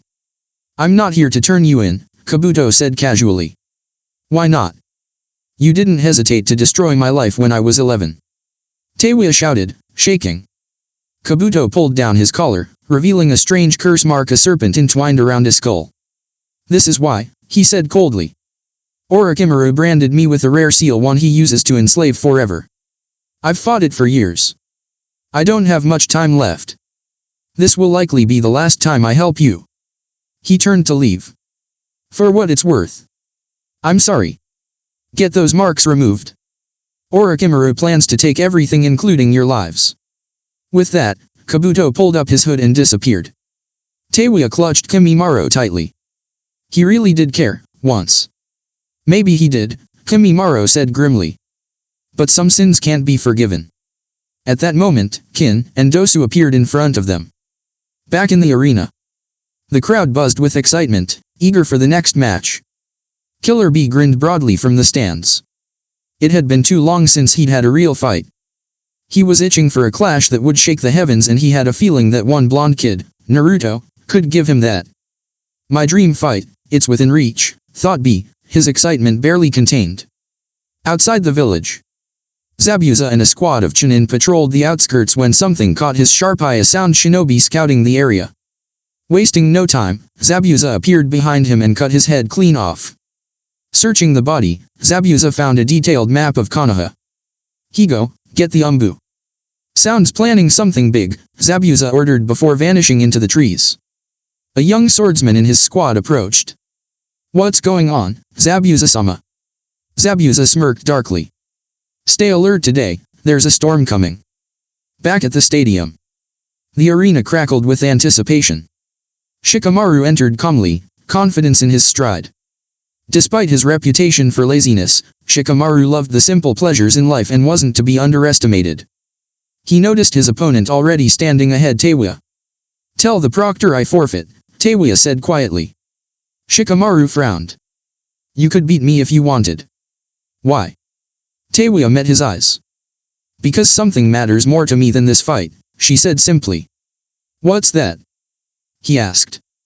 The life of the one person I would die for, she said, walking away. Shikamaru didn't try to stop her.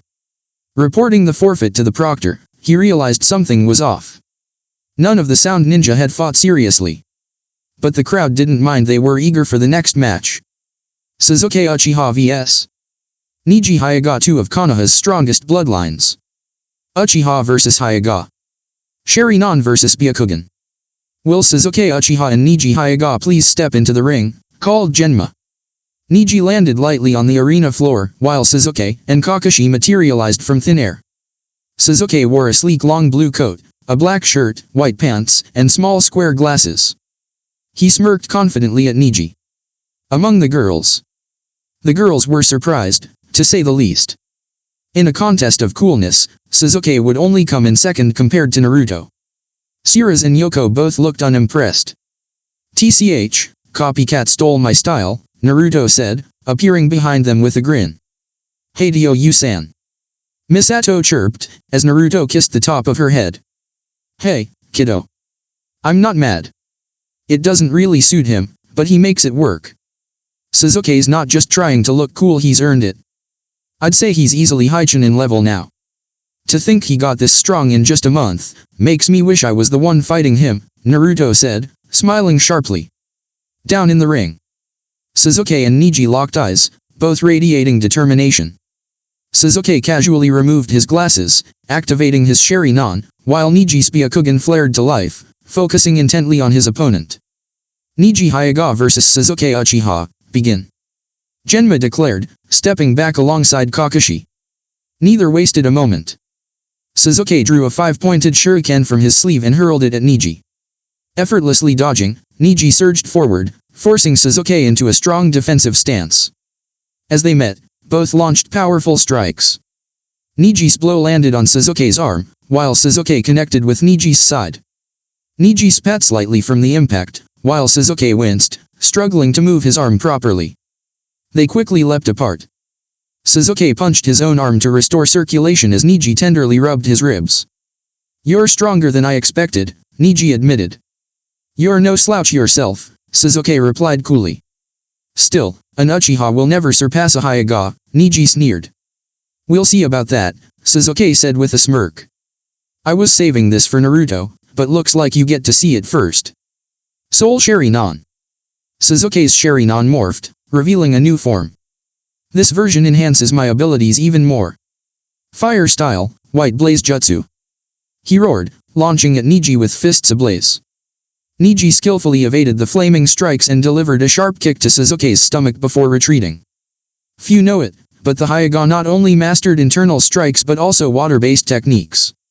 "Water style, Pulsing Palm Jutsu," Niji shouted, as liquid energy swirled around his hands and feet. The two clashed again, their fierce battle resembling an intricate dance. In the stands, Yoko and Runa exchanged amused glances. Naruto noticed and frowned. "What's so funny?" he asked. "They're using some of their strength," Yoko said with a chuckle. "But not even close to the true potential of their powers. Besides, blending those styles makes their moves easier to predict," Runa added. Naruto nodded, turning his focus back to the arena only to spot Misato dozing off in Yoko's lap. Suddenly, a wave of drowsiness hit Naruto too. "What's happening?" he thought, gritting his teeth and forcing a kai through his chakra system. The blast of energy jolted everyone within 20 feet awake. Naruto bolted to the railing, shouting at Sasuke and Niji, "Get moving. This is a setup, an invasion is starting." A sound ninja appeared behind him. "Look out, Dad!"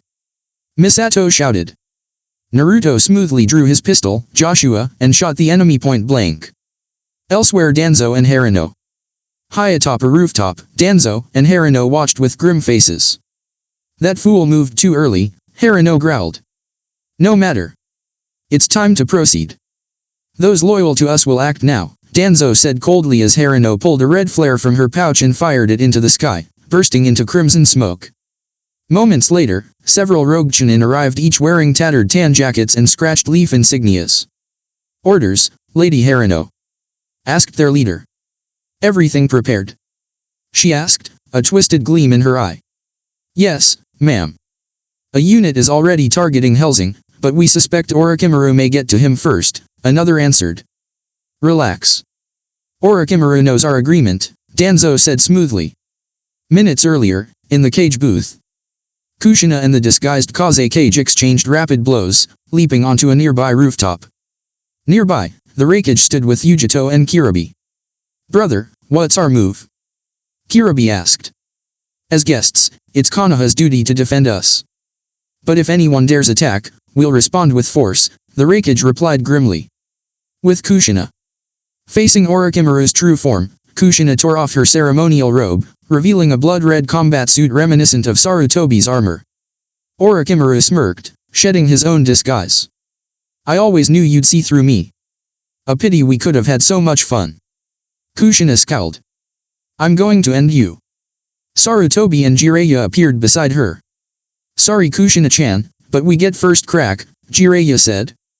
"No, this mess is mine to clean up," Sarutobi insisted.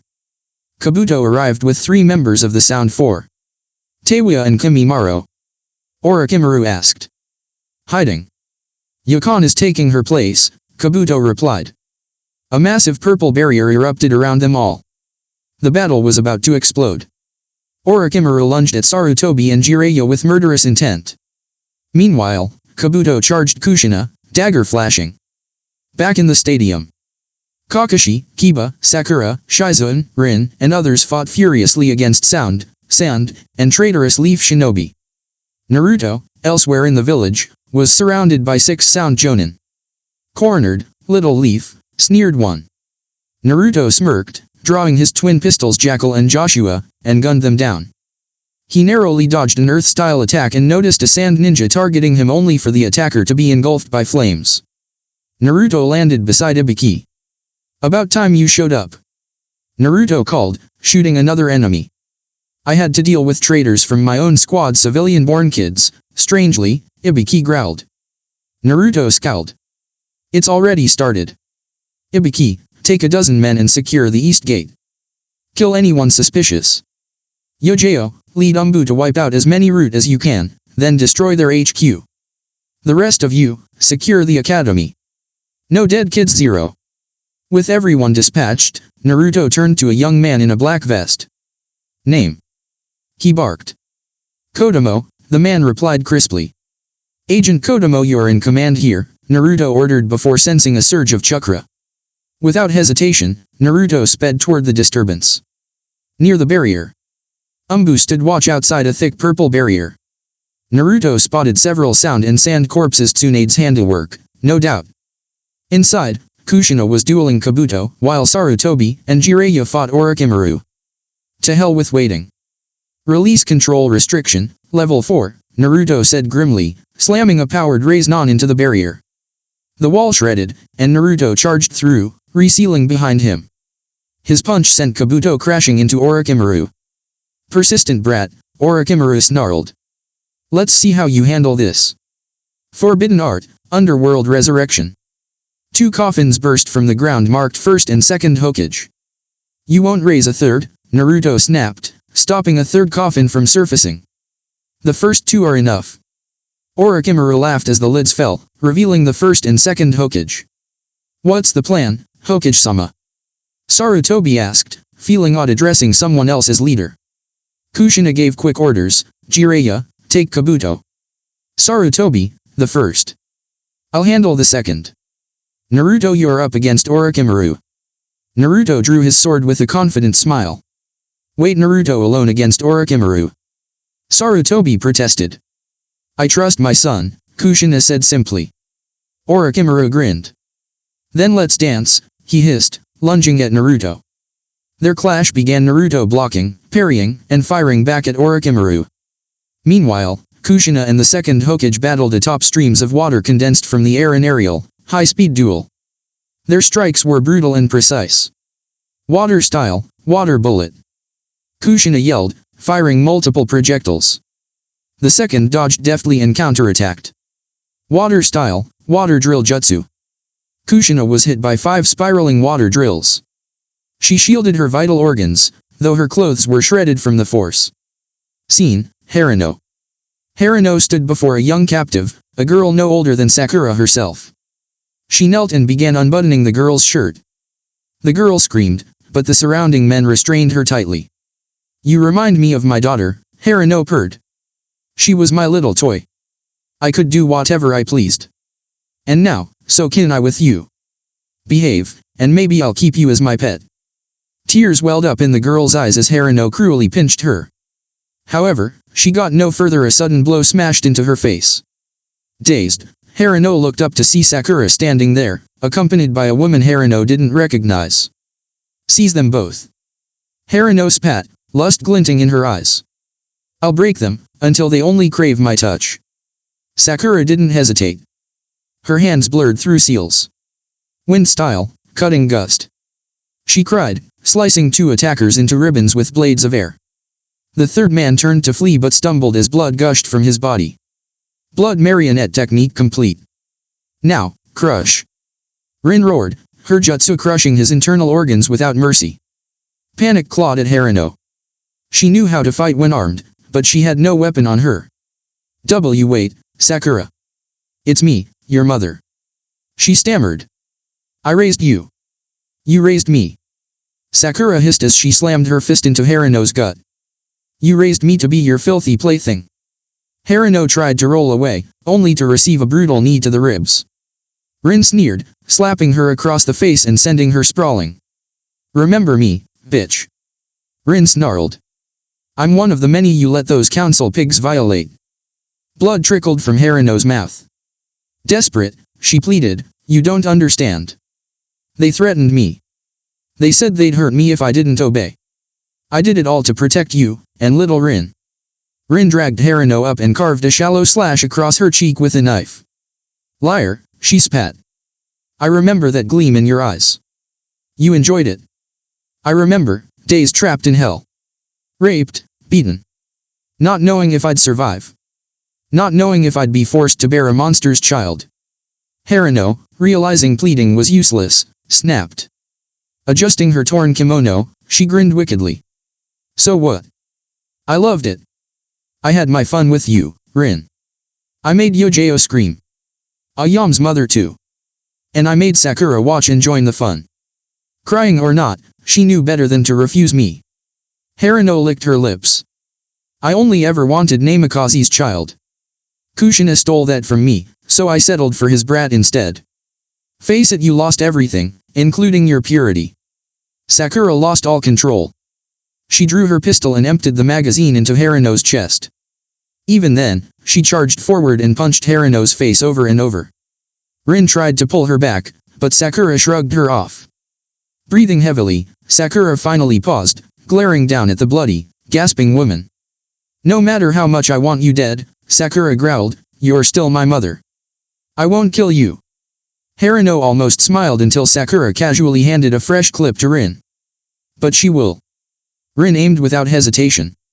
Straight through your rotten heart, she whispered, pulling the trigger. Harano screamed. Scene, Zabuza, Shizen, Asuma, Kakashi. Outside the hospital, the four ninja encountered traitors guarding the perimeter. Water style, waterfall jutsu. Barked Zabuza and Kakashi, using nearby fountains to drown the guards. They stormed inside, blood staining the walls. Asuma paled when he realized where they were. The maternity ward, he gasped. They sprinted toward it. Zabuza checked rooms, most were empty. Any rogue ninja he encountered died quickly by his blade. Finally, he reached the last room and heard a woman's desperate cry. Bursting in, he saw a sound shinobi looming over a woman clutching a newborn. Zabuza crossed the room in an instant, punching the ninja in the gut, dragging him into the hallway, and snapping his neck. Returning, he knelt beside the mother. Are you and the child unharmed? The woman nodded tearfully. Zabuza summoned a Hellsing operative. Guard them with your life, he commanded, before rejoining the fight. Scene, in the barrier. Inside the barrier, Jiraiya and Kabuto clashed savagely. Jiraiya's experience countered Kabuto's youthful stamina. Kabuto, activating a cursed seal, shed his glasses. Red eyes gleamed as markings spread across his skin. He blitzed forward, landing a brutal blow to Jiraiya's gut. Jiraiya retaliated with a headbutt and a crushing knee strike. Fire style, grand fireball. Jiraiya roared, unleashing a massive blaze. Kabuto dodged, rolling away and hurling kunao. Meanwhile, Sarutobi and the first Hokage fought like titans. Their strikes cracked the air around them. You've learned well, Sarutobi, the first said mid-battle, swinging a staff. Sensei, you can still speak. Sarutobi gasped, blocking the blow. The body may be enslaved, the first said grimly, but my will remains. Sarutobi nodded, summoning his own staff. Then forgive me, Sensei. I must end this for the village. Scene, Naruto vs. Orochimaru. Naruto and Orochimaru were locked together, grappling fiercely. Even at level 4, Naruto was only holding even. Growling, Naruto tapped deeper into his heritage. Enough games, Snake. Releasing control restrictions to level 3. Black and blue energy erupted around him. Before Orochimaru could react, Naruto's fist slammed into his jaw, launching him into the barrier. Naruto gave chase as Orochimaru tried to recover midair, leading to a ferocious sword battle atop a rooftop. Orochimaru unleashed an earth-style jutsu, trapping Naruto. Slashing across Naruto's neck, Orochimaru's grin faltered when the Naruto turned to smoke. The real Naruto dropped from above, smashing his fist into Orochimaru's face. Orochimaru, wounded but vicious, pinned Naruto and unleashed a devastating breakthrough technique. Naruto bled, but endured. Orochimaru grinned wickedly as he pulled out the jackal pistol Naruto had hidden. I don't know what you are, Orochimaru sneered, but your body would have been perfect. He pulled the trigger. Time slowed. ALUCARD appeared before Naruto. Listen well. Stop holding back. Open your mind and unleash hell. I can't, Naruto muttered. You are the heir of two ancient powers. Alucard roared, fading. Unleash it. Time snapped forward. Naruto caught the bullet between two fingers and shoved it down Orochimaru's throat. Not dead yet, Naruto hissed, punching him hard enough to break bones. Naruto ripped Orochimaru's arm clean off. Orochimaru screamed and tried to flee. A bullet tore into him. Orochimaru, desperate, summoned a massive snake. Naruto's eyes glowed. Two enormous shadow panthers emerged black as night, sleek yet terrifying. With a cold grin, Naruto raised his hand. Inside the council chamber, Minato, Sarutobi, Tsunade, Jiraiya, and Kushina stood silently before the assembled civilian council, each member shadowed by an Umbu operative ready to strike. Kushina's glare alone could have burned them where they sat. The condemned councillors knew death was inevitable, while their replacements, including the new civilian council head Ichiruka, and his allies Telho and Takashi, watched closely. Why? Some managed to whisper, her voice hollow. A corpulent man sneered at her. Why? I'll spell it out, bitch. We ruled this village from the shadows. Orochimaru offered us wealth and influence, things you bastards hoarded. We knew it was only a matter of time before you wiped us out first. He spat, others nodding in bitter agreement. If you hadn't been so damn greedy and actually served the village, you wouldn't be facing this, Kushina said coldly, raising her hand and dropping it. Instantly, the Umbu executed them without hesitation. Hayashi sighed deeply. With that unpleasantness resolved, we need to assess our forces, he said, voice weary. I concur. 30% were traitors, 5% fell in battle, and another 15% sustained serious injuries. Otherwise, we remain stable, Narashikaku summarized. That's fine, but there's one thing still bugging me, how exactly are you alive, Minato? Sarutobi asked, still half expecting his friend to vanish like a ghost. Minato scratched the back of his head. Well, it's complicated. You see, the seal I placed on Naruto was meant to suppress the Kyuubi, right? As long as the fox was contained, my soul stayed trapped in the death god's stomach even if the Jinchuriki died. But a few months ago, something happened. The connection to the Kyuubi vanished. Gone. He paused, glancing at Kushina. The seal depended on my soul and the death god's power. Once the Kyuubi was removed, the contract binding me broke. The death god wasn't happy, but he agreed it was only fair to let me go. There was just one catch. Kushina narrowed her eyes. And that was, I didn't have a body. Somehow, the death god forged one for me, a permanent one unless I die again, Minato finished, smiling as Kushina launched herself at him in a passionate kiss. I don't care how, I'm just glad you're back, Kushina said tearfully, while Jiraiya scribbled furiously in his notebook. There's one more catch, I can't ever use that jutsu again. No repeats, no rewinds. Next time, it's oblivion, Minato warned. No kidding, human. You crossed into the realm of the gods, be grateful you're not just cosmic dust, a dark voice growled from the shadows. Everyone turned to see two figures emerge, Alucard and Yoko. Alucard gave Minato a contemptuous look as Yoko stormed up and punched him square in the jaw, sending him sprawling. That's for trapping me in that damn prison for almost 14 years, Yoko snapped. She kicked him again. And that's for killing yourself like a fool? Alucard yanked Minato up by his collar. And this is for leaving my descendant to suffer under idiotic villagers, he snarled, smashing his forehead into Minato's. Bleeding from the nose, Minato chuckled weakly. Okay. I get it. I was a crap father. But you share some blame too, Yoko. I know that, Yoko said stiffly. But Naruto forgave me. The question is, will he forgive you? Minato looked away. I don't know. But I'll do whatever it takes to earn his trust back. Yoko smirked. Good luck, father-in-law, she teased before disappearing into the shadows with Alucard. Minato blinked. Yeah, definitely been gone too long. 2 days later in the hospital. Naruto groaned awake just as Sakura, Yoko, Siras, Kimimaro, and Runa entered the room. He tried to sit up but grimaced, clutching his head. Overusing his power had left a nasty backlash. Next time, he'd think twice. What did I miss? Naruto muttered. Well, love, Siras said, giving him a kiss, Hellsing is officially operating missions now. You're due at the Hokage's office within the hour along with Shikamaru Nara, Sakura Hellsing, Shino Abarame, and Niji Hyuga.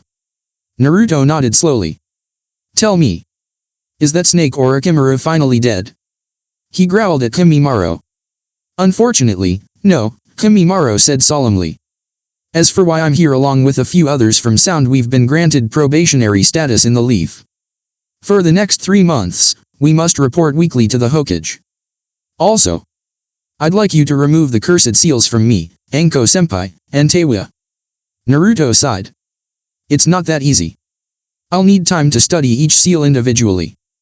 Understood, Commander Hellsing, Kimimaro said, bowing respectfully.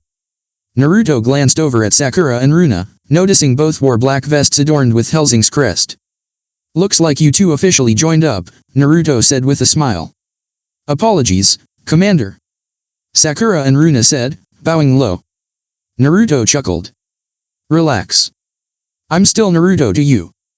He stretched, only to realize he was stark naked, causing Yoko, Sirius, and Runa to collapse in a flurry of nosebleeds. Laughing, Naruto caught a scroll Sakura tossed to him and summoned his clothes, black pants, a blue muscle shirt, and his signature long red jacket. He strapped on his weapons holster, checked his guns and sword, and grinned. Not looking forward to meeting the fourth again, he muttered, opening a portal and pulling the girls through. Hokage office, 1 hour later. Everyone assembled stood stiffly before the Hokage. Kushina wore an expression that could freeze fire itself. Rumors had already spread Kushina Uzumaki, stronger than the second Hokage himself. Minato stood to her left, Sarutobi far left, Tsunade on her right. You've all proven yourselves, Kushina began. Shino, Niji, Shikamaru, you're promoted to Chunin. Sakura and Hinata, you've been drafted into the Medic Nin Corps. Naruto, she said, smiling proudly, you're promoted straight to Special Jonin and officially the head of the Hellsing division. Tsunade will act as liaison.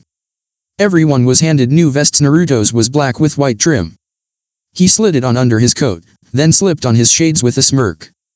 I make this look good, he said, winking at Sirius, who almost drooled.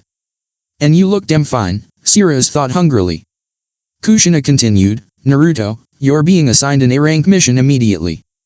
You'll lead a 5-man team. Kakashi must be included. You may select the other 3. Naruto nodded seriously. Understood. I'll take Haku, Zabuza, and Runa. Minato gave a small approving nod. Your objective, protect Yuki, the star of the 7 Colors movie, during their shoot in the Land of Snow. I accept, Naruto said easily. As the others were dismissed, Minato motioned for Naruto to stay behind. Son, may we speak? Naruto's expression darkened, but he nodded stiffly. They stepped onto the roof, the village sprawling below. It's still the same, Minato said softly. But you've grown so much. Naruto bared his teeth. Spare me the speeches. You abandoned me. You let me rot in this hellhole while you played martyr. You're no father to me. Minato gave a sad, hollow smile. You're right. I don't deserve your forgiveness. But I'm sorry, Naruto. Naruto turned away. Damn right you're sorry excuse for a father and a Hokage. With that, he left Minato standing alone, a single tear sliding down his cheek. Hellsing headquarters. Naruto sat behind a simple desk in the renovated warehouse now serving as Hellsing HQ. Across from him, Commander Rin sat fuming. Why didn't you pick me for the mission? My skills as a medic are second only to Tsunade-sama's. She demanded. Naruto sighed. Because we need you here, Rin. If I didn't think it through, the whole organization would suffer. Hellsing isn't like Umbu, we complete our jobs with precision. Failure isn't an option. With Naruto. Naruto smirked to himself. Sure, he had left Rin to handle the mountain of paperwork, but honestly, he had never wanted to do it anyway. His musings were interrupted when the ground suddenly trembled. Instinctively, he leapt into the air just as a woman on horseback sped past him. As he landed, Naruto caught a glimpse of her face, sorrow written clearly across her features. Her blue hair streamed behind her like a river, and she wore a long purple coat over a black top and denim jeans. Naruto landed smoothly next to his team, who were already assembled. Everyone except Kakashi wore a black tactical vest. Zabuza had his layered over a plain white shirt. Kakashi, that's her, Naruto said, pointing. Yeah, Kakashi replied, his single eye narrowing. And it looks like she's being pursued. Sure enough, a group of armored men followed the woman, clad head to toe in black samurai armor. Without waiting for orders, Naruto bolted after them, already jumping into action before the mission had officially started. Runa, hit them with your best paralyzing toxin. Kakashi, Zabuza, Haku, interrogate whoever you can. I'm going after Yuki, Naruto called out, vanishing down the path. Oh, why doesn't he ever want to hang out with us? Runa joked playfully as the horsemen slowed to confront the mission client. This doesn't bode well, Haku added as they approached the group. With Yuki. Yuki had ditched her horse and slipped into a nearby bar. She slumped onto a stool next to a man with messy blonde and red hair. Get me a drink, she barked at the bartender, her tone sharp. Make it a double. The drinks around here are too watered down, said the man beside her. One's enough for me, thanks, Yuki muttered as she was served the double anyway. You smell sweet, the man remarked, causing Yuki to nearly choke on her sake. What are you, some kind of creep? She snapped. The man chuckled. Relax. I meant you smell like a rare flower, the kind that only blooms in the coldest places, like the snow country. Yuki, caught off guard, blushed deeply and averted her eyes. She hadn't heard a compliment like that in what felt like forever. What's your name, stranger? She asked. The man grinned, lifting his sunglasses to reveal striking purple eyes. Naruto Uzumaki, Hellsing, your bodyguard for the journey to snow. Yuki's heart sank. She'd been set up. As she scrambled to flee, Naruto appeared behind her and gently tapped her neck. She froze and collapsed backward into his waiting arms. Naruto chuckled quietly. Man, girls really do fall for me, he mused, carrying her out of the bar. A few hours later. Yuki woke up in a comfortable bed, blinking against the sunlight. In a nearby chair sat Naruto, unmoving behind his sunglasses. She couldn't tell if he was asleep. The door opened, and her manager, Nadare Ruga, entered with a glass of water. Nadara, can you get me some water? My head is pounding, and it feels like the room's swaying, she groaned. Nadara handed over the drink. You're not wrong, Yuki-san. We're aboard a ship heading for the land of snow, Naruto said, removing his glasses. And I've been awake the whole time. With a cry of alarm, Yuki leapt from the bed and ran outside only to find a bustling movie set being arranged. The director casually walked over and smacked Yuki lightly on the head, eliciting an annoyed glare from her. He barely seemed to notice, instead turning his full attention to Naruto, eyeing him critically. You'd be perfect for the movie. The director exclaimed. What? Naruto and Yuki shouted simultaneously, while the rest of the team laughed. It's true. We needed someone to play the wanderer who joins the party in the fourth movie. You fit the bill perfectly. Go get changed, both of you, the director ordered. Hold it, old man. I'm her bodyguard, not some actor. Naruto protested as he was herded toward wardrobe. You can protect her better this way, the director insisted. He's got a point, Haku said, shooting Naruto a sly glance. Fine, Naruto grumbled, allowing himself to be dragged away. But I'm doing this under protest. Half an hour later. Yuki, now dressed as Princess Gale, walked onto the set. Naruto followed, now in costume as a wandering warrior. His hair was straightened and loose. He wore a blue Chinese-style shirt that reached his knees, sleeveless and open at the sides, with white pants marked by a black tiger emblem on the left leg. A wide straw hat shaded his eyes, and he carried a long pike, 4 feet of staff and 2 feet of blade. I feel like an idiot, Naruto muttered as Yuki gave him a blank stare. You get used to it, kid, she replied as they moved onto the set. This'll be good, Zabuza snickered, watching Naruto glower. I sign your paychecks, Zie Buladin Zie, Naruto shot back, making Zabuza quickly hide behind Haku and Runa, who were giggling uncontrollably. An actor lay dying on the ground, a fake sword through his gut and crimson paint smeared across his costume. Yuki knelt over him, tears gathering in her eyes. Quiet on set. Lights, camera, action. The director barked. Princess Gale. I'm sorry. I won't be able to join you at the Rainbow Spring, the man rasped out. Yuki's face crumpled with genuine grief, a reaction not lost on Naruto. No. Son, stay with me, please. You're one of the few I have left. She sobbed. That was Naruto's cue. He stepped forward casually. You might as well let him go. Even if he lives, he won't make it far, Naruto said coolly, the camera swinging to capture him fully. Both Haku and Runa were struck speechless by his raw performance, cheeks burning. Who are you? Yuki demanded fiercely. Naruto smirked. I'm just a drifter. Call me Zane. The entire crew stared at him in astonishment. Zane. I don't know who you are, but I beg you. Son coughed up more fake blood. Please, protect Princess Gale, in my place. You have my word, Naruto vowed solemnly, before respectfully removing the fake sword from Son's body and placing it atop his chest. Why? Why does everyone I love have to die for a future I never asked for? Yuki screamed. Naruto stepped close, grabbing her collar roughly. That's life, Gale.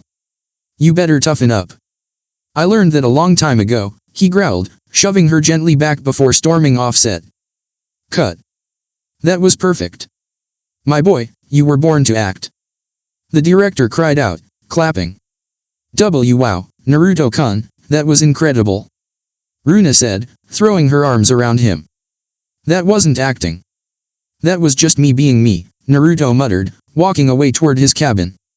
Yuki watched him go, her mind replaying his harsh words. He hadn't been pretending she could feel it. The next morning, Naruto jerked awake when some fool on deck shouted land ho. Grabbing his jacket, he stepped outside, spotting the massive iceberg looming ahead. The crew was already preparing the set for the next scene. Naruto dressed quickly and joined his teammates. Everyone got into character again for the movie battle. Princess Gale, welcome to your end.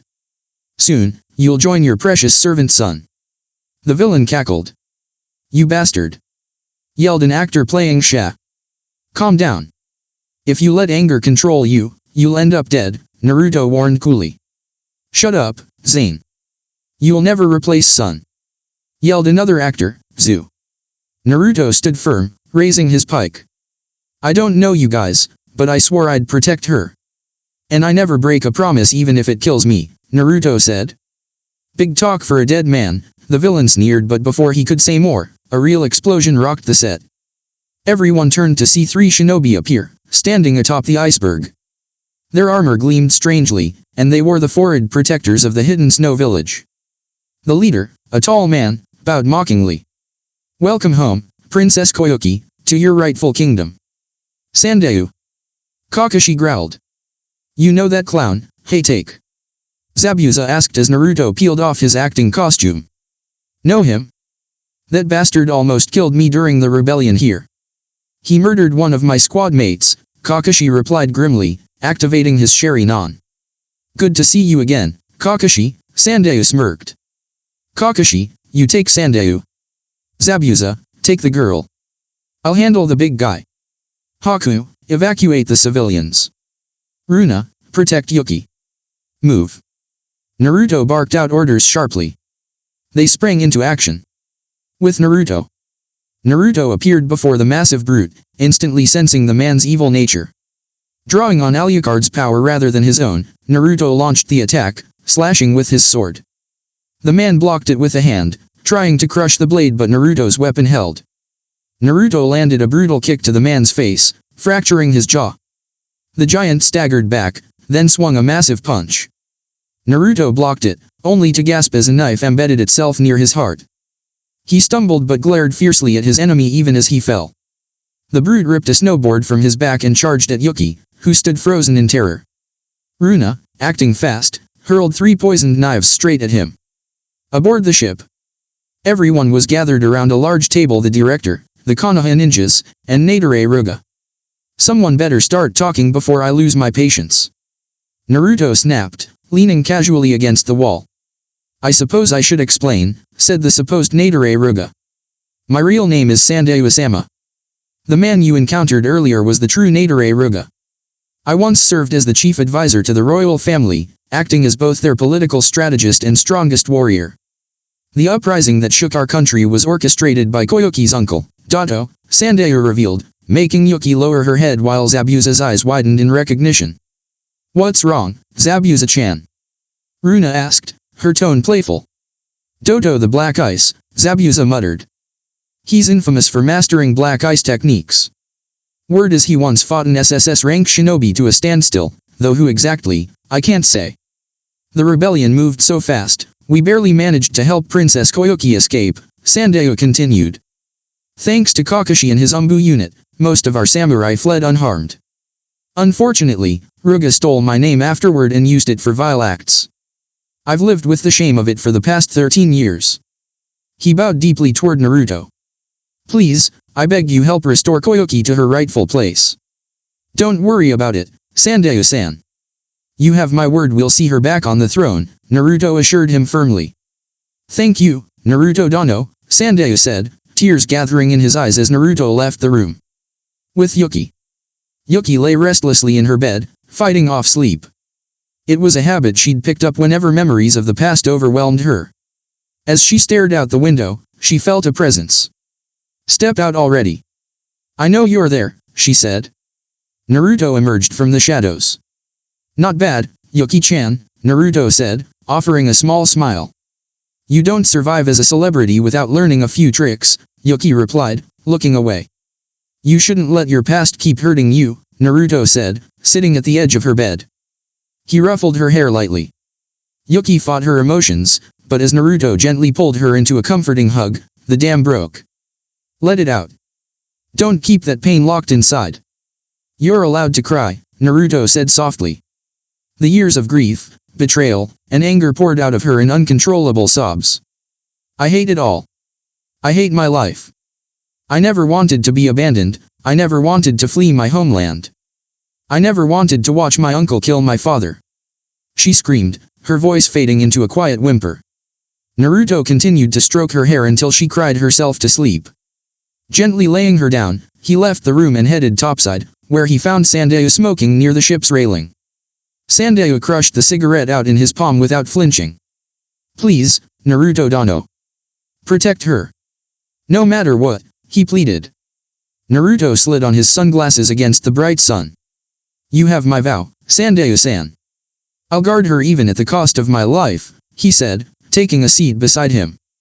The next day, the crew raced through a long tunnel carved through solid ice. Haku and Runa stared out at the snowy landscape, while Naruto and Zabuza tended to their weapons. Yuki sat by Kakashi, who, unsurprisingly, was absorbed in his Make-out Paradise book. Hey, Sandayu-san, Naruto called out. Is this tunnel natural? No, Naruto-dono. It's man-made.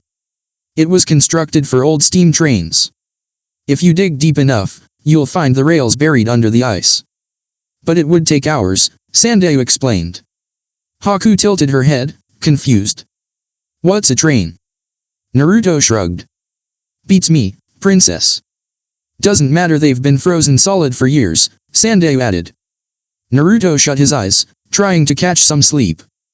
However, a stage hand shook him awake before long, informing him he was needed in 15 minutes. Groaning, Naruto went outside to find the others when someone ran up shouting that Yuki had disappeared again. That idiot. Haku huffed. If she keeps wandering off, she's gonna get herself killed. Naruto sniffed the air. I'll go after her. I can smell her blood from here, he said, disappearing into the shadows. In the forest. Yuki pushed herself harder, ignoring the burning in her lungs and the ache in her legs. She stumbled on a hidden rock and collapsed into the snow, breathing hard. No wonder you became an actress, a familiar voice said. Naruto appeared before her, lifting her effortlessly into his arms. You've gotten so good at pretending, you've forgotten what's real. Yuki turned her head away. I don't get it. I gave you my heart. So why am I still so scared? Because no one can predict the future, whether it brings salvation or ruin, Naruto answered simply. He carried her in silence for another 20 minutes, reaching the entrance to an old rail line just as a fierce blizzard rolled in. Finding a small cave for shelter, he started a fire. We'll wait out the storm, then move. Naruto cut himself off, drawing his pistol, Joshua, toward the darkness. Yuki, alarmed, stood up. What is it, Naruto-kun? Without answering, Naruto cautiously moved forward.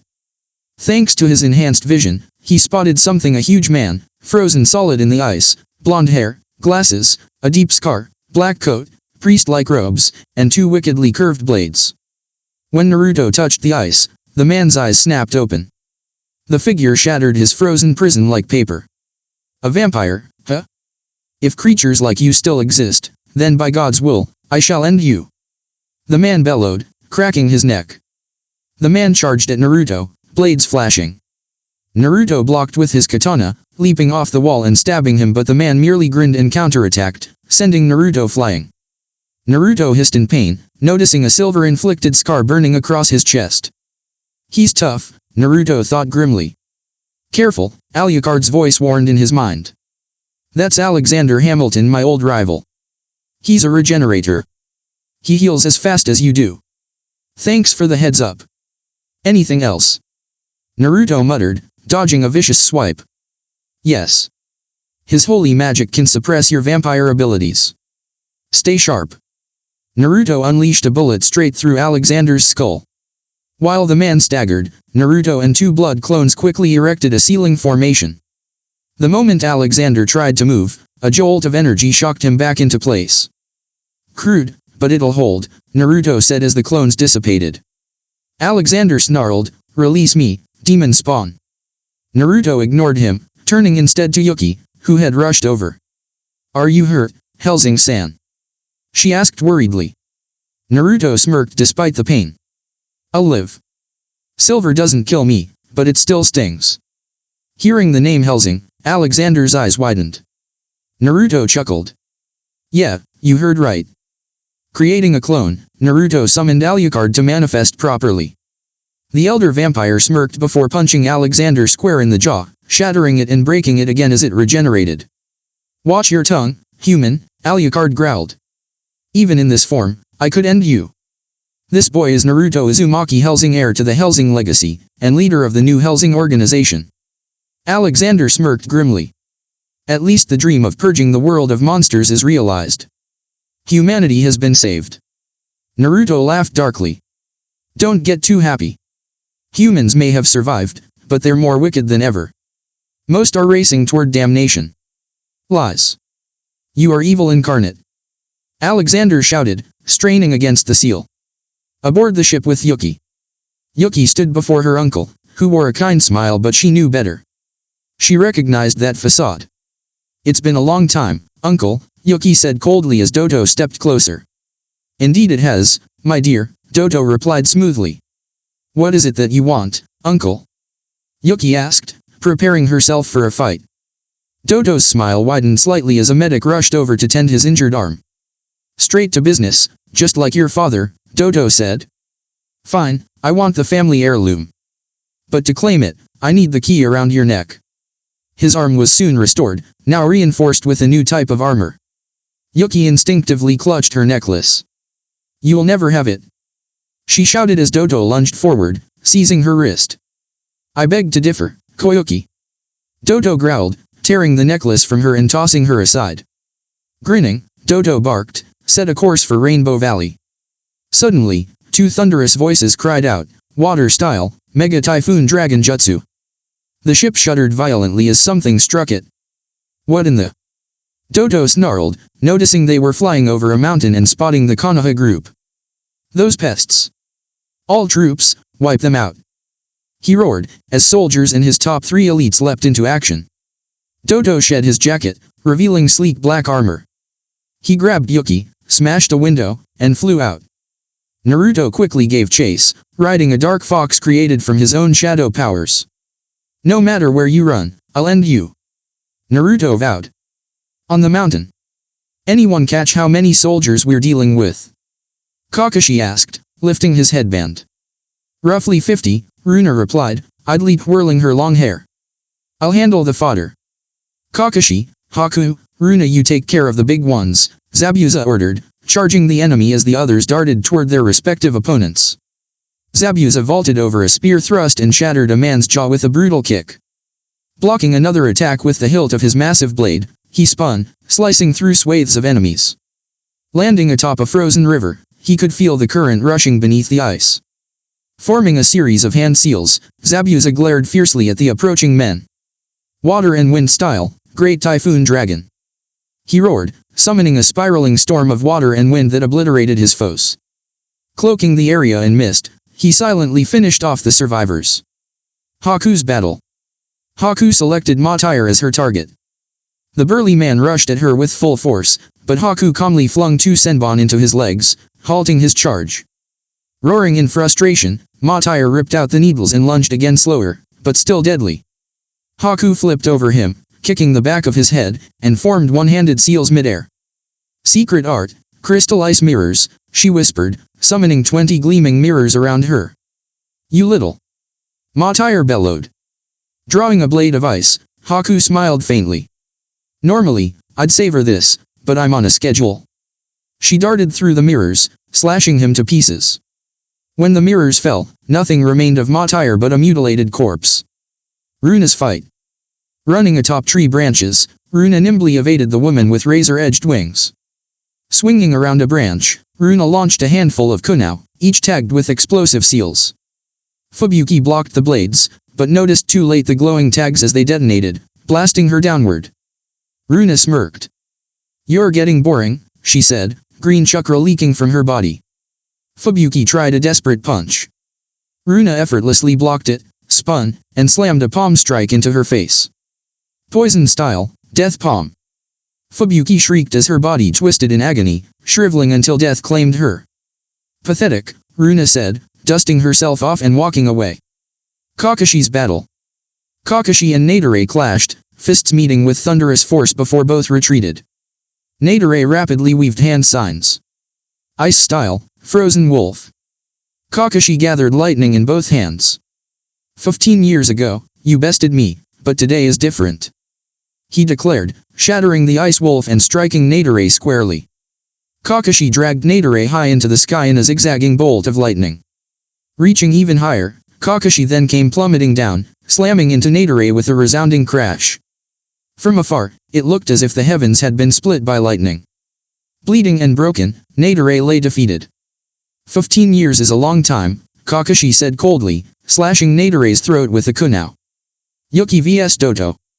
Doto and Yuki crash-landed in Rainbow Valley. Tossing her aside, Doto inserted the key into a pedestal. Finally, the greatest power in the shinobi world is mine. He crowed. Yuki scrambled up and charged him. Doto caught her by the throat and lifted her, but Yuki kicked his sword loose and, with a swift move, delivered a spinning kick to his chest. Snatching up the blade, Yuki assumed the stance she had once only mimicked in her films. Doto sneered and attacked. Yuki dodged and landed a clean slash across his chest. Confused by her skill, he faltered, but recovered, launching a brutal assault. He finally managed to kick her into a wall, causing her to drop her sword. Ice style, Black Dragon Blizzard. Doto bellowed, summoning a raging black dragon toward Yuki. Closing her eyes, Yuki awaited the end until Fire style, Hell's Firestorm. Roared a familiar voice. Naruto stood between her and the incoming attack. Doto, you're finished, Naruto growled. The battle was intense. Doto and Naruto clashed in taijutsu, the ice beneath them melting from the heat of their attacks. Finally, Naruto landed a devastating punch that sent Doto sprawling. What's happening? Doto screamed as the ice cracked and melted. The true treasure of my father's dream is eternal spring, Yuki said, tears in her eyes. Doto, enraged, launched his ultimate attack. Ice style, Twin Black Dragons. Naruto pulled out Jackal, his special gun, slipped a bullet in, and took Yuki's hand. Together, they aimed at the incoming dragons. Doto. Your reign ends now. Naruto shouted. Uncle, I will never forgive you, Yuki declared. I, Yuki, ruler of Spring Country, will make you pay. As the dragons neared, sunlight reflected through the pillars, forming a spectacular rainbow focusing right on their weapon. Ultimate style, Rainbow Bullet. They cried together, firing a spiraling blast of energy that shattered the twin dragons and struck Doto. Doto screamed as the rainbow energy consumed him, disintegrating his body, leaving nothing but springtime warmth behind. Yuki stumbled, but Naruto caught her. Thank you, Naruto-kun, Yuki whispered, smiling. Naruto laughed softly. It wasn't me. It was your heart that gave that shot its true power. They looked up at the beautiful sky, knowing peace had returned to their country. With the film crew. The film crew erupted in cheers, knowing they had captured the greatest ending scene of their careers. 1 week later. Yuki stood tall, holding her father's sword in both hands. Beside her stood Naruto, Zabuza, Kakashi, Runa, and Haku, all in ceremonial robes. As the people of Spring Country cheered wildly, Yuki raised a hand to quiet them. My people, she began, her voice steady. I won't lie to you. There was a time when I was lost and full of despair, when I thought. 2 weeks after the Hellsing commander's return. Naruto was, for lack of a better term, absolutely furious right now. He had placed Alexander in charge of a small squad of 4 men, assigning them to eliminate a bandit camp that had been harassing a village in Eagle Country. Now, standing before him, was the leader of that squad, proudly wearing his new Hellsing vest and bandana, both his blades hidden somewhere on him. Naruto turned in his chair, glaring at Alexander. Explain something to me, Alexander. Why am I reading a report about 16 destroyed homes, a wrecked restaurant, and a petition to rename the village Anderson? Just the name change alone caused 10 pages of paperwork, you jackass. Naruto shouted, his voice echoing through the office. Alexander just stood there, unfazed. The Vatican always finished the job, regardless of collateral damage, Hellsing. The name change was just a little extra on my part, Alexander said smugly. Rin, the deputy commander of Hellsing, growled lowly at the tall man. We're not your damn Vatican anymore, Alexander-san. This is coming straight out of your pay for your next 10 assignments. Rin barked, standing up. Alexander turned to her indignantly. You must be mad, woman. I did what was necessary. He shouted back. Naruto scribbled out a paycheck and shoved it at him. Get the hell out of my office before I sick tsunade on you. Naruto snapped. Alexander left quickly while Naruto sighed, rubbing his temples. Rin had ordered him to stay off active missions for a while to focus on command duties and to spend more time with his family. Currently, half of the Hellsing forces were patrolling the borders near Rice Country, a quarter were assigned to missions abroad, and the rest were tasked with local defense. Glancing at his watch, Naruto noted it was nearly 1 p.m. He stood, grabbed his jacket, and headed for the door.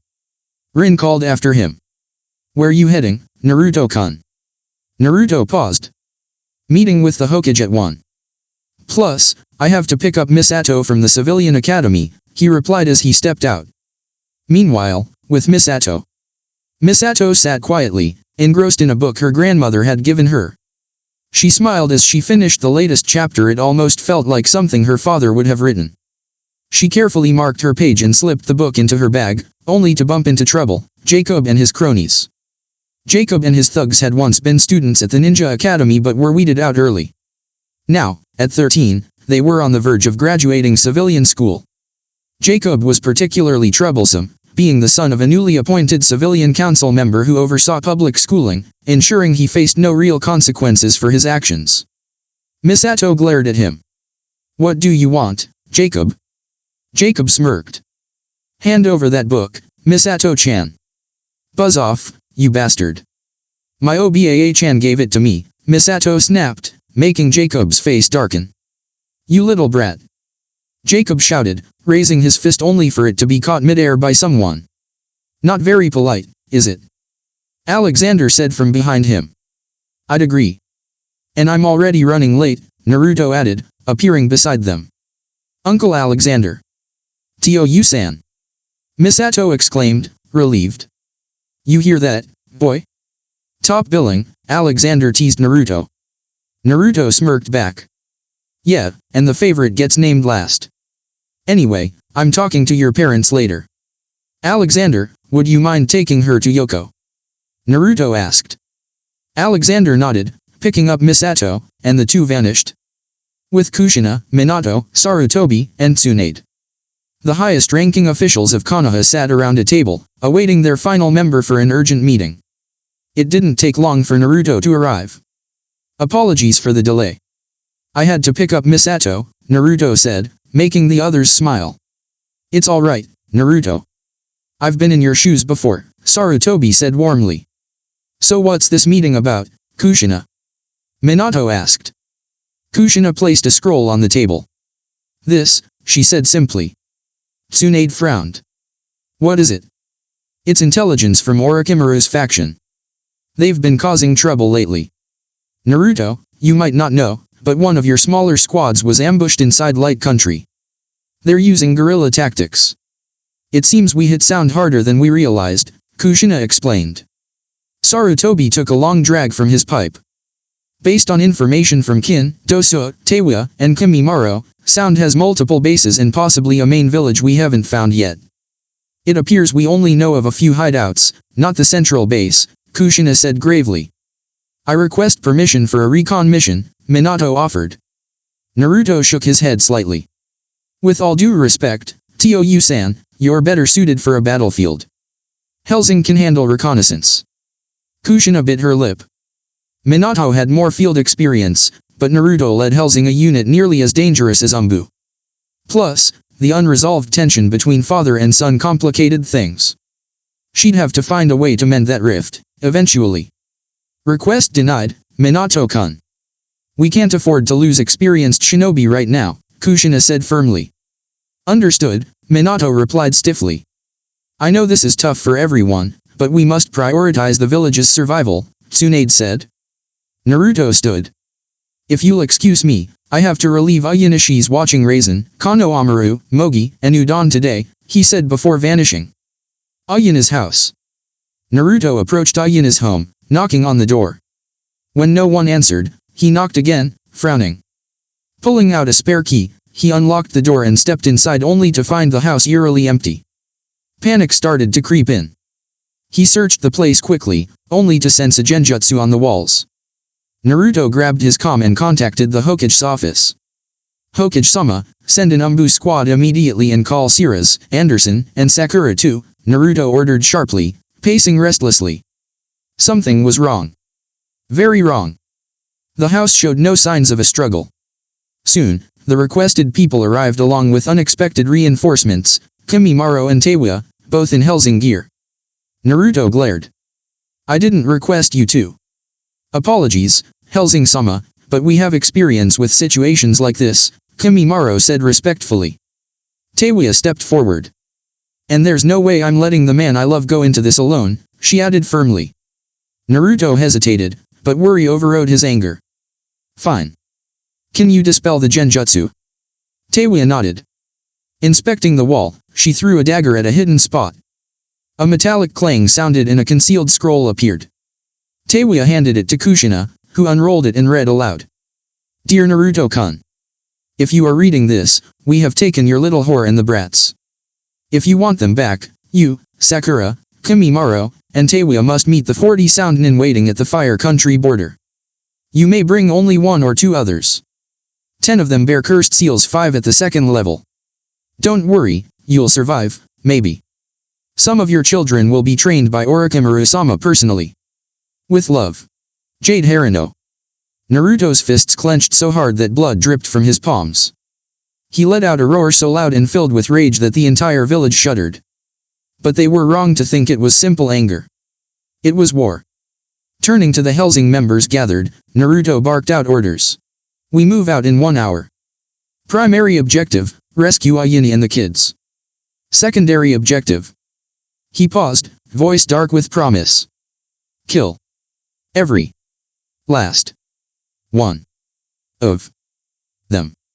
Siras, seeing the fury in his eyes, remembered the last time Naruto had looked like this and what followed. Kushina clutched the scroll tightly, realization dawning. Danzo. Harino. Damn it. They know the village's weaknesses too. She cursed silently. Edge of Fire Country. A boy named Kaito led the mission to capture the children and the girl. He bore a level 2 seal and was the only one with an experimental level 3 seal that Lord Orochi had been working on. Kaito had instructed his men to stay back from the captives, fully aware that any provocation might lead to their deaths at the hands of an enraged Hellsing. He had no desire to die and wanted to finish the mission quickly. The individuals he worked for had disturbing ambitions, but due to the way he was raised, he had no choice but to obey, regardless of his personal feelings. Please let the children go. If you do, I'll do whatever you want, pleaded Ayane. I'm sorry, but I can't do that. Not yet, Kaito replied, as Raisin growled at him. For some reason, the boy had Kaito on edge, but he couldn't pinpoint why. Maybe it was the way the boy stared at him. If the old saying about eyes being windows to the soul held true, then the boy's soul was filled with pure hatred in that moment. Kaito had seen eyes like that before, from sisters of brothers he'd killed, children of fathers he'd murdered, and survivors of clans he'd wiped out. This was the first time he felt concerned for his own life. Kaito walked out and ran into his second-in-command. You know he's coming for us with hatred and fury, the other man said. That's why I hold all the cards, Kaito replied. Back in Konoha, Naruto was ready for action. All three of his guns were strapped to him for this mission. If his special weapon could stop a container, it should be able to take down a cursed seal user. Naruto had opted for practical attire, a tight black shirt, black pants, a black leather jacket that stopped at his knees, his headband wrapped around his forehead, his sword strapped to his back, and all three guns clearly visible, with a seal case holding over 30 clips in 3 sections for all his weapons and additional ninja gear. Siras, Alexander, Kimimaro, Teiwa, and Sakura appeared, all geared up for battle. Naruto nodded at them. You know the odds aren't in our favor, but I won't let them get away with this, he said as they made their way toward the gate. 2 days later, near the border, Naruto and Alexander stood by a fire, taking their turn on watch. Both men were quiet. In the time they'd known each other, they had often argued. Alexander was a strong member of Hellsing, second only to Runa and third to Naruto. Naruto sat near a rock and glanced at Alexander. Tell me a bit about yourself, boy, Alexander said suddenly. Me? Naruto asked, looking at the larger blonde. Yes, you. We're always at odds. Maybe we'd understand each other better if we spoke like gentlemen, Alexander explained. Well, I've been treated as nothing all my life. My dreams were all that kept me sane and safe, Naruto replied. You've never had anything else? Alexander pressed. Naruto paused for a moment. You're right. I've had more. I have my sister, my friends, my lovers. My parents have returned, though I'm angry at my father right now. What are you getting at, Alexander? Naruto asked as Alexander sat down across from him. Hold on to them, boy. Once you lose them, all you'll feel is a deep emptiness that never goes away. You'll start questioning yourself, wondering if you could have done more. Just live with them while you can. I know about you and your father. Forgive him when you can, but don't wait too long. You don't want to spend your life hating him, Alexander said, his gaze fixed on the fire.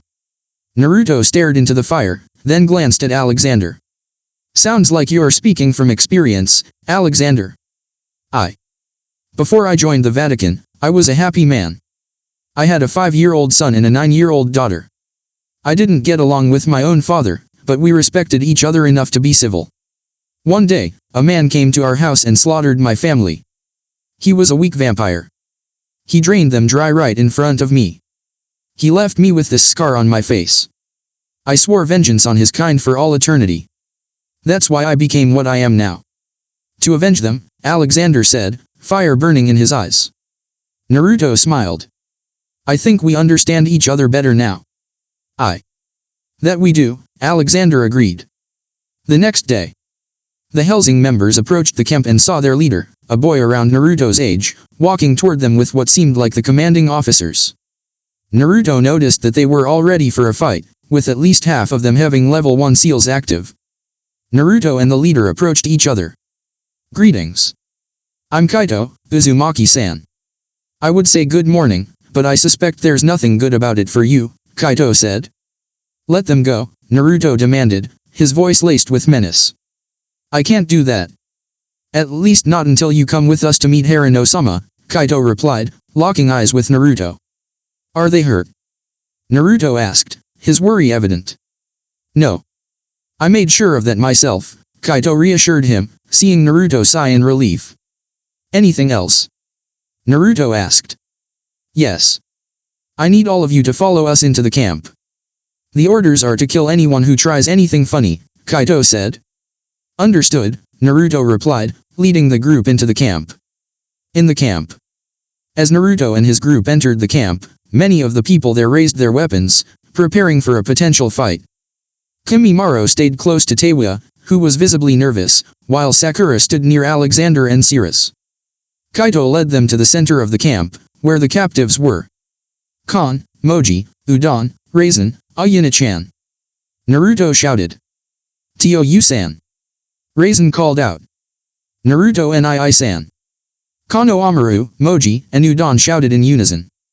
Ayana's eyes widened. Naruto-kun. She exclaimed. Are you all alright? Sakura asked. Ayana nodded, unaware of the shadow lurking nearby. Kaito-san has looked after us, she said. Kimimaro eyed Kaito warily. He was sure that Kaito was at least on his level, if not stronger. Kimimaro covered his mouth with his hand as he coughed, needing a checkup later. Ayana stood up, gathering the children, while two figures stepped up behind Naruto, Sakura, Teiwa, and Kimimaro. Kaito sighed. The other two can escort them back to Konoha, and I give you my word they'll be fine, he said, knowing the others would comply. I respect you, but for your master's sake, you'll cast that aside. I don't blame you, but I can't let you live past today. ALUCARD. Naruto shouted as shadows engulfed Ayane and the children before they vanished. Teiwa grabbed one of the figures behind her and threw him before spinning around and landing a punch to the other's throat, delivering a slow, painful death. Sakura drew her pistol and shot the man on her right in the head. The remaining one grabbed her, but she flipped him over and left him bleeding. Kaito leaped into a tree and held out his hand, snapping his fingers. Immediately, everyone with the cursed seal activated their powers. Naruto, Sirius, Kimimaro, and Teiwa wasted no time powering up. Sirius' fangs extended, Teiwa and Kimimaro powered up to level 1, and Naruto unleashed his vampire abilities, but left the restrictions in place. He pulled out his red gun, which he had recently named J.R.I.P.1. They stood back to back, prepared for the worst. Kaito smiled as he lowered his hand. The regular soldiers charged in first, but Naruto wasn't about to deal with them. He began a chain of one-handed signs before shouting, wind style, Giga Tornado Jutsu. A massive tornado enveloped them, shredding the regular ninjas. Kaito smirked. Now that they were out of the way, he could really unleash his power. He stood tall, facing Naruto. Hellsing is mine. I'll bring him back. Your orders are to capture the intended targets, the others are just a bonus if we can get them alive, Kaito declared, charging at Naruto with his sword drawn. Naruto pulled out his guns and began unloading rounds. Kaito either blocked them with his sword or dodged out of the way. Before long, he was upon Naruto, slashing from the left. Naruto raised both guns in defense, blocking the attack, but he was still forced back, skidding across the ground. Naruto held his ground and kicked Kaito away. Kaito landed in his starting position and snapped his fingers. As the curse-sealed soldiers charged, Kaito and Naruto continued their deadly dance at high speeds. With Alexander. Alexander chuckled, pleased that he had two warriors all to himself. Meanwhile, 5 of the remaining 15 excluding their leader stood back, seemingly waiting for orders. But that didn't matter to him. He was eager to prove his worth to a higher power.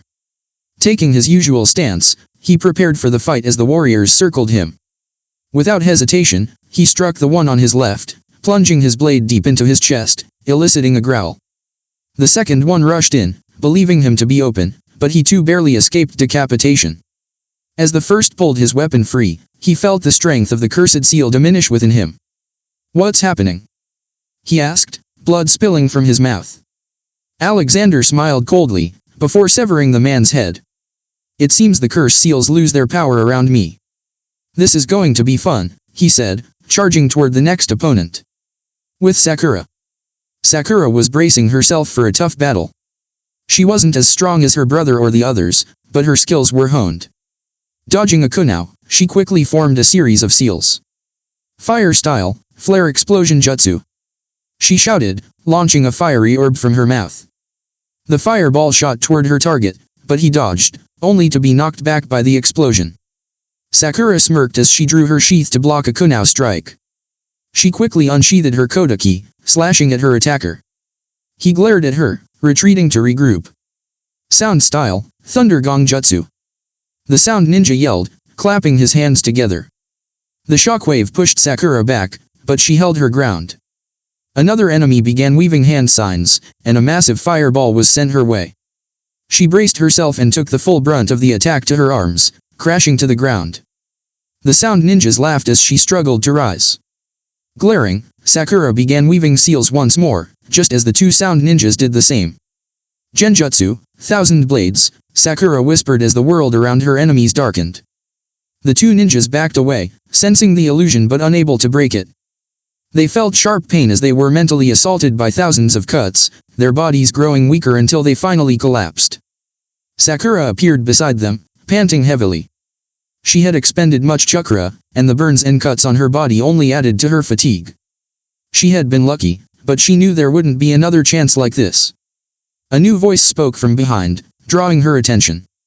"You're not done yet, are you, Sakura?" A tall man with black hair and the uniform of Orochimaru's guards stepped forward. "Stay where you are, down row." "Sai-san hasn't given orders yet," the smaller man warned him. Down row, however, grinned. "Relax, Crow-san.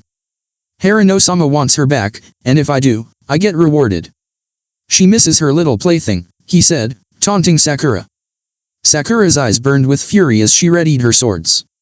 "If you try to take me back to that monster, I'll make sure she suffers slowly, and then I'll come for you." With a smirk, Downrow charged at her.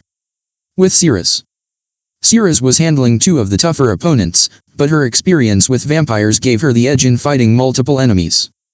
She quickly grabbed one by the neck and snapped it effortlessly, but the second opponent only grinned. Cirrus groaned, sensing trouble. Bad guys never stop smiling, do they? She narrowly dodged a kick aimed at her head, eyes narrowing as she saw the man's neck snap back into place with unnatural speed. He, too, had fangs. A freak. Cirrus didn't waste time. She jumped into action, kneeing him in the face, using the momentum to kick the second opponent away.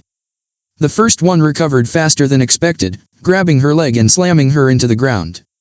She broke free and leaped back to her feet. Beginning a long chain of hand signs, Cirrus glared at the vampire. "Blood style, blood rain jutsu." She called out, manipulating the blood of the fallen into deadly projectiles. The second vampire erected a barrier, blocking the attack, and rushed at her, landing a punch to her throat. Cirrus stopped it with her chin, her lightning-fast reflexes saving her. She retaliated with a kick, sending him into the first vampire. She was struggling. If she entered her berserk state, she could finish the fight, but that came with its own risks. Her thoughts were interrupted when a body suddenly landed between them. "What the bloody hell?" Cirrus muttered, watching Alexander appear with his blades drawn.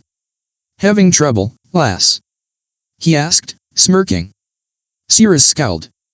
"Don't think I've forgiven you for stabbing me when I was 19, she snapped, pulling out a kunai. Alexander grinned. "I only seek forgiveness from God, my dear," he replied. "With Kimimaro and Teiwa." Kimimaro and Teiwa had dispatched their initial foes easily enough, but the remaining enemies were much stronger, having mastered their curse seals over the years. Two stepped forward, both standing around 5'6", dressed in Oto uniforms. One had black hair, and the other was gray. "Ola and Gray," Teiwa muttered, her gaze hardening. Ola smiled wickedly. "How's it been, Teiwa-chan? I heard you've fallen from grace." Gray scowled. "Cut the chatter, Ola. We've got a job to do." Kimimaro, in his usual calm demeanor, drew his bone sword and charged at Gray, locking blades with him. Gray blocked with a dagger, then landed a punch to Kimimaro's face. Kimimaro didn't flinch, but the punch still drew blood. "Not bad, Gray. But you're still no match for me," Kimimaro stated, adjusting his stance. Gray smirked. "Better than I was before, Kimimaro-senpai," he said, stomping the ground and summoning a double-sided blade. The battle between Teiwa and Ola was a fierce taijutsu clash. Though Teiwa held the upper hand, Ola wasn't giving in easily. A fierce exchange of blows followed until Teiwa, driven by frustration, launched a powerful fire-style attack. Ola took the hit but retaliated with a burst of power, transforming her body. Spikes shot from her elbow as she prepared for a more brutal fight. Teiwa wasn't backing down either. With a dangerous grin, she summoned a beast using her flute. But Ola swiftly took it down with a single strike. The two continued to clash, neither willing to give in. Eventually, after a series of exchanges, Teiwa found the opening she needed and struck decisively, taking down her opponent with a well-placed kunao. On the sidelines, a young girl, around 13, perched on a rock, her green hair swaying in the wind. She had mismatched eyes, one green, the other yellow. "Big brother, this is getting boring. When can we leave?" she complained, crossing her arms. The boy, his face partially hidden beneath a hood, turned to her. He had messy black hair and green eyes, with a dragon tattoo on his right cheek. "We follow orders, Bara-chan. We're here to assess their power," he said, his voice calm. The girl puffed out her chest, clearly unimpressed. "No fun at all?" she huffed. "With Kimimaro." Kimimaro was fighting Gray at the edge of a small lake. His bones had formed armor around him, and he wielded a long sword. Both were nearing their limits, bloodied and exhausted. Kimimaro had already shattered 5 of Gray's swords, and Gray, though holding out, was visibly worn. "Time to end this," Gray declared, his body swelling with energy. His left arm exploded, muscles bulging as his skin turned a sickly green. Kimimaro wiped blood from his mouth, glaring fiercely at Gray. Despite his disadvantage, he was ready to fight to the death for Teiwa. "This is for you, Teiwa-koi," Kimimaro whispered, pushing his limits to the max. "Gray, I will end you here." With Teiwa. Teiwa felt Kimimaro's power surge from miles away, knowing it meant he was going all out. She cursed under her breath, knowing this fight could push him to his death. She didn't have time to waste. "Kimimaro, don't fight at full power, you'll die," she thought desperately. With Naruto and Sai. Naruto and Sai stood miles away from the main battle, facing off. Sai drew his katana, and Naruto prepared himself to take aim with his own weapon. With a burst of speed, Sai rushed at Naruto, slashing through the air. Naruto fired at him, but Sai sliced the bullets in half. The two clashed in a fierce exchange, their weapons locking in midair. Naruto countered with a quick shot from his pistol at point-blank range, but somehow, Sai blocked the bullet before leaping back. With Kimimaro. Kimimaro had just grown a tail, spikes emerging from his back, and his skin shifted to a rough brown hue. A drill-like weapon sprouted from his left arm. He glared at Gray, who stood roughly 6 inches taller, but Kimimaro still had the skills to back up his pride. With a fierce charge, Kimimaro raised his spinning drill. Gray barely managed to dodge, leaping aside and quickly forming a series of hand signs. "Fire style, fireball jutsu," Gray shouted, unleashing a massive ball of flame toward Kimimaro. Kimimaro blocked the fire with his drill, before firing a long spear of bone at Gray. Gray caught the spear, snapping it in two. He then lunged at Kimimaro, aiming to punch him in the face, but Kimimaro sidestepped, delivering a powerful kick to his back. Kimimaro soared into the air, releasing a barrage of sharp spikes aimed at Gray. Gray dodged and Kimimaro landed with a thud. In the blink of an eye, Gray was in front of him, punching him hard in the gut and sending him flying. Kimimaro crashed onto the ground, blood spilling from his mouth. "How did he not hit me that hard? Unless, damn it. I'm running out of time," Kimimaro thought as he struggled to regain his footing. Gray jumped up and slammed a heavy foot into Kimimaro's chest, grinding it in with a sadistic grin. Kimimaro writhed in pain, his strength waning as each stomp caused his body to crack. He coughed up more blood, his glare burning through the agony. "Once I'm finished with you, I'll have a good time with Teiwa. Haha. I'll make that slut bear my children, but first, I'll let you watch as we." Gray started, but was interrupted. "Don't you dare touch a hair on Teiwa-koi," Kimimaro screamed, fury lighting up his eyes as his power surged again. Before Gray could respond, 2 of Teiwa's demon puppets collided with him. He threw one aside with a punch, and the other jumped back, retreating as Teiwa herself appeared before Kimimaro. "Don't worry," Teiwa promised, her eyes aflame with a deadly resolve. "He won't hurt you again. I swear it." Kimimaro, struggling to stand, stumbled but shouted, "Teiwa, don't try to fight him." But Teiwa's smile was cold and confident as she shook her head. With a swift motion, she discarded her Hellsing vest. "Now, it's my turn to protect you, Kimimaro-koi," she declared, her chakra flaring violently. Teiwa glared at Gray, her voice colder than ice. "And unlike Kimimaro, I have no limits." she yelled, charging at him. Gray was caught off guard by the overwhelming surge of power. Before he knew it, his jaw was shattered by her blow. Staggering backward, he quickly reset his jaw, realizing he had underestimated her. He formed a set of hand signs, but she countered with her own Earth-style, crushing rain jutsu. Gray shouted, sending a barrage of jagged rocks falling at her. Wind-style, barrier of Kaze jutsu. Teiwa countered, wrapping herself in a vortex of wind. Breaking through the barrier, she closed the distance with unnatural speed. Gray dodged a roundhouse kick but couldn't avoid her follow-up attack. Teiwa's knee struck his chest, sending him crashing back. Teiwa grinned as Gray stood, winded but furious. "You're going to regret underestimating me," she muttered. Gray lunged, but before he could land a hit, Teiwa's swift legs wrapped around his head and arm. She squeezed with all her might, the sound of bones snapping echoing in the air. "You treated me like nothing but an object," she spat, as her anger flared. "Now, I'll make you pay, you filthy bastard." With a swift motion, she released him, throwing 3 kunai with pinpoint accuracy, one into his heart, one into his head, and one into his groin. As he slumped to the ground, she turned and hurried to Kimimura's side. "Are you alright, Teiwa-koi?" Kimimaro asked, wincing in pain as he helped her up. Teiwa smiled softly, though worry flickered in her eyes. "You should be asking me that. You nearly crippled yourself," she teased. Kimimaro smiled, pressing a kiss to her forehead. "It's alright. As long as I have a reason to fight, I'll always find the strength to keep moving," he assured her. Teiwa's eyes welled with tears, not from sadness, but from the overwhelming joy of hearing him say that. "You're still such a big baka," she murmured, as they began to retreat from the battlefield. With Sakura. Sakura narrowly dodged a massive fist that slammed into the ground. The enemy, down row, towered over her as she spun to counter, aiming for his hand. He dodged and lunged, kicking her in the gut. Sakura's eyes widened as she was knocked back by another devastating punch, sending her tumbling across the ground.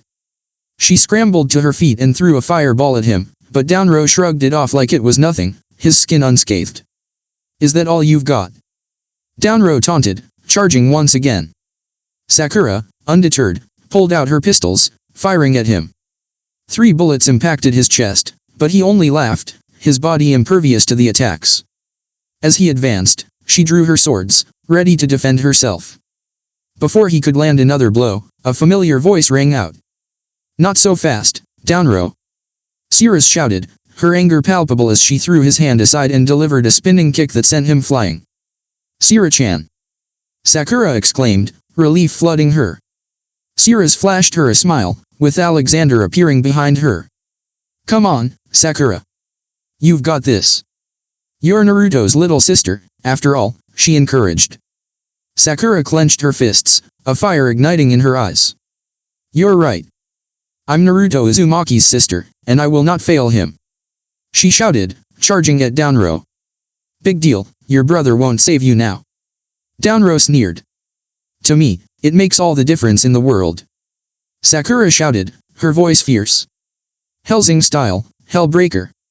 Downrow raised his arms to block, but Sakura's first attack shattered his guard and his arm in one brutal strike.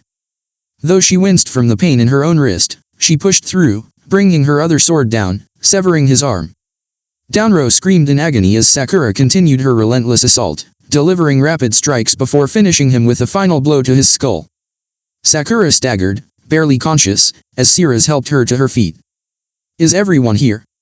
Cirrus asked, scanning the area. "Naruto-sama hasn't returned yet," Kimimaro replied, concern in his voice. "He's probably still fighting Sai," Sakura added. "Great," Teiwa groaned. "Now we have to deal with our fearless leader probably giving Sai the beating of his life," she grumbled. Just as she spoke, a powerful surge of energy filled the air.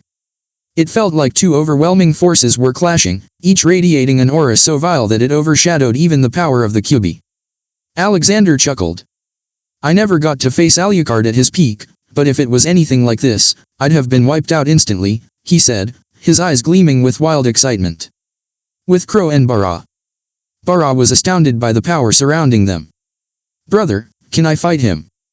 she asked eagerly, making Crow smile and gently pat her head. "Not just yet, Bara-chan. This fight is one of the most thrilling ones I've felt in a while, Crow said, grinning at his younger sister. Besides, it's a little impolite to interrupt someone's fun. Bara crossed her arms with determination. Okay, brother, but when it's our turn to fight, I get the first move, she declared while doing a handstand. Crow chuckled softly. As you wish, my dear Bara-chan, he said, causing her to cheer with delight. With Naruto and Sai, moments before the power surge. Sai rushed at Naruto, swinging his sword with precision. Naruto blocked the strike, immediately aiming JRIP at Sai's head. Sai barely managed to dodge, moving his head just enough for the bullet to miss. Naruto stepped back, holstering his gun, before removing his hat and shades. Enough games, Sai. We both know that this battle won't be decided by skill alone.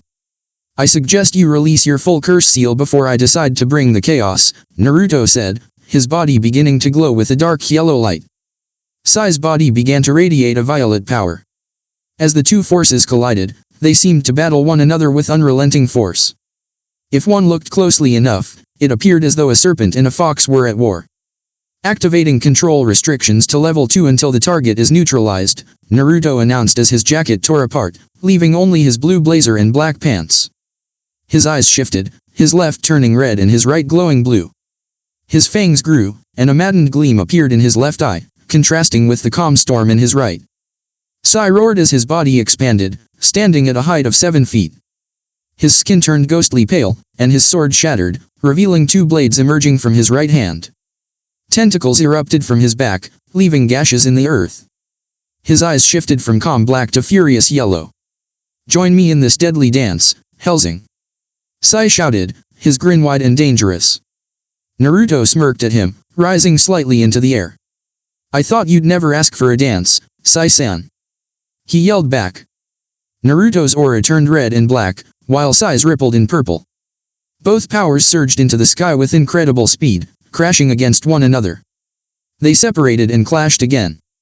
Naruto sheathed his sword, drawing both Jackal and Joish, unleashing a barrage of bullets imbued with dark energy. Sai screamed as the bullets impacted his body, but the pain was quickly absorbed as he charged at Naruto, aiming to decapitate him. Naruto evaded just enough to avoid a fatal blow, receiving only a gash. He retaliated with a roundhouse kick that smashed into Sai's shoulder. Sai countered by launching a raw chakra cannon at close range. Naruto braced against the attack, receiving scars across his arms and legs but enduring the blow. His blazer ripped further as he glared at Sai. Regardless of the outcome, Sai was proving to be a worthy opponent. Sai's tentacles lashed out at Naruto, but he dodged them with impressive agility, only to be struck in the leg by one he hadn't seen.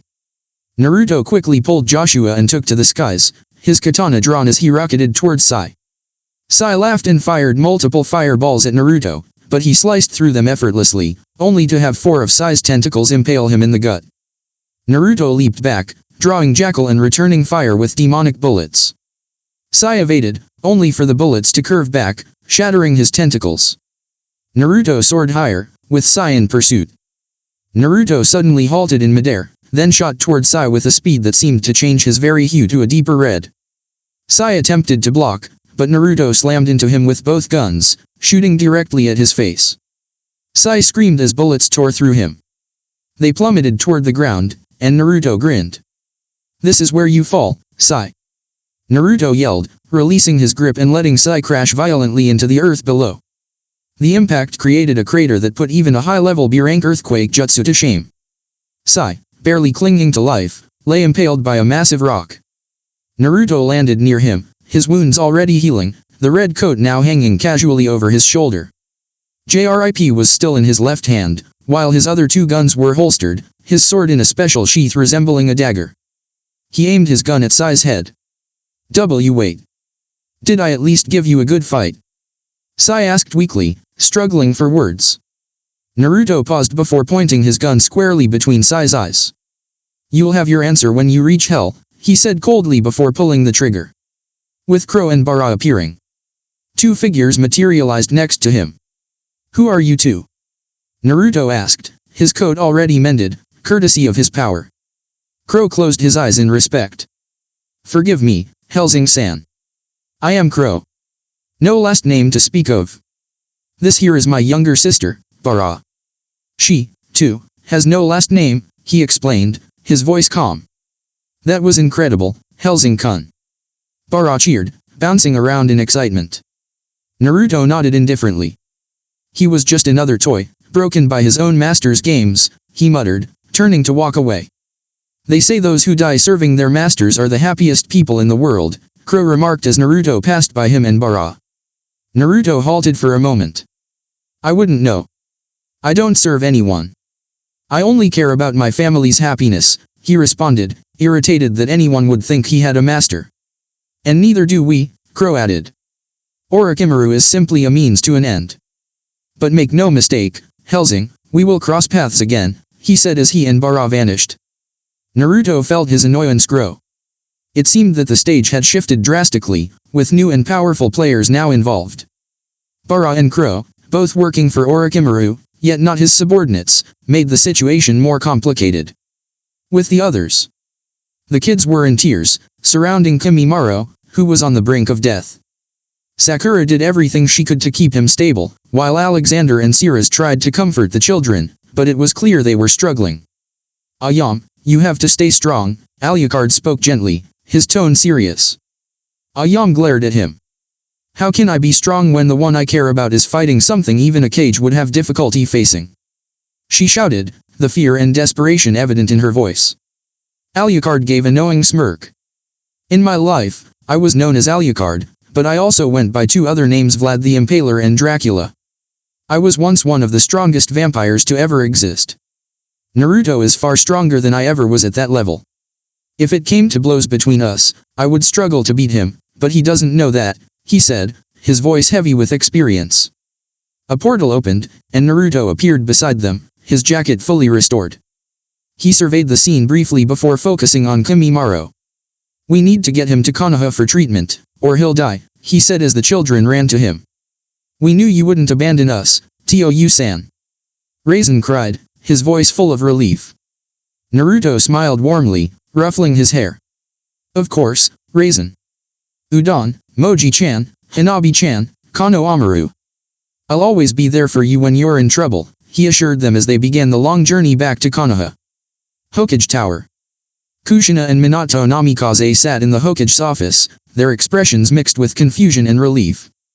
While Kushina was glad her husband was alive, she could no longer ignore her frustration with him.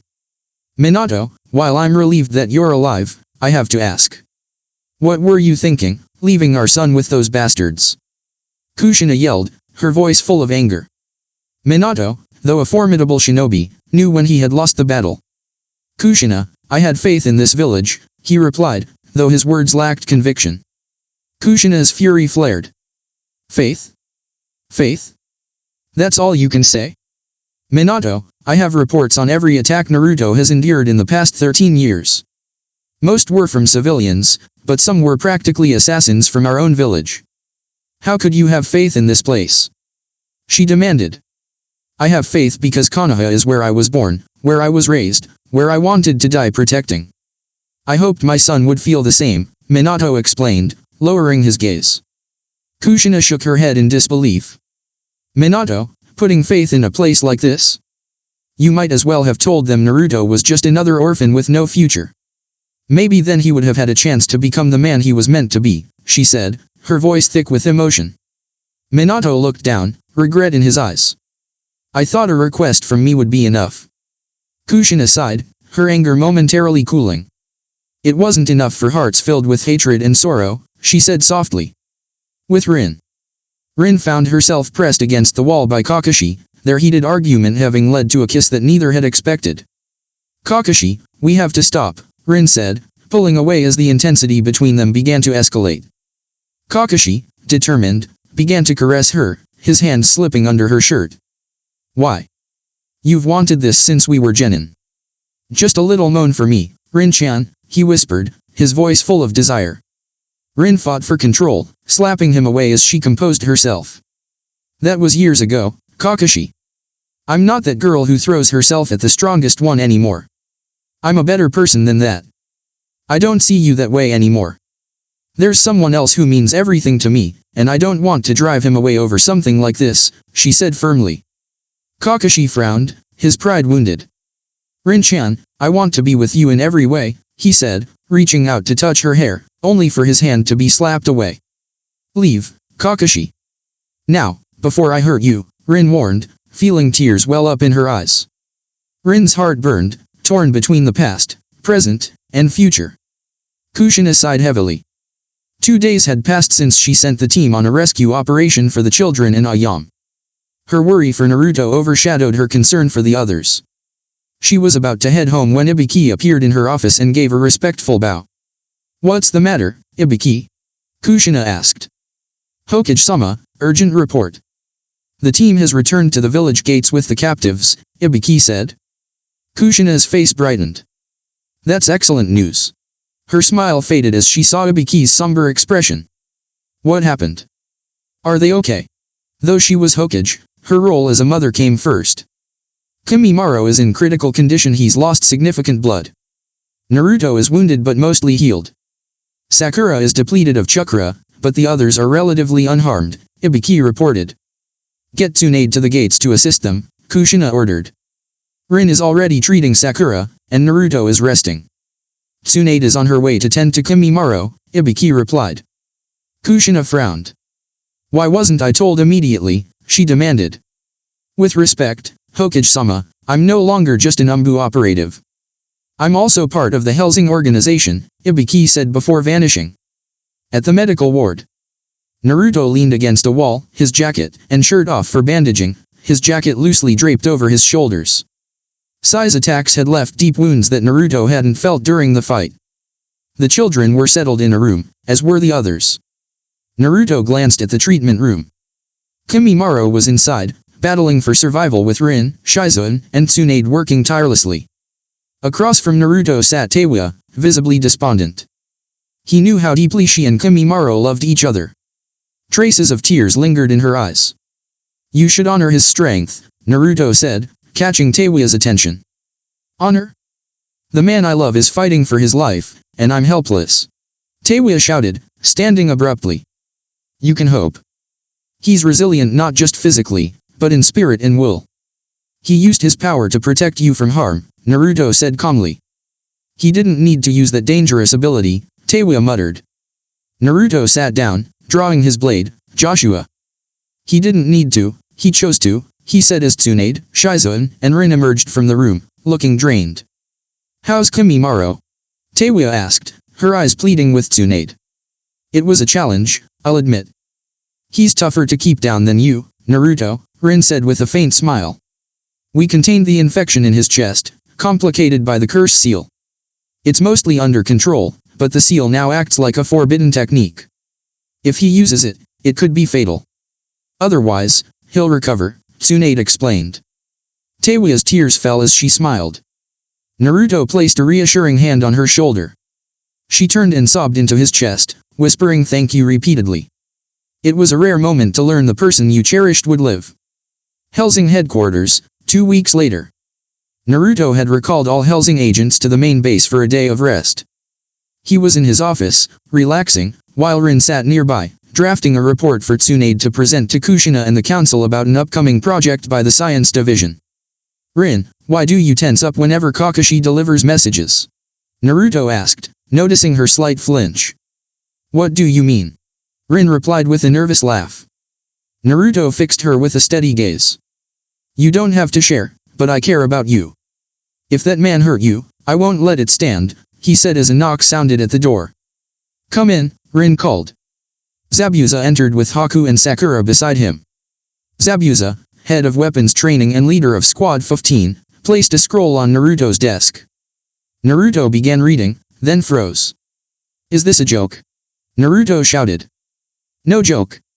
You'd better get there before they act, Zabuza warned as Naruto vanished. What was in that scroll? Rin asked, sipping from her cup. Zabuza glanced at her. A proposal to declare open conflict with Hidden Sound, he said. Rin dropped her cup. Have they lost their senses? She exclaimed. Calm down, Rin-san, Haku said gently, hoping not to upset her further. What's wrong with war against sound? They attacked first, Sakura pointed out. You're too young to know war's horrors. Simply put, it's the stuff of nightmares, Rin said gravely. Council chambers. Naruto appeared in the council chambers, where two sides were fiercely debating. They infiltrated our village and took our children. Some roared. That's your failure. You should have been vigilant after the Chunin exams, an elder retorted. Everyone, settle down, Minato said, his words ignored. Naruto released a pulse of his aura. Enough. This is pointless. You want to wage war on an enemy we can't even locate precisely, he said. Not entirely true. Jiraiya-sensei reported they're based in the land of grass and the land of rice, Minato countered. That narrows it slightly, but grass's allegiance is unclear, rain is in civil strife, and waterfall remains neutral, Naruto argued. He's right. Acting without more intelligence is like trying to destroy a nation. How would that reflect on us? Sarutobi asked. Pretty badly, old man, Jiraiya said from his reserved seat. Why are you here, Jiraiya-sama? Kushina asked, raising an eyebrow. Bringing intel. I've learned of a group of warriors aiming to end all conflict, Jiraiya said. And this helps us how? Hayashi asked. Their primary target is a group called Akatsuki, which has ties to Sound, Orochimaru, the Harino clan, and Danzo. A contact in my network says they're willing to meet with Konoha, but they'll bring only 5 members, so they request we send the same, Jiraiya explained. What else do you know about them? Kushina asked. Rumor has it each member is cage level, Jiraiya said, shocking the room. Naruto scanned the council. Hokage-sama, let Hellsing lead this mission. It's our specialty, he said, looking at his mother. Kushina considered it briefly. I was inclined to let Hellsing take point, but the stakes are higher now. Minato will lead this mission and choose his team, she decided. I'll take Kakashi and Rin for their expertise, plus Runa for her skills, and Naruto, Minato said. Naruto glared at Minato. Hold on, Minato-san. 2 of those are Hellsing members under my command, not yours, he snapped. Who does this man think he is, ordering my team? He thought. Minato sighed. Your unit is the best. Runa's nearly as strong as you at restriction level 3. Hokage-sama gave me authority over this mission, and you're to join with the others, he said. Naruto growled, baring his fangs. Is that an order, Minato? Minato's gaze hardened. Yes.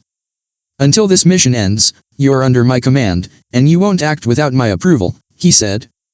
Naruto drew Jackal and vanished into shadow, while Minato became a yellow blur. They reappeared in the center, Naruto's gun at his own temple, Minato's kunai at his throat. Be at the gate at 0500 with Runa and Rin, Minato said, lowering the gun and walking to a stunned Kushina, who hadn't expected such tension. We're not finished. Naruto shouted, glaring at Minato. Enough. Commander Hellsing, go to my office and wait. I'll speak with you shortly. Minato-sama, Hellsing is an independent unit under the Hokage's oversight, not yours, Kushina said, glaring at Minato. Minato nodded and bowed. In the Hokage's office. Naruto stood before Kushina, who appeared calm. Sit, she said, her tone both firm and inviting. Naruto sat, and she looked at her son.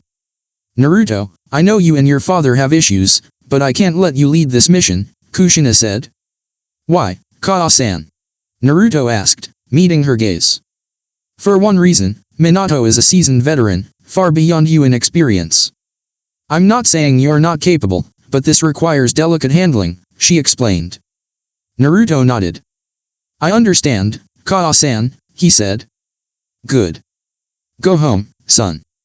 You have a mission to prepare for, Kushina said as Naruto left.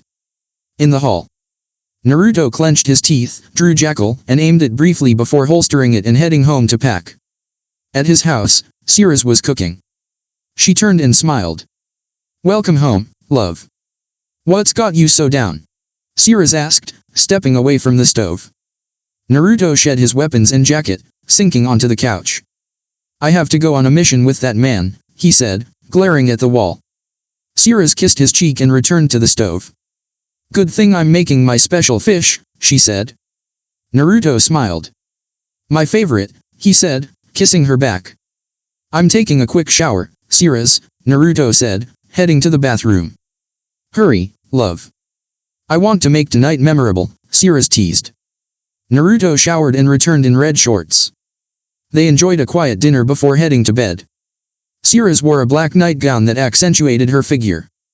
They shared a tender moment, and Naruto held her close. "I love you, Sakura's Victoria," Naruto whispered. "And I love you, Naruto Uzumaki Hellsing," she replied. As they drifted off, the door opened, and Rin walked in. "Naruto, I got a mission request," and Rin blushed and bolted out. "What was that about?" Naruto asked, staring at the door. Sakura chuckled. She doesn't realize it herself, she thought as they fell asleep. With Rin. Rin sat on her couch, overwhelmed by her emotions after seeing Naruto and Sakura. She reflected on her feelings, confused by her attachment to someone she saw as family.